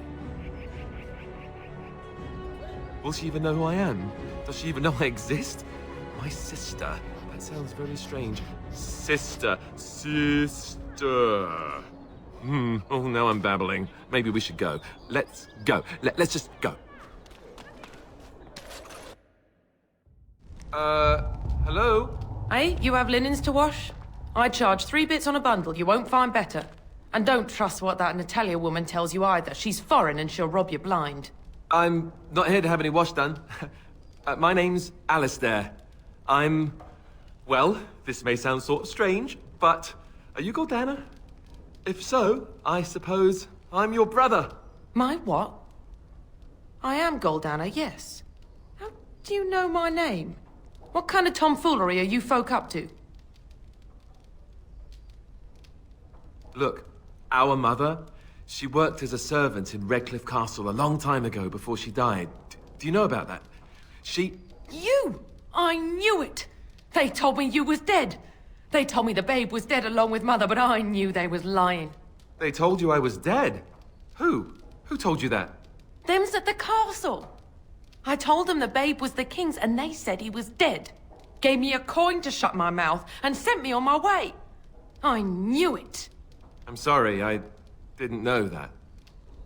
The babe didn't die. I'm him. I'm your brother. For all the good it does me. You killed mother, you did, and I've had to scrape by all this time. That coin didn't last long, and when I went back, they ran me off. And who in the Maker's name are you? Some servant of his to carry all his riches, I expect. Hey, don't speak to him that way. He's my friend. And a Grey Warden, just like me. Oh, I see. A prince and a Grey Warden too. Well, who am I to think poorly of someone so high and mighty compared to me? I don't know you, boy. Your royal father forced himself on my mother and took her away from me. And what do I got to show for it? Nothing. They tricked me good. I should have told everyone.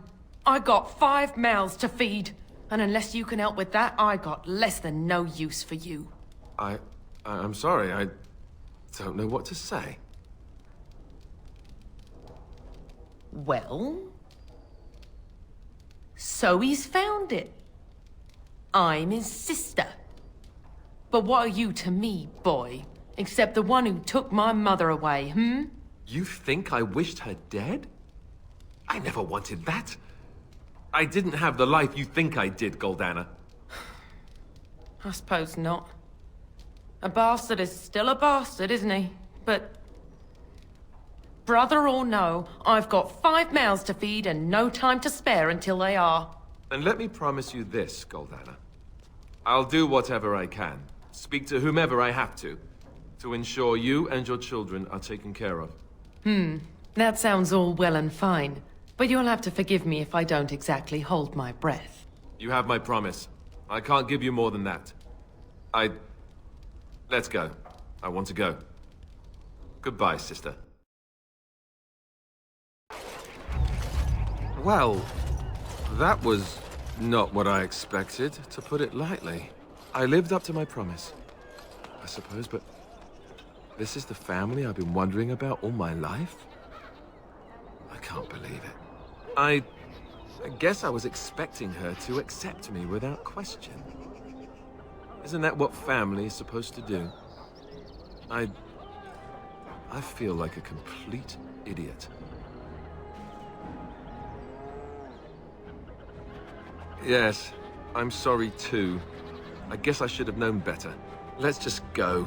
I don't want to talk about this anymore. Liliana! Oh, so lovely to see you again, my dear. Spare me the pleasantries. I know you're Oh, you must excuse the shabby accommodations. I try to be a good host, but you see what I have to work with. This country smells like wet dog everywhere. I cannot get the smell out. Even now it is in my hair, my clothes, ugh. Of course, you don't notice it. You wallow in the muck with your beasts so much, you are used to their scent. I am not here to discuss Ferelden's odor, Marjolaine. You framed me, had me caught, and tortured. I thought that in Ferelden I would be free of you, but it seems I am not. What happened to make you hate me so? Why do you want me dead so badly? Dead? Nonsense. I know you, my Liliana. I know what you are capable of. 4 or 5 men you can dispatch easily. They were sent to give you cause to come to me. And see, here you are. Ignore what she says. She's lying. I know how she works. What are you up to, Marjolaine? Why are you in Ferelden? In truth, you have knowledge that you can use against me. For my own safety, I cannot let you be. Did you think I did not know where you were? Did you think I would not watch, my Liliana? What is she up to, I thought? The quiet life, the peasant clothes, hair ragged and messy like a boy. This is not her. You were planning something, I told myself, so I watched. But no letters were sent, no messages, you barely spoke to anyone. Clever, Liliana, very clever. You almost had me fooled. But then, you left the Chantry so suddenly. What conclusion should I draw? You tell me. You think I left because of you?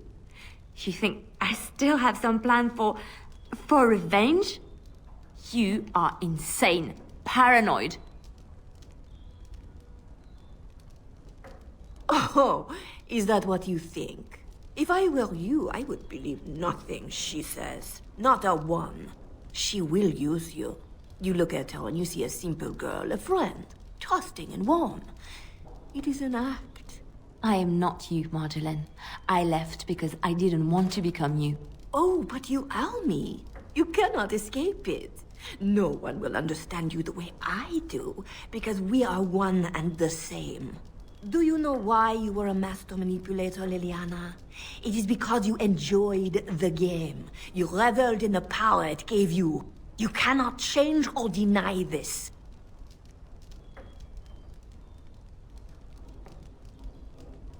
Thank you. You will not threaten me or my friends again, Marjolaine. I want you out of my life forever. You've caused too much pain for too many, Marjolaine. It ends here. And you think you can kill me like that? I made you, Liliana. I can destroy you just as easily. Now listen.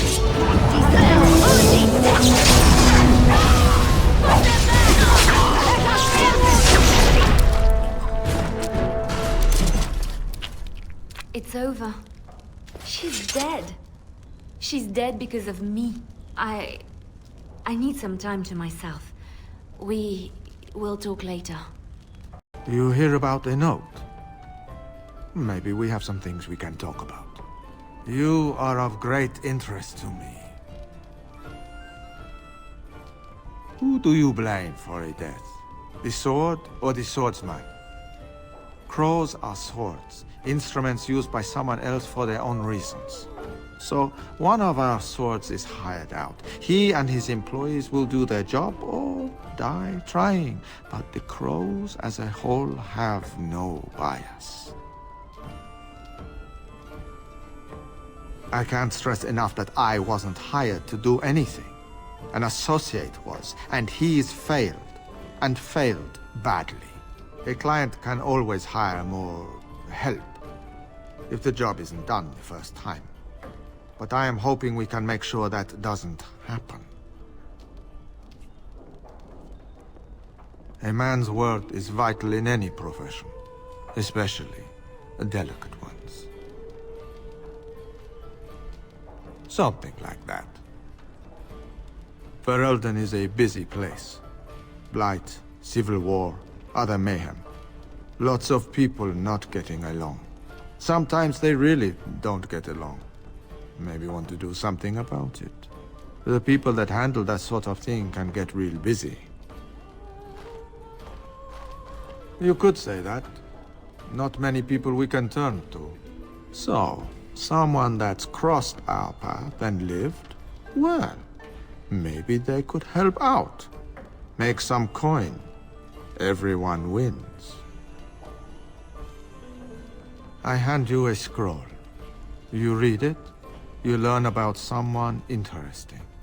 If you find out something happens to him, something unfortunate, then if we talk again, I give you money for letting me know. You don't like what's on the scroll, don't do anything. Maybe he has an accident and someone else tells me all about it. That I cannot do. One master has a contract on you. But if you help us out, maybe if that master asks for help, he'll just get silence, yes? There you go. Makes for fine reading. If that's all, luck be to you. Oh, hello.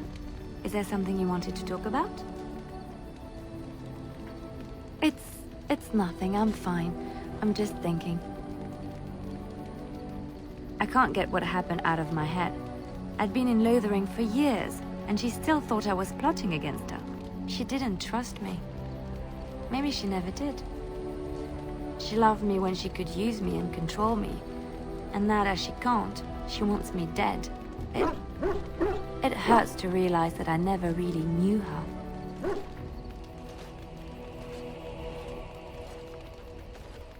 I knew she was ruthless, but I didn't know how far she could go. She is self-serving, cruel. She uses people, then discards them. But that's how she survives in the life she leads. What if she's right? What if we're the same? I should just have stayed in the Chantry. I could have been wrong about the Maker. I know you doubt me sometimes. Maybe you're right. Maybe I just tell myself he's there to console myself, to know there's someone watching out for me, to know I'm not alone. Maybe I never found faith. I just pretended to because I knew the Chantry would hide me. I forgot my life as a bard while I was in the cloister. I felt safe. I didn't have to watch my back all the time. That's what made Marjolaine the person she is, don't you see? It ruined her. It will ruin me too. It's already happened. When we killed her, I enjoyed it. Seeing her dead gave me satisfaction.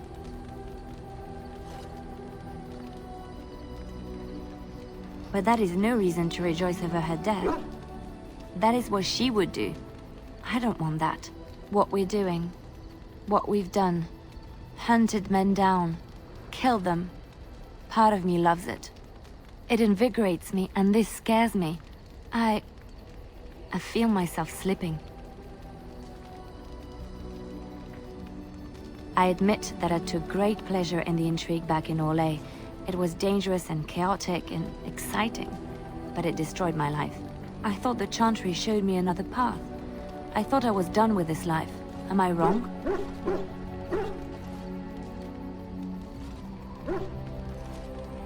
There is this thought that floats into my mind constantly. That I lie when I say the Chantry gave me peace, when in truth it bored me. Here, with you, knowing the freedom of the road and the uncertainty of tomorrow, I feel alive again. I would like to be alone for now. I have many things to consider. Thank you for listening to me. Do you remember our discussion? I just wanted to tell you that I thought about what you told me, and you were right. I didn't want to admit it, even to myself, but those years in Lothering, I yearned for the freedom and the recklessness that I knew in Orlais. The Maker made the world beautiful, but he also made it dangerous. To really experience it, I have to embrace this, not hide away in some nunnery.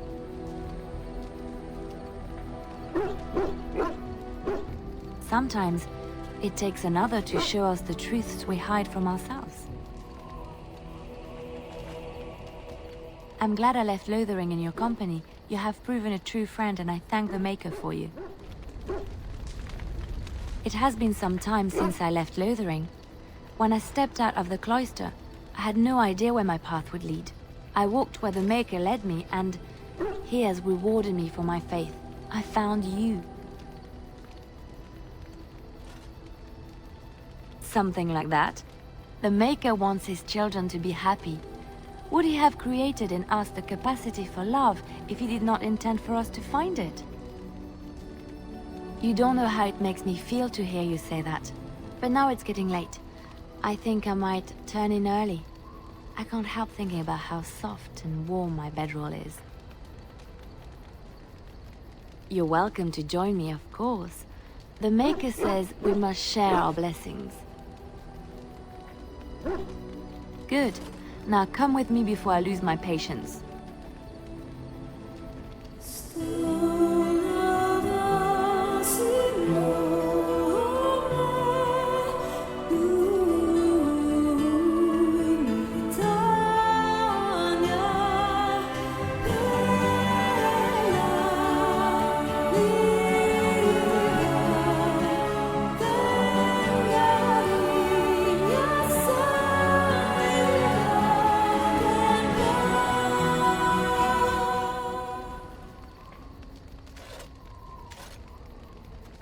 Hello.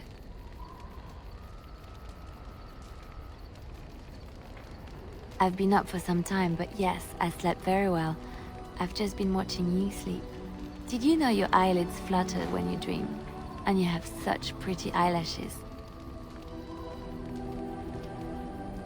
So I hear. I'm so happy, blissful. I haven't slept so well since I was forced to flee from Orlais. Knowing you will be the first thing I see when I wake gives me no small amount of comfort. I feel safe in your arms. Safe, loved and accepted. This is where I belong.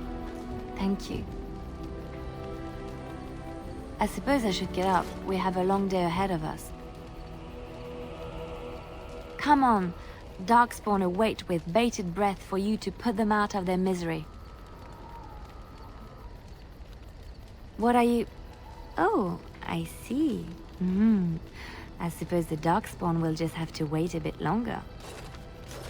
Well, aren't you sweet and attentive? Of course. Yes, a little better. Time heals all wounds, so they say.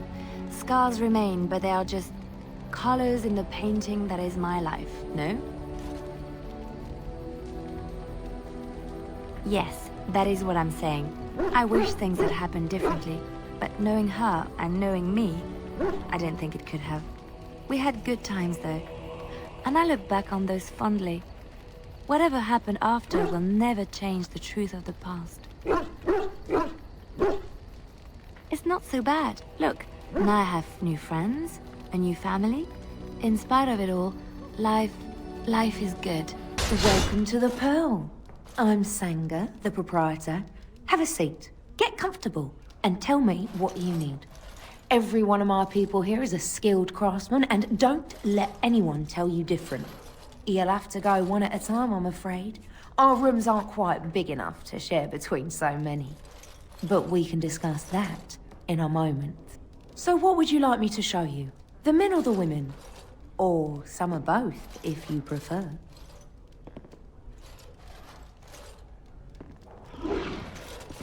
Turn around and walk, stranger. This affair is for White Falcons only. Get a load of this guard. You're telling us what to do? You aren't no common guard. You're with Arl Howe, aren't you? Men, let's clear out. Don't want to get on Locane's bad side, do we? Maker, Chantry, Templars, whoever, save me. I didn't... I could have handled it. Thanks.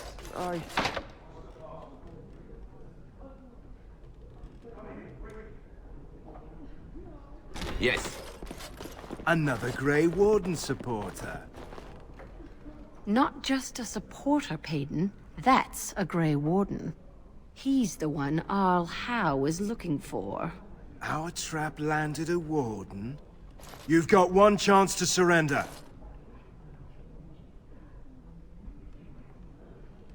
Ah, a Grey Warden. And I had heard that all the Ferelden Wardens were killed or exiled from this place. Oh, don't look so surprised. I've seen many of your kind in my journeys, and there is always something odd about you. Huh, strong hands. Could I entice you to leave your order and sign up as one of my crewmen? I could use those strong hands at my helm. I assume you saw that little drama, and none of these poor brutes has ever proven a match for me. They are too clumsy and predictable. I fight with quickness and wit, rather than with brute force and strength. I call myself a duelist because I honed my skills in duels with warriors I encountered over the years. As I said, it is better to avoid being hit, and it is best not to get into fights at all.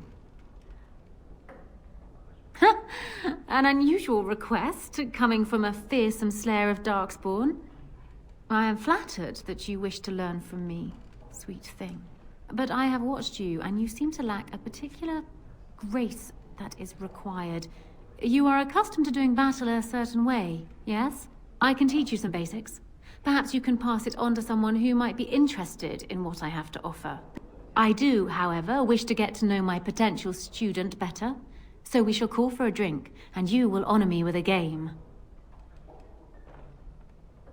Do you have something else in mind? Oh, and now you've piqued my interest. It would surely be rude of me to decline such a delicious offer. You're going with her? I thought you were joking. I can't let you do this. Not without me. Keeping an eye on the both of you. Who am I to deny such a pretty little thing as yourself, my dear? You are welcome to join us. Come. My ship is down by the docks, and I am sure you will find my cabins quite comfortable.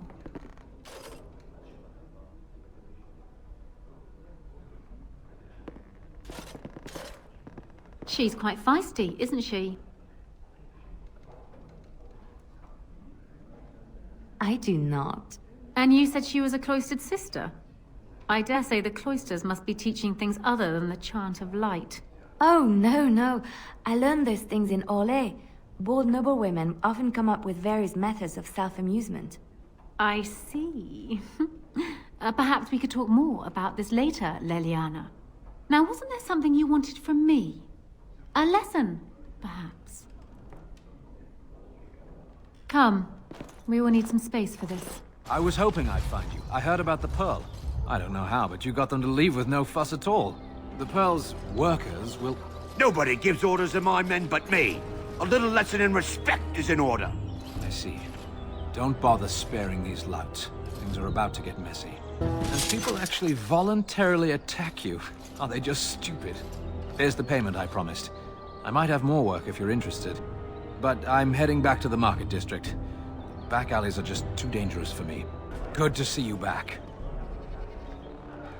I've got complaints in the Nord Noble Tavern that some mercenaries have invaded. Nothing violent has happened. The sellswords are probably just disturbing the nobles' rarefied conversation. Just drum the louts out of there. The barkeep doesn't mind some blood. Or sport, as she called it. Captain said Denerim won't miss a few dead mercenaries. Do what you will, and good luck. What are you looking at? We're the Crimson Oars! Oh! You're threatening us? We're veterans of many battles. Who are you? We were just leaving. Yes, oars, we go to the docks! A little bird told me one of Logan's friends had an accident. Terribly unfortunate. You might want to look in the chest behind me. There might be something of interest. Find everything you need? Payment? Oh, just make sure you drop by from time to time. Now, if you'll excuse me. Edwina sends her thanks for getting rid of the Crimson Oars. Mind you, she's disappointed there was no fighting. Here's payment. You've helped out a great deal. What are you doing in Haven? There's nothing for you here. No, you do not. I would have been informed if someone was expecting a visitor. Who? Perhaps revered Father Eirik will know of whom you speak. Unfortunately, he's ministering to the villagers at the moment and cannot be disturbed. I suggest you seek your brother elsewhere.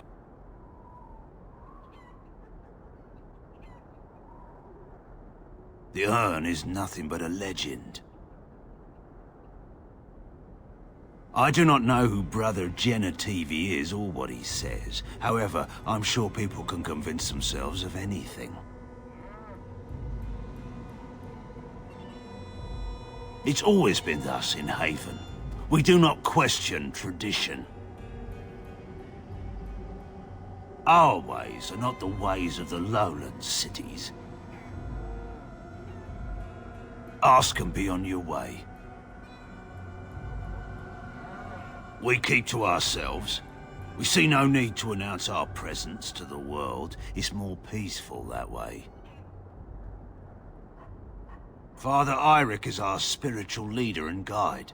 He's in the chantry giving a sermon. You should not disturb him. Haven's always been here. My family knows no other home. Then perhaps you should return to the lowlands. We do not appreciate lowlanders looking about our home as though it was some sort of zoo.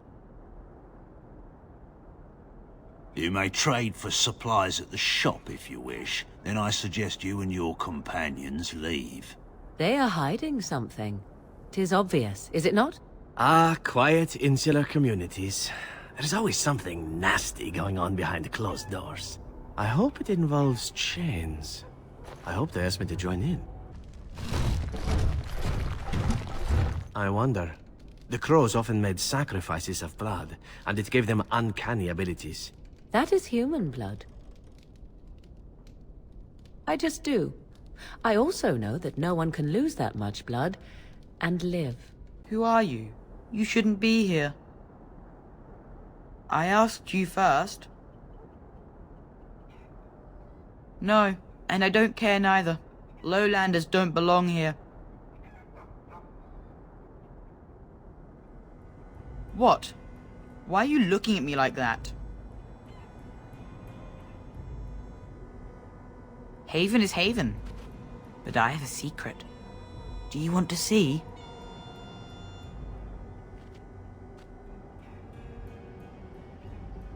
Don't know. It's lucky. I keep it with me. Don't tell anyone, all right? Who are you? You're not from Haven. We don't get very many visitors. How would you describe the place you know only as home? No, I've never heard that name. I think that is for the best. What are you doing? That's private! I don't see how that is any of your concern. No! You have no right!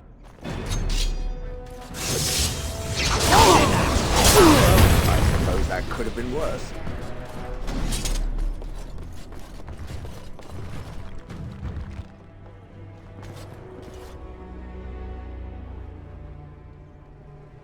We are blessed beyond measure. We are chosen by the holy and beloved to be her guardians. This sacred duty is given to us alone. Rejoice, my brethren, and prepare your hearts to receive her. Lift up your voices and despair not, for she will raise her faithful servants to glory when her... Ah, welcome. I heard we had a visitor wandering about the village. I trust you've enjoyed your time in Haven so far? This, my brothers, is what happens when you let an outsider into the village. They have no respect for our privacy. He will tell others of us if we let him. Word will spread, and then what? You, stranger, do not understand our ways. You would bring war to Haven in your ignorance.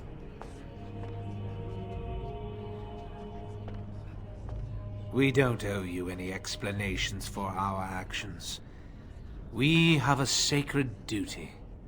Failure to protect her would be a greater sin.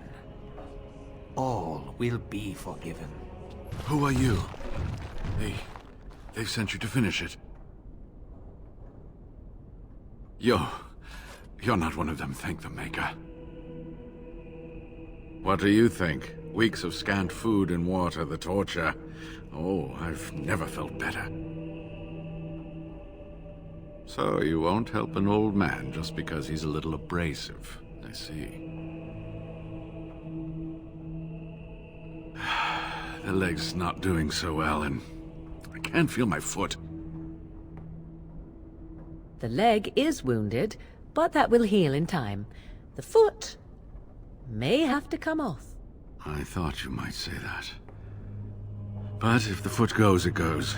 There are more important things than an old man's feet. I don't have time to rest now. I'm so close. The urn is just up that mountain. The Arl is sick. Will he live? Politics never did anyone any good. The Arl is a noble soul, but the ashes will surely cure him. Haven lies in the shadow of the mountain that holds the urn. There is an old temple there built to protect it. The door is always locked, but I know what the key is. Ivric wears a medallion that opens the temple door. I've seen what he does with it. Yes, that is your key.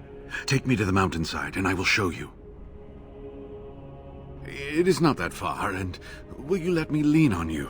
For the urn, any pain is worth enduring. Ah, good. Help me up here. I'll try not to slow us down.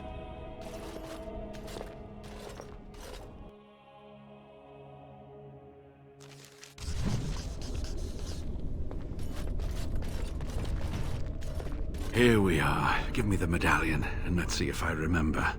Yes, you see, it can be manipulated, just like this. And there. A key to open the way. There are very few keys like this left in the world, but I have seen some. When you find the right combination, it just feels right. It is hard to explain. Now, let's see if we can open this door. There should be a place to insert this.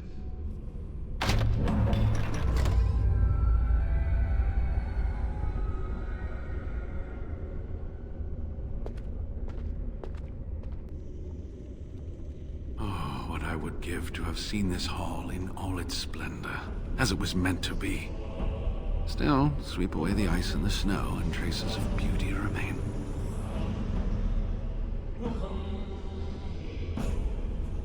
I'm sorry, what? I was a little distracted, I apologize.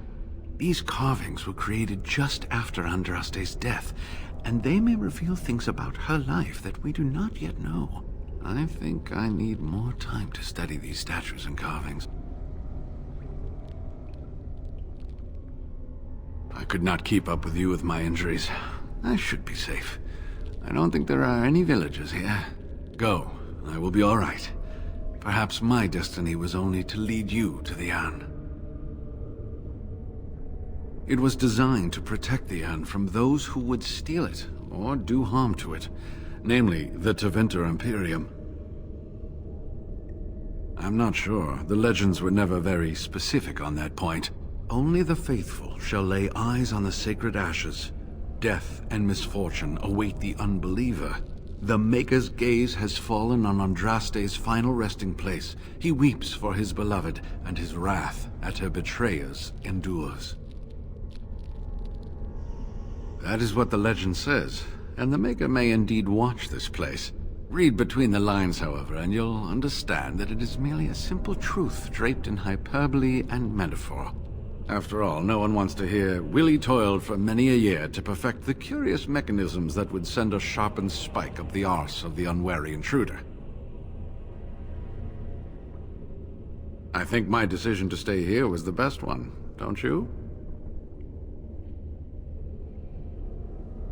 I'll be right here if you need me. Stop! You will go no further! You do not have the right to demand my name.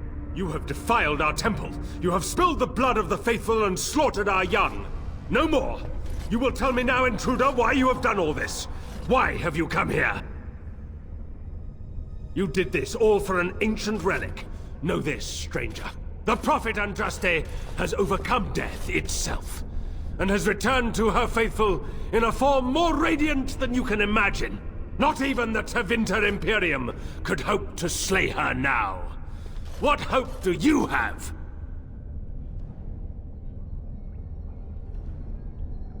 None but the disciples may approach Andraste. She is not ready yet. But when the time is right, she will descend upon the nations in fiery splendor, and all will know her. But perhaps there is a way to make up for your recent transgressions. It may be because I believe in second chances. All of us stumble through the darkness before being found and shown the light. Perhaps, through Andraste's mercy, her greatest enemy will become her greatest champion.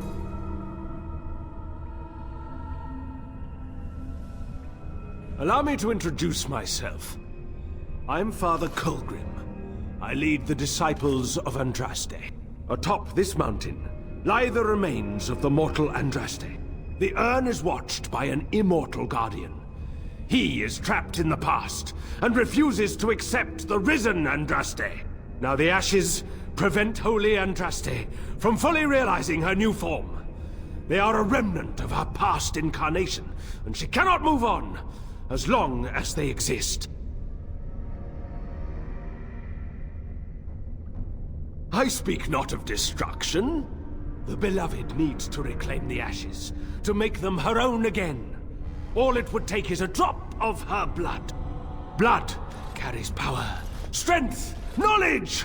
Through it, all the power that is held in the ashes will be returned to Our Lady.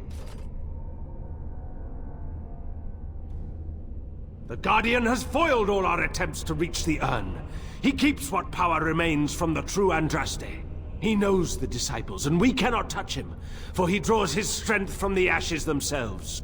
But you could deliver Our Lady what is rightfully hers. The rewards for performing such a service would be great indeed. You will gain the right to the power of the dragon, the power of risen Andraste herself. The task is simple. I give you a vial of the holy Andraste's blood, and you empty the vial into the ashes. Whatever magic was held in the ashes will be undone, and our great lady will be freed from the shackles of her past life! Once that is done, you will have earned your place as our honored brother.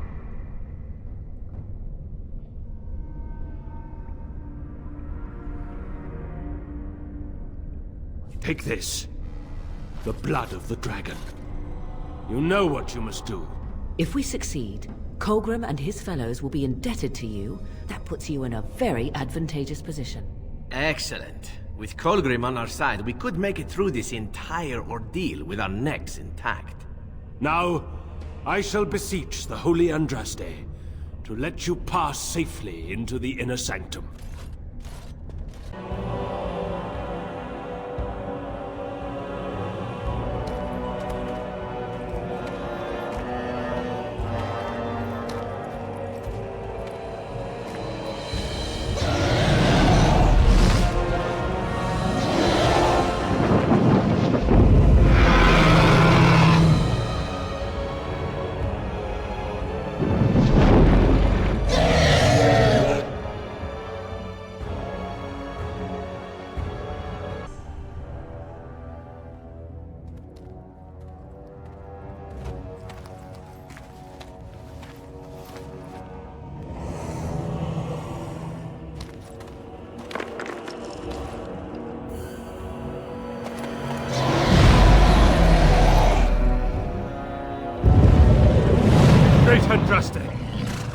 pray you, stay your wrath.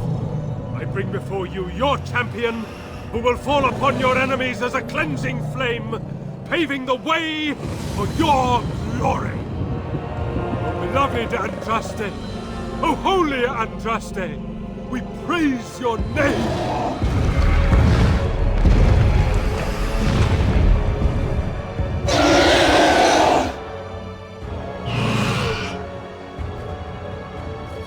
I have spoken to the beloved Andraste. She will let you pass. Succeed in your task, and you will share in her glory. We await your triumphant return.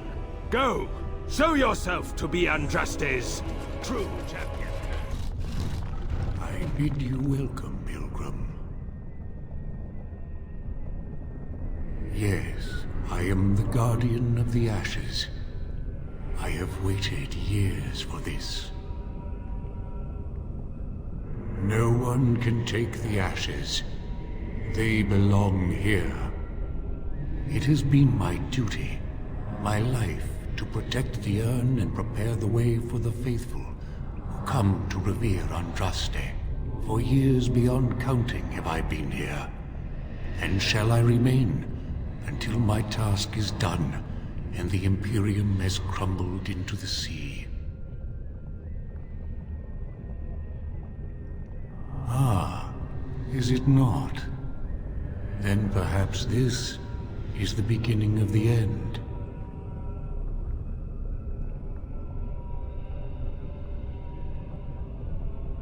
When my brethren and I carried Andraste from Tevinter to this sanctuary, we vowed to forever revere her memory and guard her. I have watched generations of my brethren take up the mantle of their fathers. For centuries they did this, unwavering, joyful in their appointed task. But now they have lost their way. They have forgotten Andraste and their promise.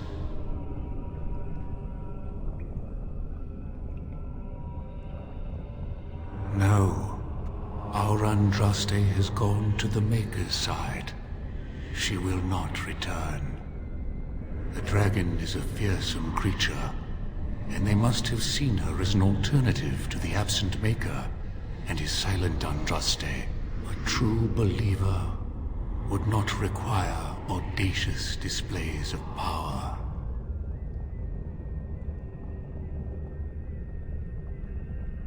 When my brethren and I carried Andraste from Tevinter to this sanctuary, we vowed to forever revere her memory and guard her.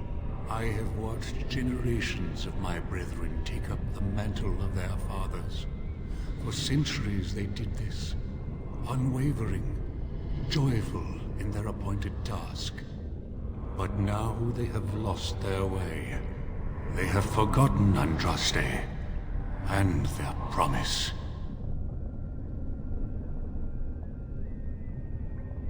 They have forgotten that Andraste was just a messenger. They speak no more of the Maker, only of their false Andraste, and even greater sin. It began with an ancestor of the one known as Colgrim. He saw himself as a new prophet, preaching the rebirth. Some disagreed with him. I heard their cries of pain and loss, which were quickly silenced.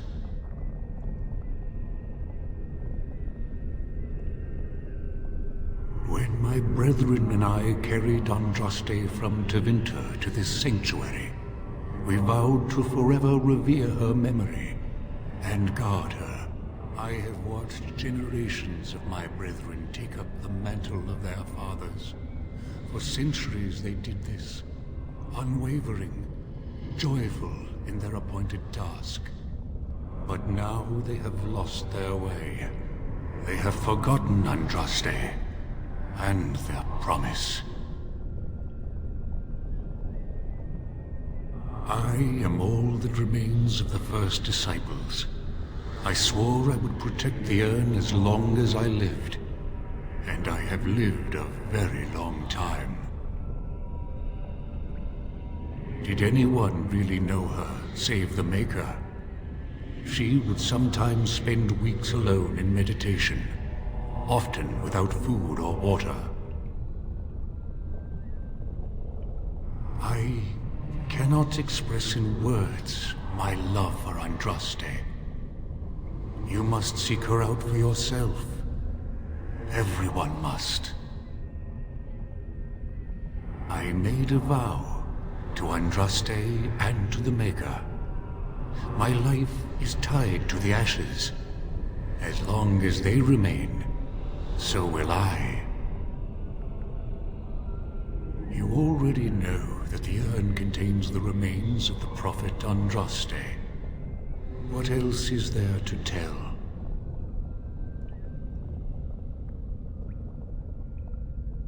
You have come to honor Andraste, and you shall, if you prove yourself worthy.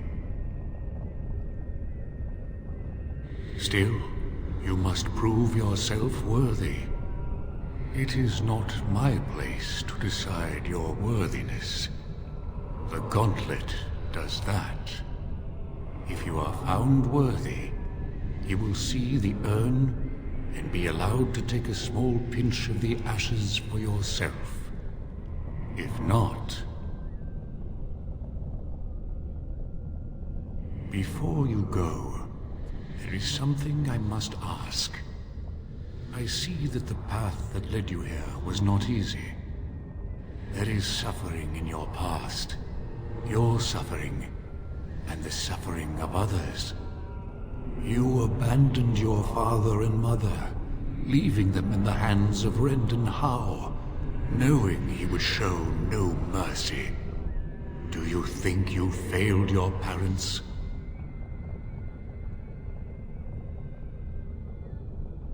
Then you do not dwell on past mistakes. Neither yours, nor someone else's. One wonders what this Guardian's purpose is. Be wary of his traps. Oh, good. For a moment there, I thought you were going to go on a weepy tirade and try to share your feelings. It seems that reflection on past mistakes is a constant preoccupation of the religious mind. Is there any religion that does not thrive upon guilt, like a glutton at his lunch? No, I thought not. And now the self-flagellation? Oh, that is what comes next in these things, no? And what of those that follow you? And the Antivan elf? Oh, is it my turn now? Hurrah! I'm so excited. Many have died at your hand. But is there any you regret more than a woman by the name of... How do you know about that? I know much. It is allowed to me. The question stands, however. Do you regret? Yes, the answer is yes, if that's what you wish to know. I do. Now move on. Shale, the stone giant. There is so little I can draw from you. I feel the distant echo of a soul, dormant for so long, now awake. Good for you. And with the awakening, the slow realization of all you have lost. Ah, Shale, your entire existence is a test of your will and courage. You have my respect. And you, Morrigan, Flemeth's daughter, what? Begone, spirit. I will not play your games. I will respect your wishes. The way is open. Good luck, and may you find what you seek. The smallest lark could carry it, while a strong man might not. Of what do I speak? Yes, I was Andraste's dearest friend in childhood, and always we would sing. She celebrated the beauty of life, and all who heard her would be filled with joy. They say the Maker himself was moved by Andraste's song, and then she sang no more of simple things.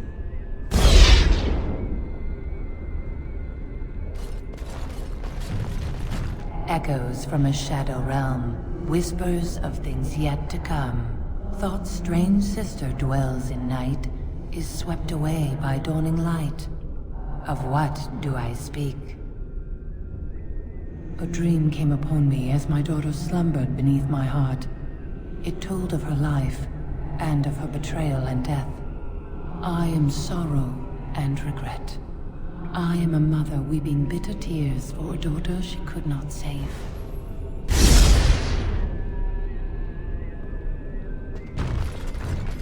I'd neither a guest nor a trespasser be. In this place I belong, that belongs also to me. Of what do I speak? It was my dream for the people to have a home of their own, where we would have no masters but ourselves.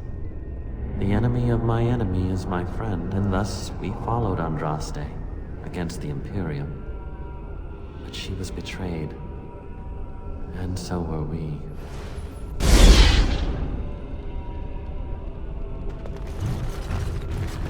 An eye for an eye, a tooth for a tooth. The debt of blood must be paid in full. Of what do I speak? Yes, my husband Hissarion would have chosen a quick death for Andraste. I made him swear that she would die publicly with her war leaders, that all would know the Imperium's strength. I am justice. I am vengeance. Blood can only be repaid in blood.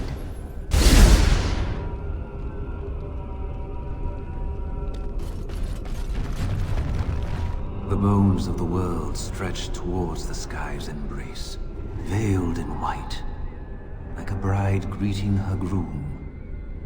Of what do I speak? Yes.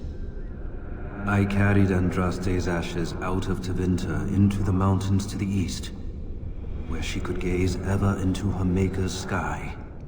No more fitting a tomb than this could we find.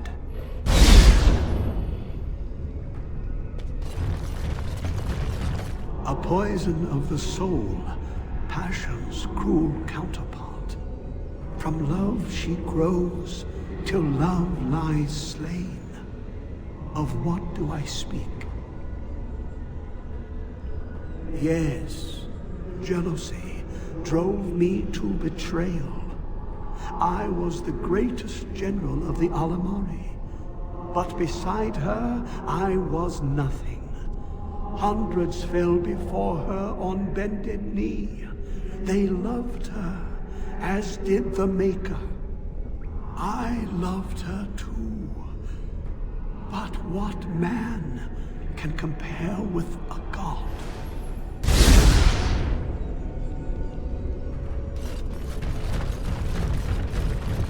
No man has seen it, but all men know it. Lighter than air, sharper than any sword, comes from nothing, but will fell the strongest armies. Of what do I speak?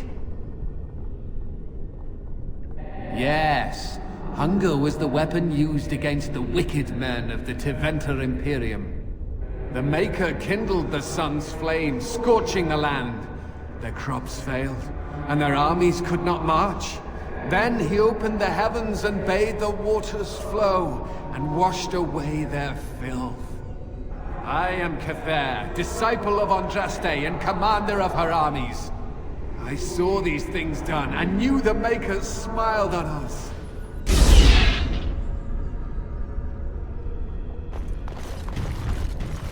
She wields the broken sword, and separates true kings from tyrants. Of what do I speak? Yes, I could not bear the sight of Andraste's suffering, and mercy bade me end her life. I am the penitent sinner, who shows compassion as he hopes compassion will be shown to him.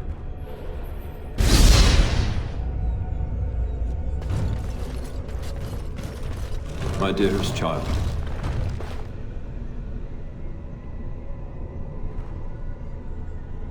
You know that I am gone, and all your prayers and wishes will not bring me back. Pup, I know you miss me, but my death and my life no longer have a hold on you. This is how it should be. Set your eyes on the horizon. Do not look back, and do not falter. You have such a long road ahead of you, and you must be prepared. And so I leave this in your hands. I know you will do great things with it. This really gets the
Of course.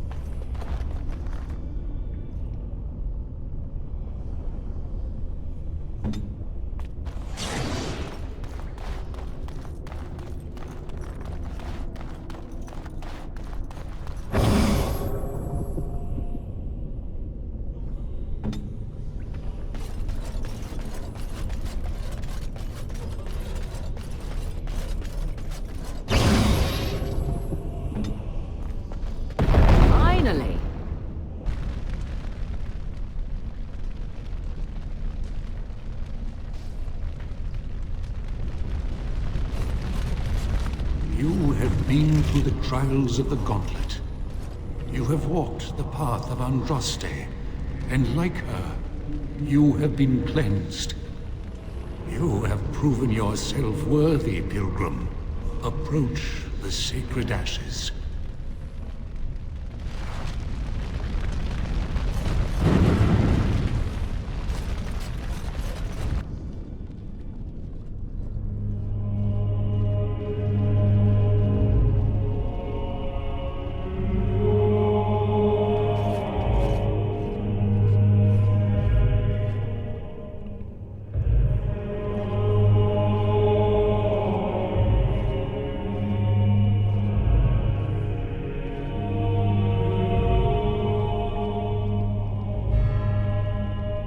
I stand in awe.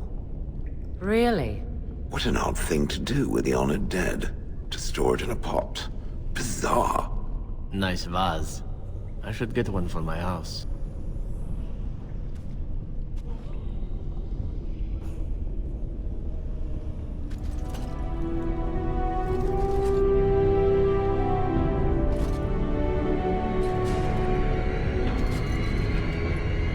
The ashes!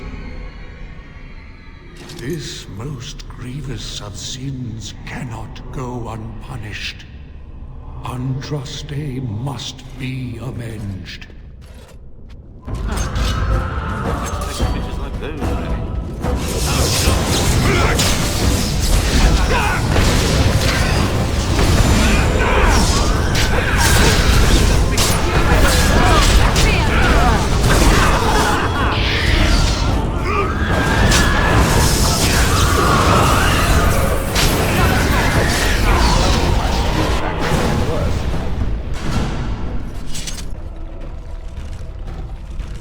Already, the weight of the past seems to have lifted off the mountain. You are Andraste's Knight Champion. What you have done here will change the world forever. Yes, it would be a grave sin to deny you your just reward. You will share in the power of the dragon. You will become one of the children of the risen Andraste. Behold, the blood of the dragon, drawn from the beating heart of a wyvern. Drink in the strength of 1,000 generations. You will receive the memories and experience of our forefathers. You will know what they know, and what we know.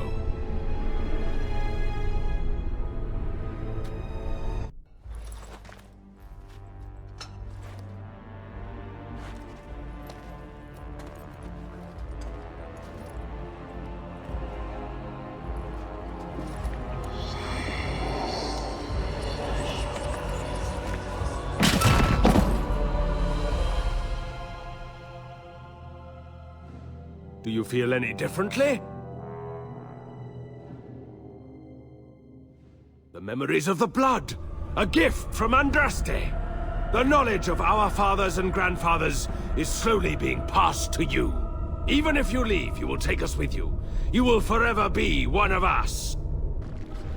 Welcome back. You were gone for quite some time. Well, did you find it? Is that?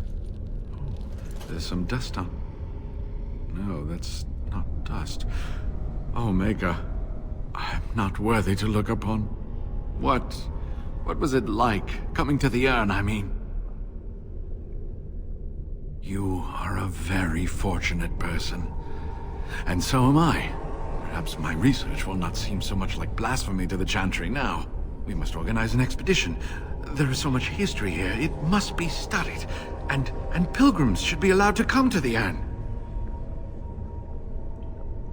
Gone? What do you mean, gone? No. But how? How? They will pay for this. The Maker himself will smite them for this sacrilege. I was so close, and now she's gone. Forever. I was so close. So close. Where are the ashes? I had a bad feeling about this entire expedition, and I am glad to see you back. What happened? Could I see them, please?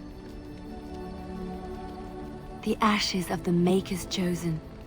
I feel unworthy to look upon her. But what happened to the rest of the ashes? Good. Perhaps I shall journey there after we're done for some quiet contemplation. You've seen and touched Andraste's ashes. They are the holiest thing on this earth, the remains of the Maker's Chosen. I do not know if I am worthy to look upon her. Yes, of course, but it still is something to be in awe of. Look. Before we go any further, I want to say something. I appreciate that you brought me to see my sister, and that you were there to talk me down after we left. You're a true friend. I just wanted to tell you that. That we are. I have your back. You know that, right? Your back? Is there something I can help you with? Ah, you've changed your mind. I was hoping you would. I would be honored to fight by your side. Oh, it's been a long day. Rest would be welcome. Yes, of course. I am just a little weary. As you may have noticed, I'm no spring chicken. Thank you. You're very kind to say so. But in all honesty, I do not know how many years I have left in me. I have lived for such a long time, but there is always something else to do. And I have to keep going in order to do it. I think I will be glad when I am done. Oh, I don't know. I really don't. Have you encountered many abominations, apart from the ones in the Circle Tower? Ah, yes, Connor, of course. The first time I saw an abomination, my blood turned to ice. It was months before the nightmares stopped. It was the knowledge that I could easily become one of them that frightened me the most.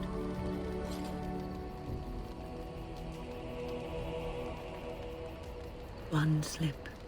All it takes is one slip, and everything you are is simply gone. replaced by madness. And there is no turning back, or at least that's what they say. Of late, I have begun to wonder if there is any way an abomination can be cured. Or if a mage could be so possessed and still retain their sanity, their humanity. Yes, it is madness and cruelty that define abominations. If those are lacking, if the mage remembers the person they truly are, then they are not an abomination. I never saw that. Thank you for showing me another way of looking at it. So, tell me, how did you become a Grey Warden?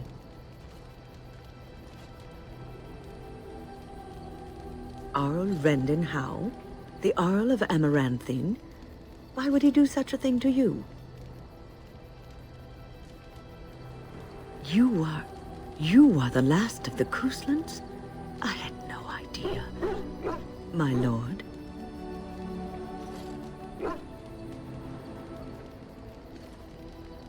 Do not be blinded by your desire for revenge. Rendon Howe will get what he deserves in time. Such deeds cannot go unpunished. Take heart, dear friend. You survived, even when you were not expected to.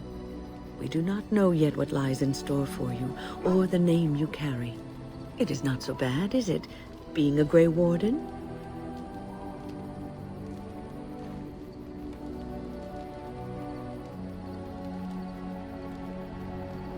Sometimes it gives me comfort to think that everything will end up the way it's supposed to. That it will be all right. You were chosen. You survived the joining when others did not. Perhaps it was meant to be. I must ask, what does being a Grey Warden mean to you?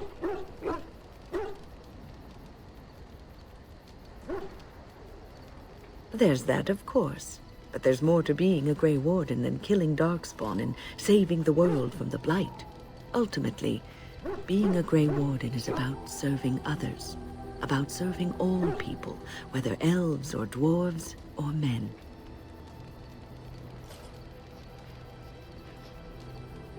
As a Grey Warden, you are a guardian of men, and you guard them because their continued existence is more important than you are. Thus it is you who serves, not they. A good king, a true king who cares for his land, uses his power to rule firmly but fairly. He serves his people first and foremost. The king who does not do this, who believes that he is entitled to his power, who abuses it and uses it for his own means, is a tyrant.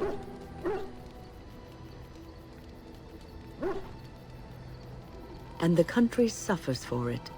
If you live apart from others, and your actions affect only you, then you may do as you wish. But if you have power, influence, and strength, your every action will be as a drop of water in a clear, still pond. The drop causes ripples, and ripples spread. Think of how far they will go, how wide they will become, how will they affect the pond.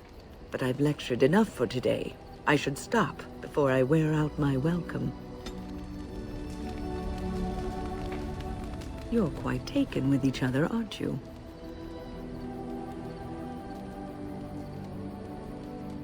Well, she's hardly discreet.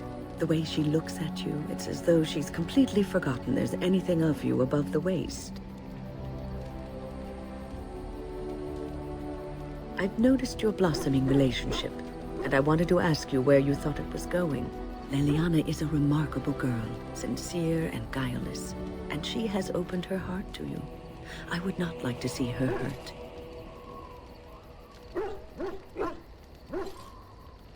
I am worried about you both. There is great potential for tragedy here. Love is ultimately selfish. It demands that one be devoted to a single person who may fully occupy one's mind and heart to the exclusion of all else. A Grey Warden cannot afford to be selfish. You may be forced to make a choice between saving your love and saving everyone else. And then what would you do?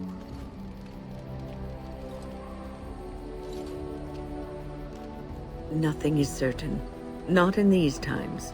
You cannot take anything for granted. I want you to be aware of this.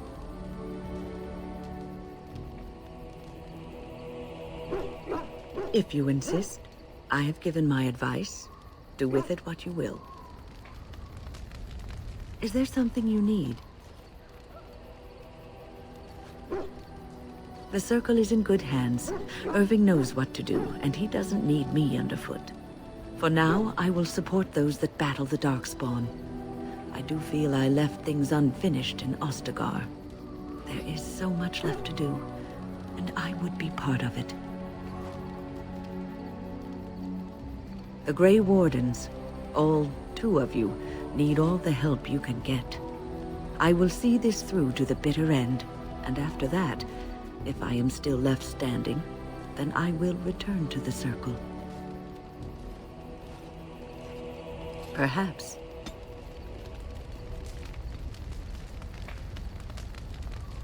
Is there something you need?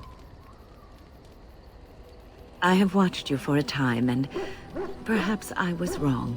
There seems to be something special between the 2 of you. I think she feels she's truly found her place with you.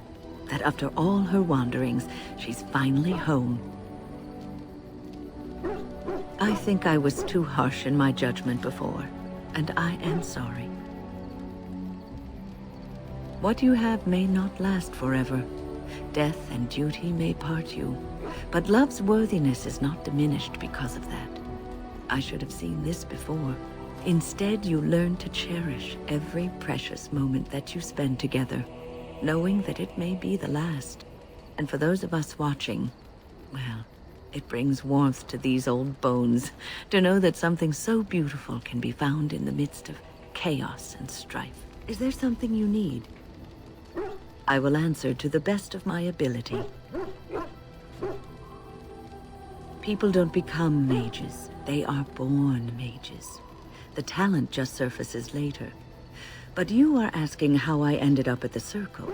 I was brought there by the Templars, just like many of the other apprentices. I don't remember very much. I was very young then. I set a boy on fire.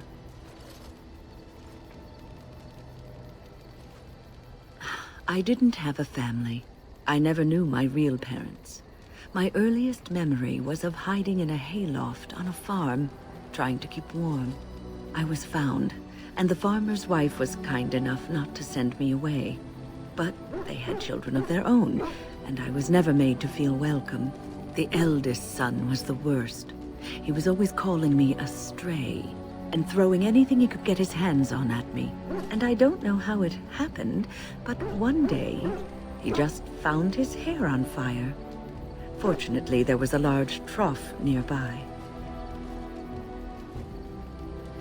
And you would have seen yourself trussed up like a festival turkey and paraded about the square for it. Village folk have little love for witches like us. Thankfully, all I had to endure was a few nights locked in a cold barn with a bowl of water and a crust of bread. The Templars arrived several mornings later.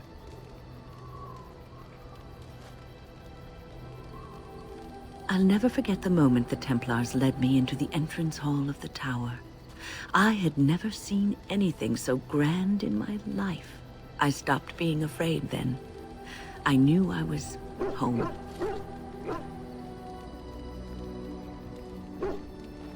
Well, that's about all there is to my tale. That's how I came to the Circle.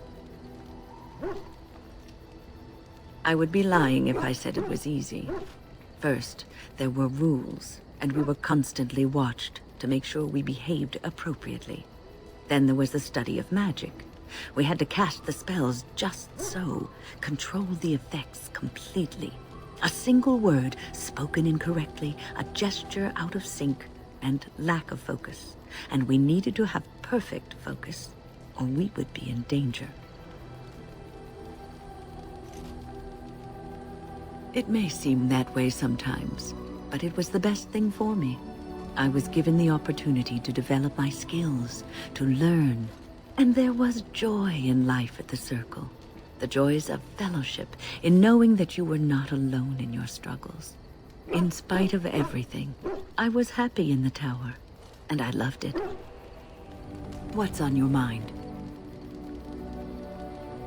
Oh, yes, and thank you for asking. I'm feeling much better today. Well, thank you for your kindness, my dear. It certainly warms these rickety old bones. What's on your mind? I will answer to the best of my ability. What's on your mind? Is something troubling you? You are one of the 2 surviving Grey Wardens in Ferelden. You defend all of us, and much rests on your shoulders. It may not mean much to you, but thank you for having the courage to continue to fight. And that gives me hope.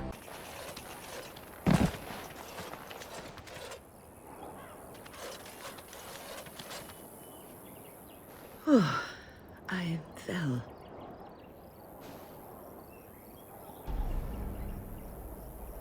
For a moment there, I thought it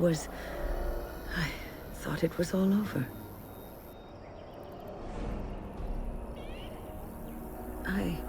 I will explain everything when we are back at camp. Now is not the time. You return. Might you have news? You have? Wonderful. Let us go at once to Eamon's side and see if the Urn's healing powers live up to their reputation.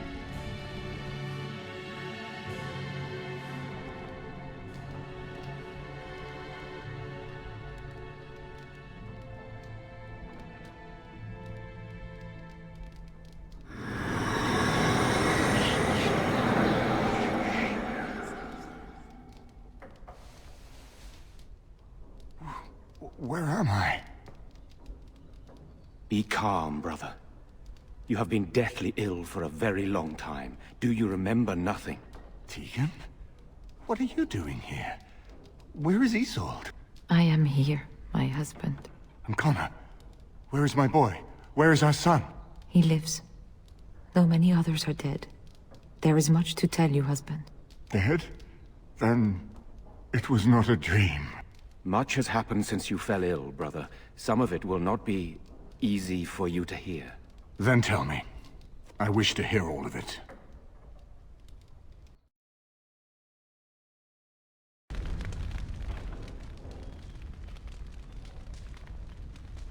This is most troubling. There is much to be done, that is true. But I should first be thankful to those who have done so much. Grey Warden, you have not only saved my life, but kept my family safe as well. I am in your debt. Will you permit me to offer you a reward for your service?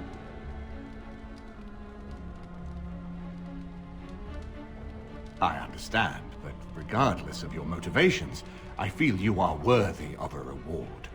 I would like to honor your efforts, nothing more. Then allow me to declare you and those traveling with you champions of Redcliffe. You will always be a welcome guest within these halls. And for you, Warden, a shield of the same make as those that have been given to our finest knights. We should speak of Loghain, brother. There is no telling what he will do once he learns of your recovery. Loghain instigates a civil war even though the Darkspawn are on our very doorstep.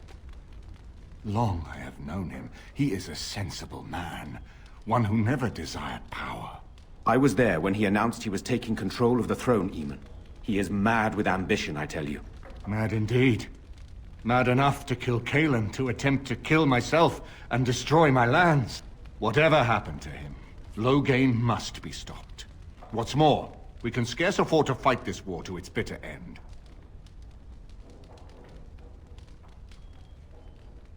I could unite those opposing Loghain, yes. But not all oppose him.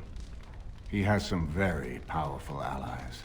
We have no time to wage a campaign against him. Someone must surrender if Ferelden is to have any chance at fighting the Darkspawn.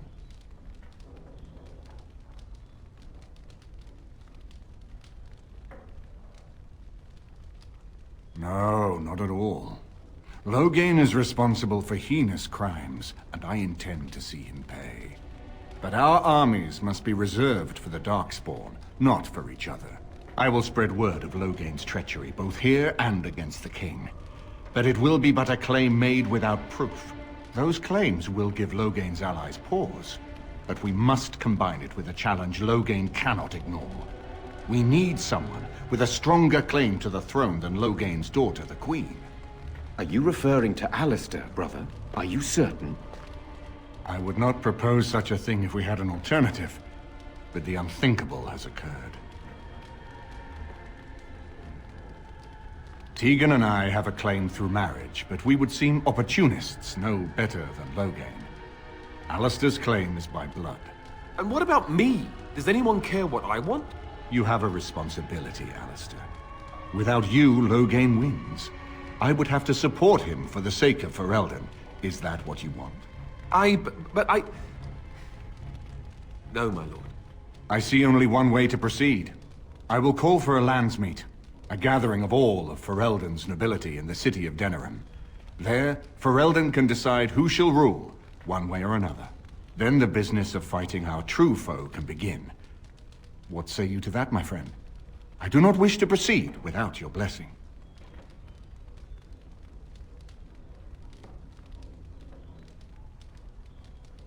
Why do you think he had me poisoned? He wanted me gone without having to confront me directly. If I call for a landsmeet, refusing the compromise and attacking Redcliffe will only support our accusations. I'm sure he'd rather I died from the poison. Had the demon not interfered, that's exactly what would have happened. Unless we convince some of Loghain's allies to abandon him, that's not likely to happen. Our army is not large enough. As a Grey Warden, you may gather allies to you, but we need those forces to face the Darkspawn, not to battle against our own. You have already found allies, but we need those to fight Darkspawn. I truly believe the landsmeet is our best option. We could attempt to wage a military campaign against Loghain, but even if we win, would we have enough left to defeat the Darkspawn? No, but neither would Loghain. Perhaps Loghain gambles on this attitude, that everyone will decide facing the Darkspawn is more vital than facing him, so that he leads us against the Horde. Very well. I will send out the word. But before we proceed, I believe there is the matter of the mage, my son's tutor. He still lives, I understand. He does. He is in the dungeon, brother. Have him brought here, Tegan. I wish to see him. Jowan, what you have done is not in question.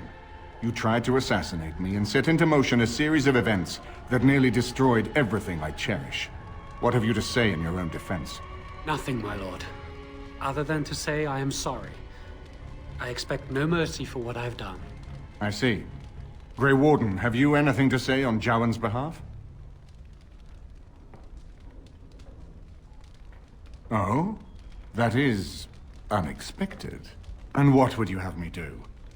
As the injured party, my ability to see the merciful path is strained.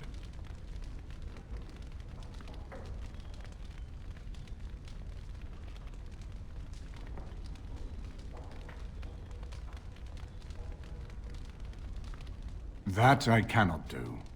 He is a Maleficar, and I cannot unleash him on a land already racked by war and chaos. I am sorry. Jowan, I hereby turn you over to the Tower of the Circle of Magi. May the Maker have mercy on your soul. Thank you, my lord. Now, back to the matter of the landsmeet. It will take some time to recall my forces and organize our allies. I would prefer to wait until that is done before calling the landsmeet. In the meantime, I suggest you pursue the remainder of the Grey Warden treaties. We will need all the allies we can get if we are to defeat the Darkspawn Horde. Have you heard much about the Grey Wardens of old?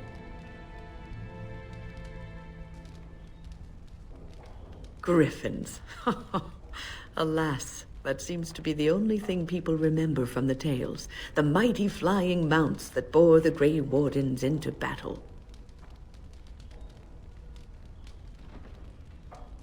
Unfortunately, they've all passed back into the Maker's hand. So that wish will have to go unfulfilled. It was said that watching the Wardens ride in on their white griffins was enough to rouse a weary heart and put the dance back in the step of an old man. The Grey Wardens were powerful, feared and respected, but they also inspired the common people. I remember a tale that was told to me many years ago. Maker's mercy, it's like talking to a child. Yes, there are griffins in this story.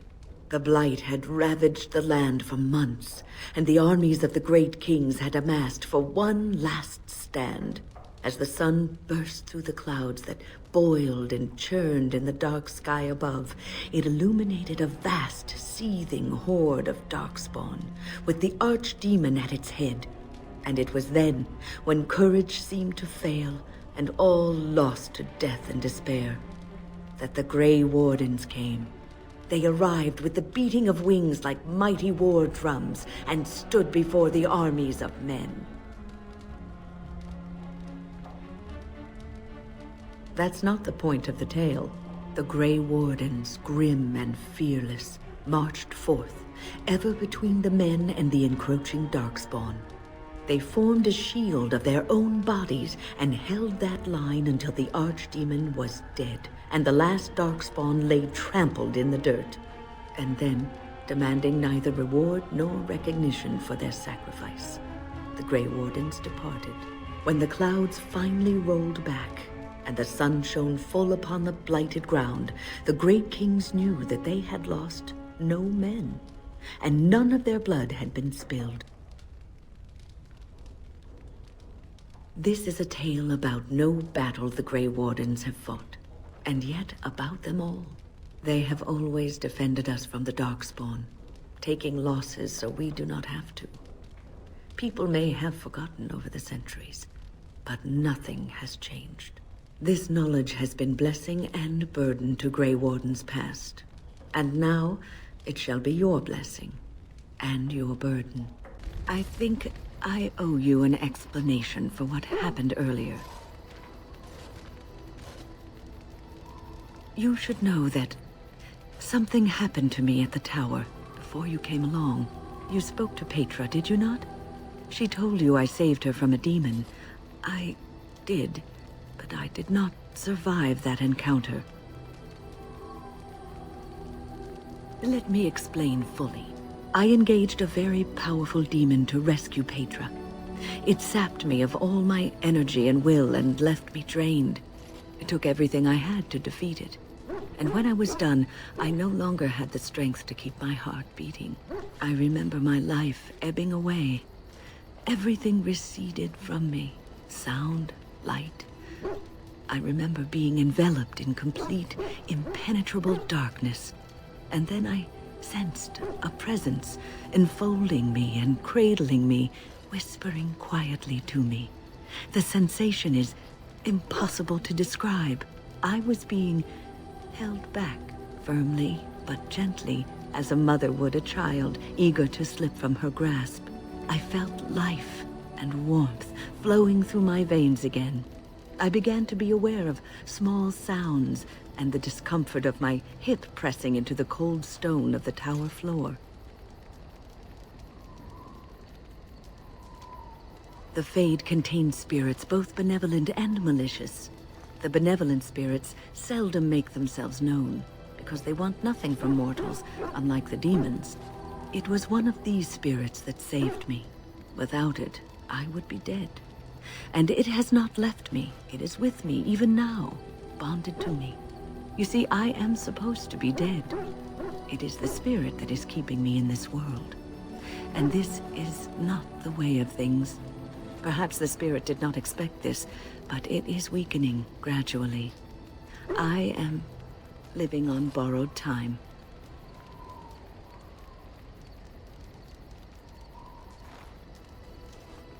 I do not know. I can feel when the spirit weakens, so I should have fair warning. But come, let us not talk about this. There is time yet. What's on your mind?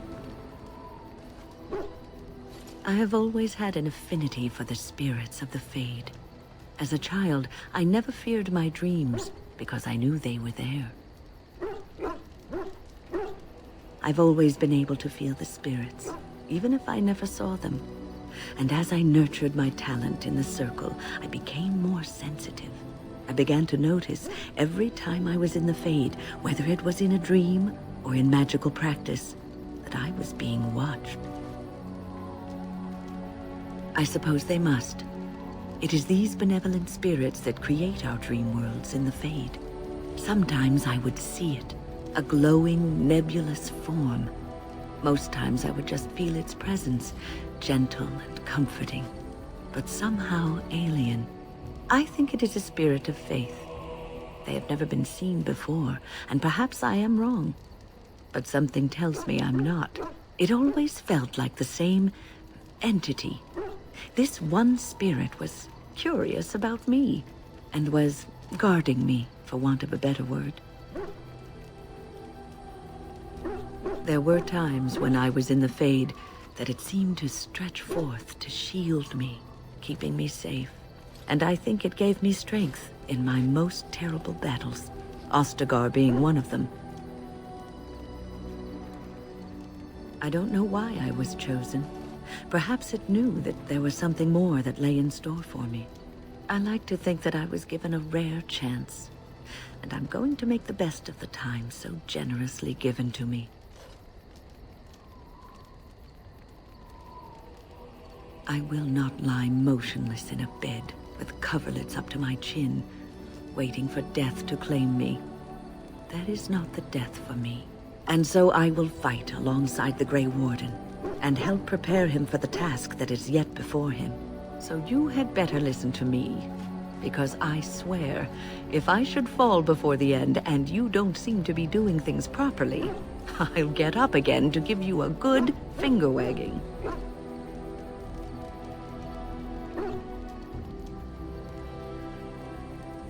You know, I think you'll be all right, even without my help. What's on your mind? Cure me? What, am I sick now? Even you know that you cannot cure the dead. And I'm not the only one dying. You are too.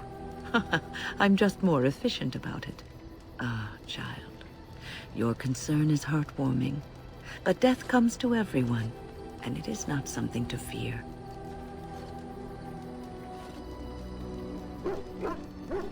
People fear not death, but having life taken from them. Many waste the life given to them, occupying themselves with things that do not matter. When the end comes, they say they did not have time enough to spend with loved ones, to fulfill dreams, to go on adventures they only talked about. But why should you fear death if you are happy with the life you have led? If you can look back on everything and say, yes, I am content. It is enough.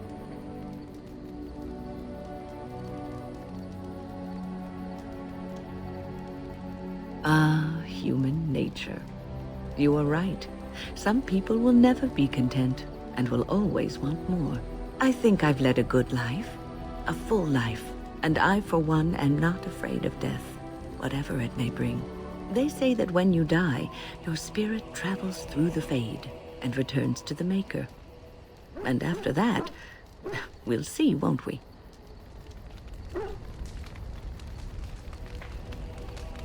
What's on your mind? I try not to dwell too much on the mistakes of my past, of which there are many. I would go quite mad if I did that. But I do have one regret. The greatest misstep of my life, made even more grave because it had dire consequences for someone else. Years ago, I was assigned as mentor to a lad, Denerim. He was my first apprentice. Denerim was an elf, raised in one of the elven alienages. and he was very mistrustful of humans, especially humans in authority.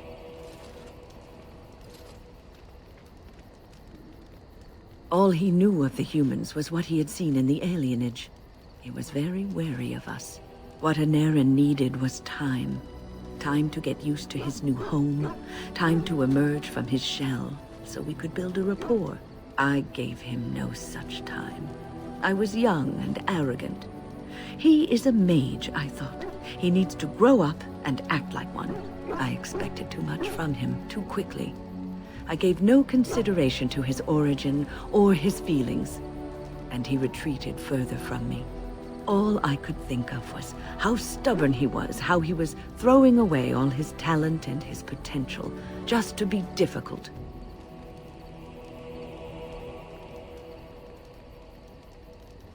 Oh, I dread to think. I was a harsh taskmistress. He might have thought I was a demon in disguise. You cannot plant crops in the cold, wintry ground. You cannot teach a student who is closed off and unresponsive. Patience is what is needed, and I learned that too late to help him. I just wish I had been more aware, stopped for a moment to put myself in his shoes. Denerim ran away from the circle one night. I had berated him over some trivial, ridiculous matter that I no longer remember. I drove him away because of something utterly unimportant. He was a child, 14 at the time of his leaving. They had his phylactery, and they hunted him down.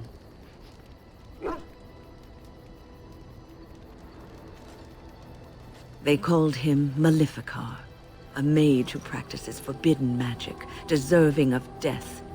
He was a child, misunderstood and lost. I begged the Templars to tell me if he suffered, if they gave him a quick death. I got no answers from them. I was his mentor, and they wouldn't even tell me what became of him. I should have known better. I had the best mentors. They were kind, compassionate. Why didn't I learn from them? I failed Denerim. All I had to do was listen to him. He would try to talk to me, and I would tell him to concentrate on his spells. He talked about the alienage sometimes, and the Dalish. He always talked about looking for the Dalish elves. The apprentices that came after Denerim benefited greatly from the lessons I learned from him. In a sense, he was my teacher, and I his student.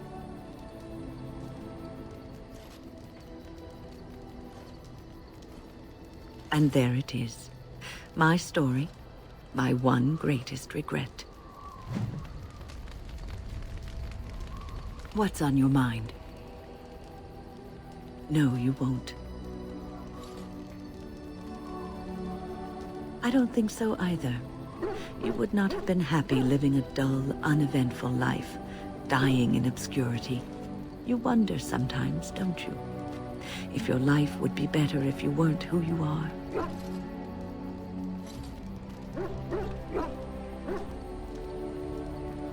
I didn't.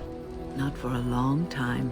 When I was a young woman in the tower, I came to the realization that the circle would be my life, and I would know no other. Family, love, a simple life. These were things that others took for granted, that I would never have. It made me very moody. All I could think of was being trapped in that tower with no way out and no end in sight. I started hating my life and myself, and one night I found myself in the tower's chapel. I was seeking refuge, maybe answers.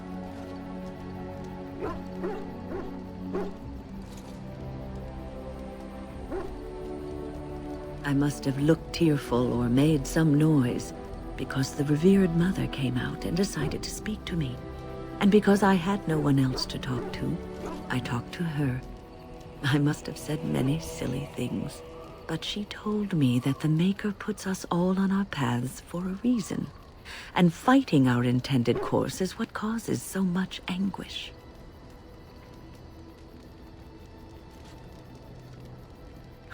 I thought the old biddy was full of rubbish. I was 15, maybe 16, and I knew everything. So I left, but I always found my way back to that chapel. And as the years passed, I began to see the truth of her words. We were supposed to be polar opposites, mage and priest. But we weren't. There was much about us that was the same. Not all priests choose their path. Some children are given to the chantry to raise and become initiates. The revered mother had lived in the chantry all her life, as I had been in the tower for all of mine. She taught me that you can find your family in the people around you, that you can love your work and find fulfillment in duty. And there is joy even in self-sacrifice. If you put others before yourself, then their well-being is yours, and their happiness is your happiness.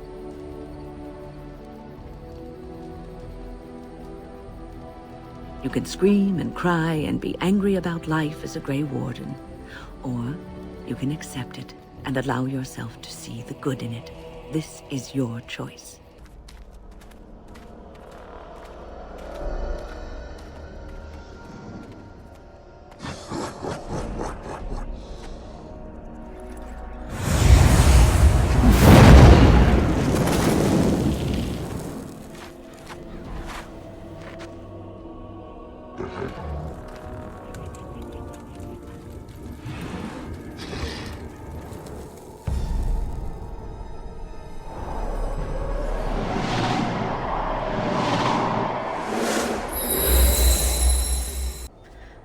Interesting and draining. I called forth the spirit that sustains me so that it could lend us aid. I did not realize it would take this much out of me. It seemed a good idea at the time, if a little rash. I think it may have weakened the spirit a little. Well, that's certainly conceivable. I suppose I shouldn't be using that particular trick to entertain children at parties. I promise I'll be careful. And thank you. Your concern is touching. Stop right there, outsider. The Dalish have camped in this spot. I suggest you go elsewhere, and quickly. I am not threatening you. I am warning you. We have always defended ourselves when necessary. We Dalish are masterful archers. Imagine how dangerous an arrow might be if it pierced your heart, or your eye. But again, we feel no urge to harm you. We merely protect our own from dangerous outsiders such as yourself. Move on, and there will be no need for either of us to fight. I find that hard to believe. What business could we Dalish possibly have with a group like yours? Seeing as you are obviously no simple trespasser, I will leave it to the Keeper to decide the importance of your business. In the camp, I suggest you keep your hands to yourself, and remember that our arrows are still trained on you. Follow me.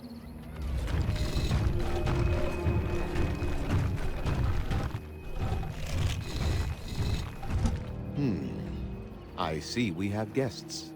Lovely. It's a whole colony. Who are these strangers, Mithra? I have precious little patience and less time to spend on outsiders today. I understand, but this one claims to have important business with our people. I see. Tell me, stranger, what business could you possibly have with us? We have our own issues we must deal with, as you can see. You might have simply said so to begin with. Masiranus, Mithra. You may return to your post. Manuvinen, Keeper. Now, allow me to introduce myself. I am Zathrian, the keeper of this clan, its guide and preserver of our ancient lore. And you are? If you came to bring news of the Blight in the south, it is not needed. I had already sensed its corruption. I would have taken the clan north by now, had we the ability to move. Sadly, as you can see, we do not. I imagine you are here regarding the treaty we signed centuries ago. Unfortunately, we may not be able to live up to the promise we made. This will require some explanation. Please, follow me.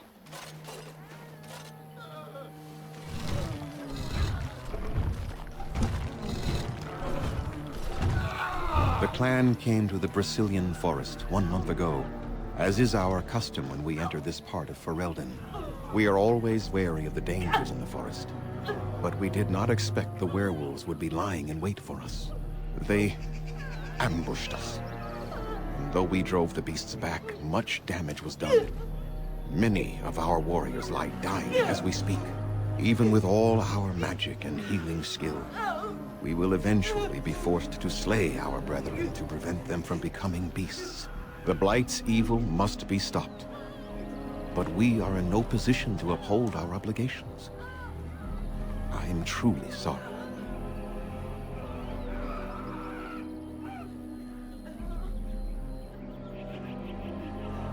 The affliction is a curse that runs rampant in their blood, bringing great agony and then ultimately either death or a transformation into something monstrous.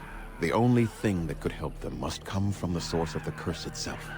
And that would be no trivial task to retrieve. I would not ask such a thing of anyone. You asked, did you not? Within the Brecilian forest dwells a great wolf. We call him Witherfang. It was within him that the curse originated, and through his blood that it has been spread. If he is killed and his heart brought to me, perhaps I could destroy the curse. But this task has proven too dangerous for us.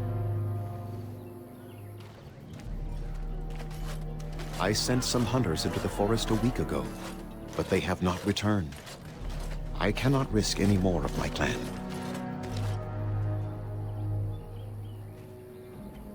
We would assist with the Blight, of course, and you would have our gratitude. This attitude has been burned into our souls after long years of slavery and oppression. It is not personal, but very well.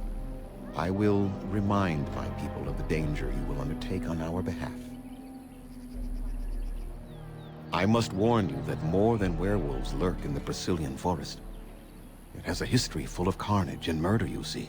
Where there is so much death, the veil separating the spirit realm from our own becomes thin, allowing spirits to possess things, living or dead. But if you can indeed help, then I wish you luck. Make them quick, if you please. I have much to do here. My apprentice Lanaya or Sayrel, the clan's storyteller, could provide you with answers just as easily. Watch for the white wolves. They are his eyes and ears in the forest. There is not much to say. It stemmed originally from Witherfang, but now any werewolf may infect someone with it. No, the ones from this forest, however, do. It is possible, but not guaranteed. The only way to protect against the curse is not to be bitten. You will know within a matter of days. You will begin to sweat and vomit, and most tellingly, your temper will become wild and uncontrollable. If that happens to you, you should seek out Witherfang even more swiftly. Your mission at that point will be rather personal. That is a long tale I do not have time to tell. Ask Sayrel about it if you wish. Go on, then. I must return to caring for my people. Creator's speed on your way. Who comes? Oh, I beg your pardon, stranger. I was so busy attending to the Hala, I did not hear your approach. My name is Alora. I am the Master Herder in charge of caring for the Hala. Not as exciting as being a Grey Warden, but the Hala are vital to us. They are the noble beasts that pull our Aravel. What humans call landships. They are our companions and our guides. We ride the Hala, but never with reins or a saddle.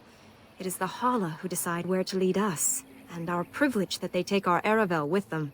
In return, it's the herder's job to speak to the Hala and care for their needs. It's a bond of friendship, and not servitude. I fear she may have been bitten during the werewolf attack.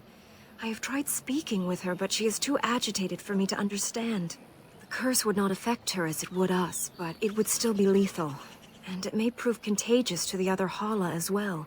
I can find no wound on her, but if she's truly ill, then I will have to put her out of her misery. For her sake, as well as that of the others. I don't know. Do you have any skills that might help her? If you do, I would be grateful.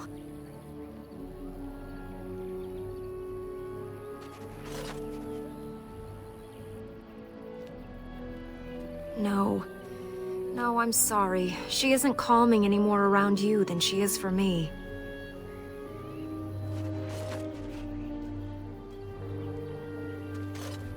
And? What do you think? I am glad you attempted it regardless. I will watch her for a while longer and see if her condition changes. I am grateful for your assistance, friend. We few wanderers greet you, Shemlin. We understand you are venturing into the haunted forest to save our brethren. I suspect your efforts may be in vain. An entire group of our hunters went into the forest to do as you intend, and they have not returned.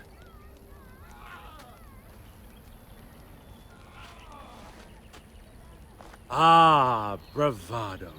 How encouraging to see it in our time of need. Our people lie sick and dying, but you boast for our amusement? How thoughtful. Nothing will help us now, least of all the meddling of an outsider. You are being most unkind, Cyril. Would you refuse our hunters' help simply because of the hand that offered it? You shame me, Lethalan. I have allowed my bitterness to cloud my better judgment. Forgive me, Grey Warden. It is most difficult to forget the lessons the Shemlin have taught us. Perhaps I can yet make amends. Stay while I spin a tale for our children. And then I will tell you of the forest if you desire. Come and join us then, all of you. Bah! The elf wants to tell stories. Do we truly have time for such drivel? I imagine an ancient being such as yourself would have many stories to tell, hmm? Indeed. I have 30 years' worth of tales involving pastoral village life and being defecated on by pigeons. Riveting stuff. And far more than that, I suspect. Now, what say we tell the story of the fall of the Dales? Which of you children knows that best? I think I do. Yes? Then come, child. Oh, don't be frightened of the outsiders. Now, where do you suppose such a tale should begin? When we were slaves? Yes. Long ago, our people were slaves to an empire the Shemlin had built on the darkest magic. They took away our history and our language and left us nothing. And then that empire fell. We were freed. Because Andraste came with her army, and Shartan joined her. Yes. Andraste, the Shemlin prophet, came out of the south and challenged the Tevinter Imperium. Our ancestor, Shartan, fought at her side. And when the rebellion came to an end, we were given a new homeland in the west, the Dales.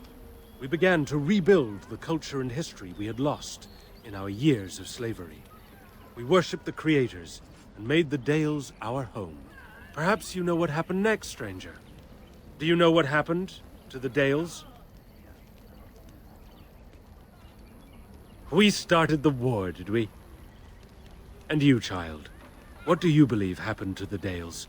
The Shemlin wouldn't let us be. Indeed. They resented that we would not worship their maker, and they resented our ways because they were so different from their own. The Shemlin nations grew cold towards the Dales. They called us blasphemers and tyrants, and declared war upon us. A great crusade.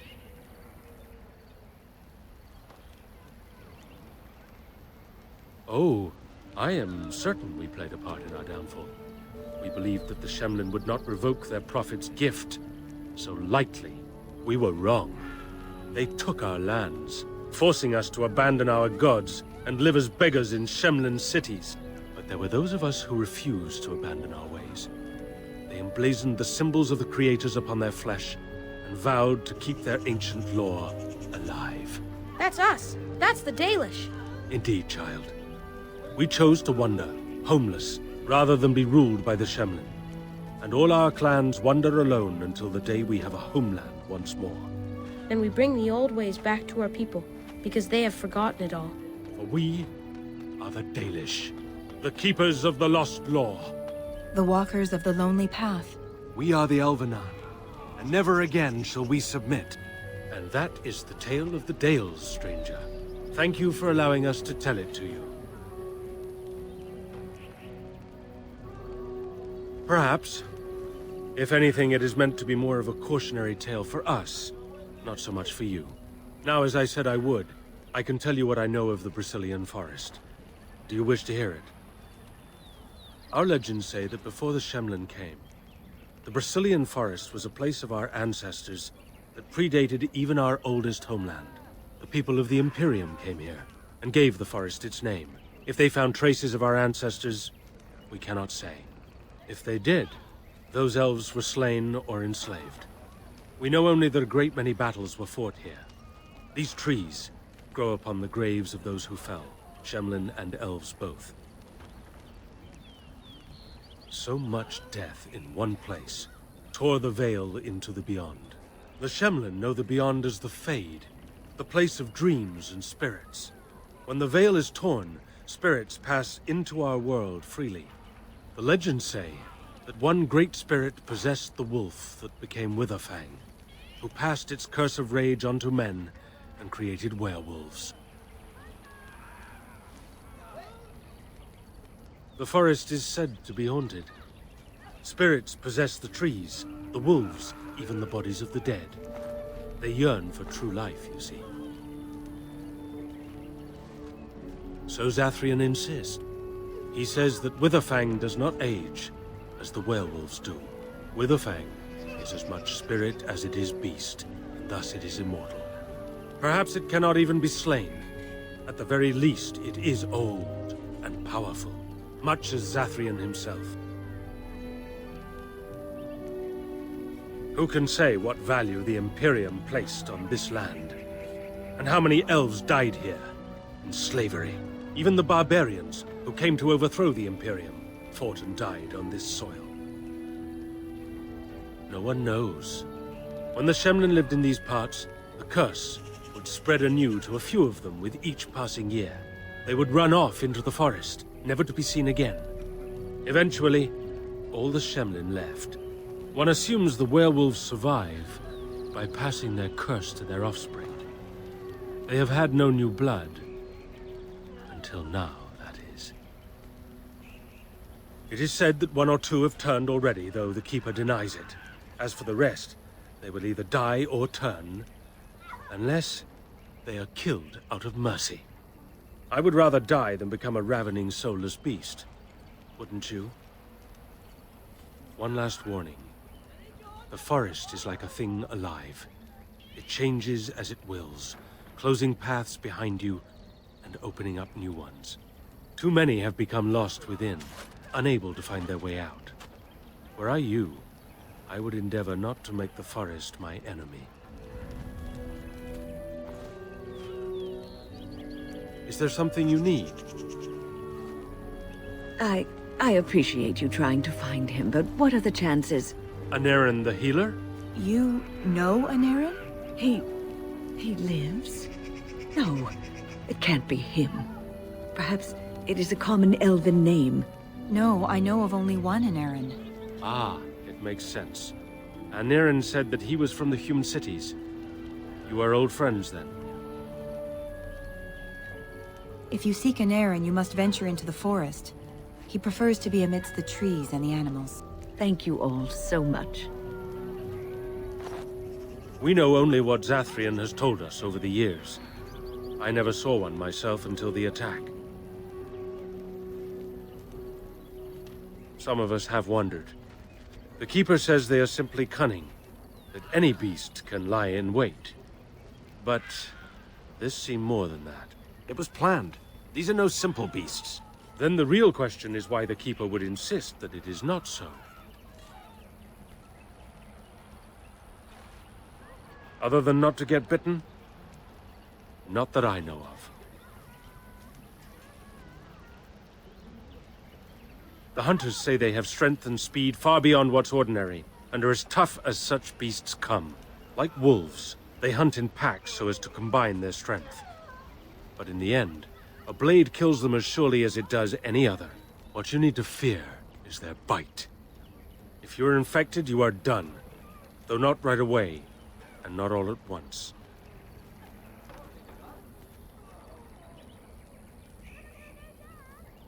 Of course. Hello?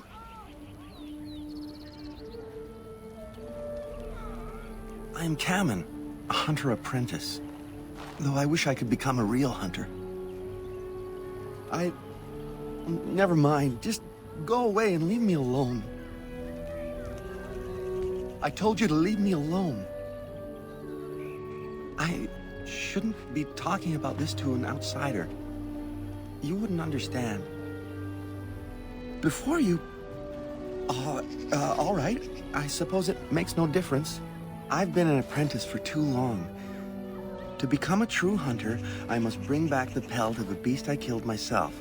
A boar or a wolf or something. I wanted to hunt in the forest, but we're forbidden to enter because of the attack.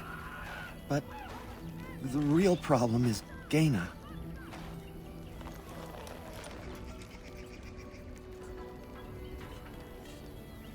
She's my heart's desire. I have asked for her hand, but she cruelly refuses it. She will not bond with an apprentice, she says, and calls me a child. I am no child. If I was a hunter, I could prove it, but I cannot hunt, and Gaina will never bond with me. I feel so helpless. I shouldn't have brought it up. Just leave me to my misery. You think I haven't thought about this? There's nothing I can do. I suppose you could, but what good would that do? The situation hasn't changed.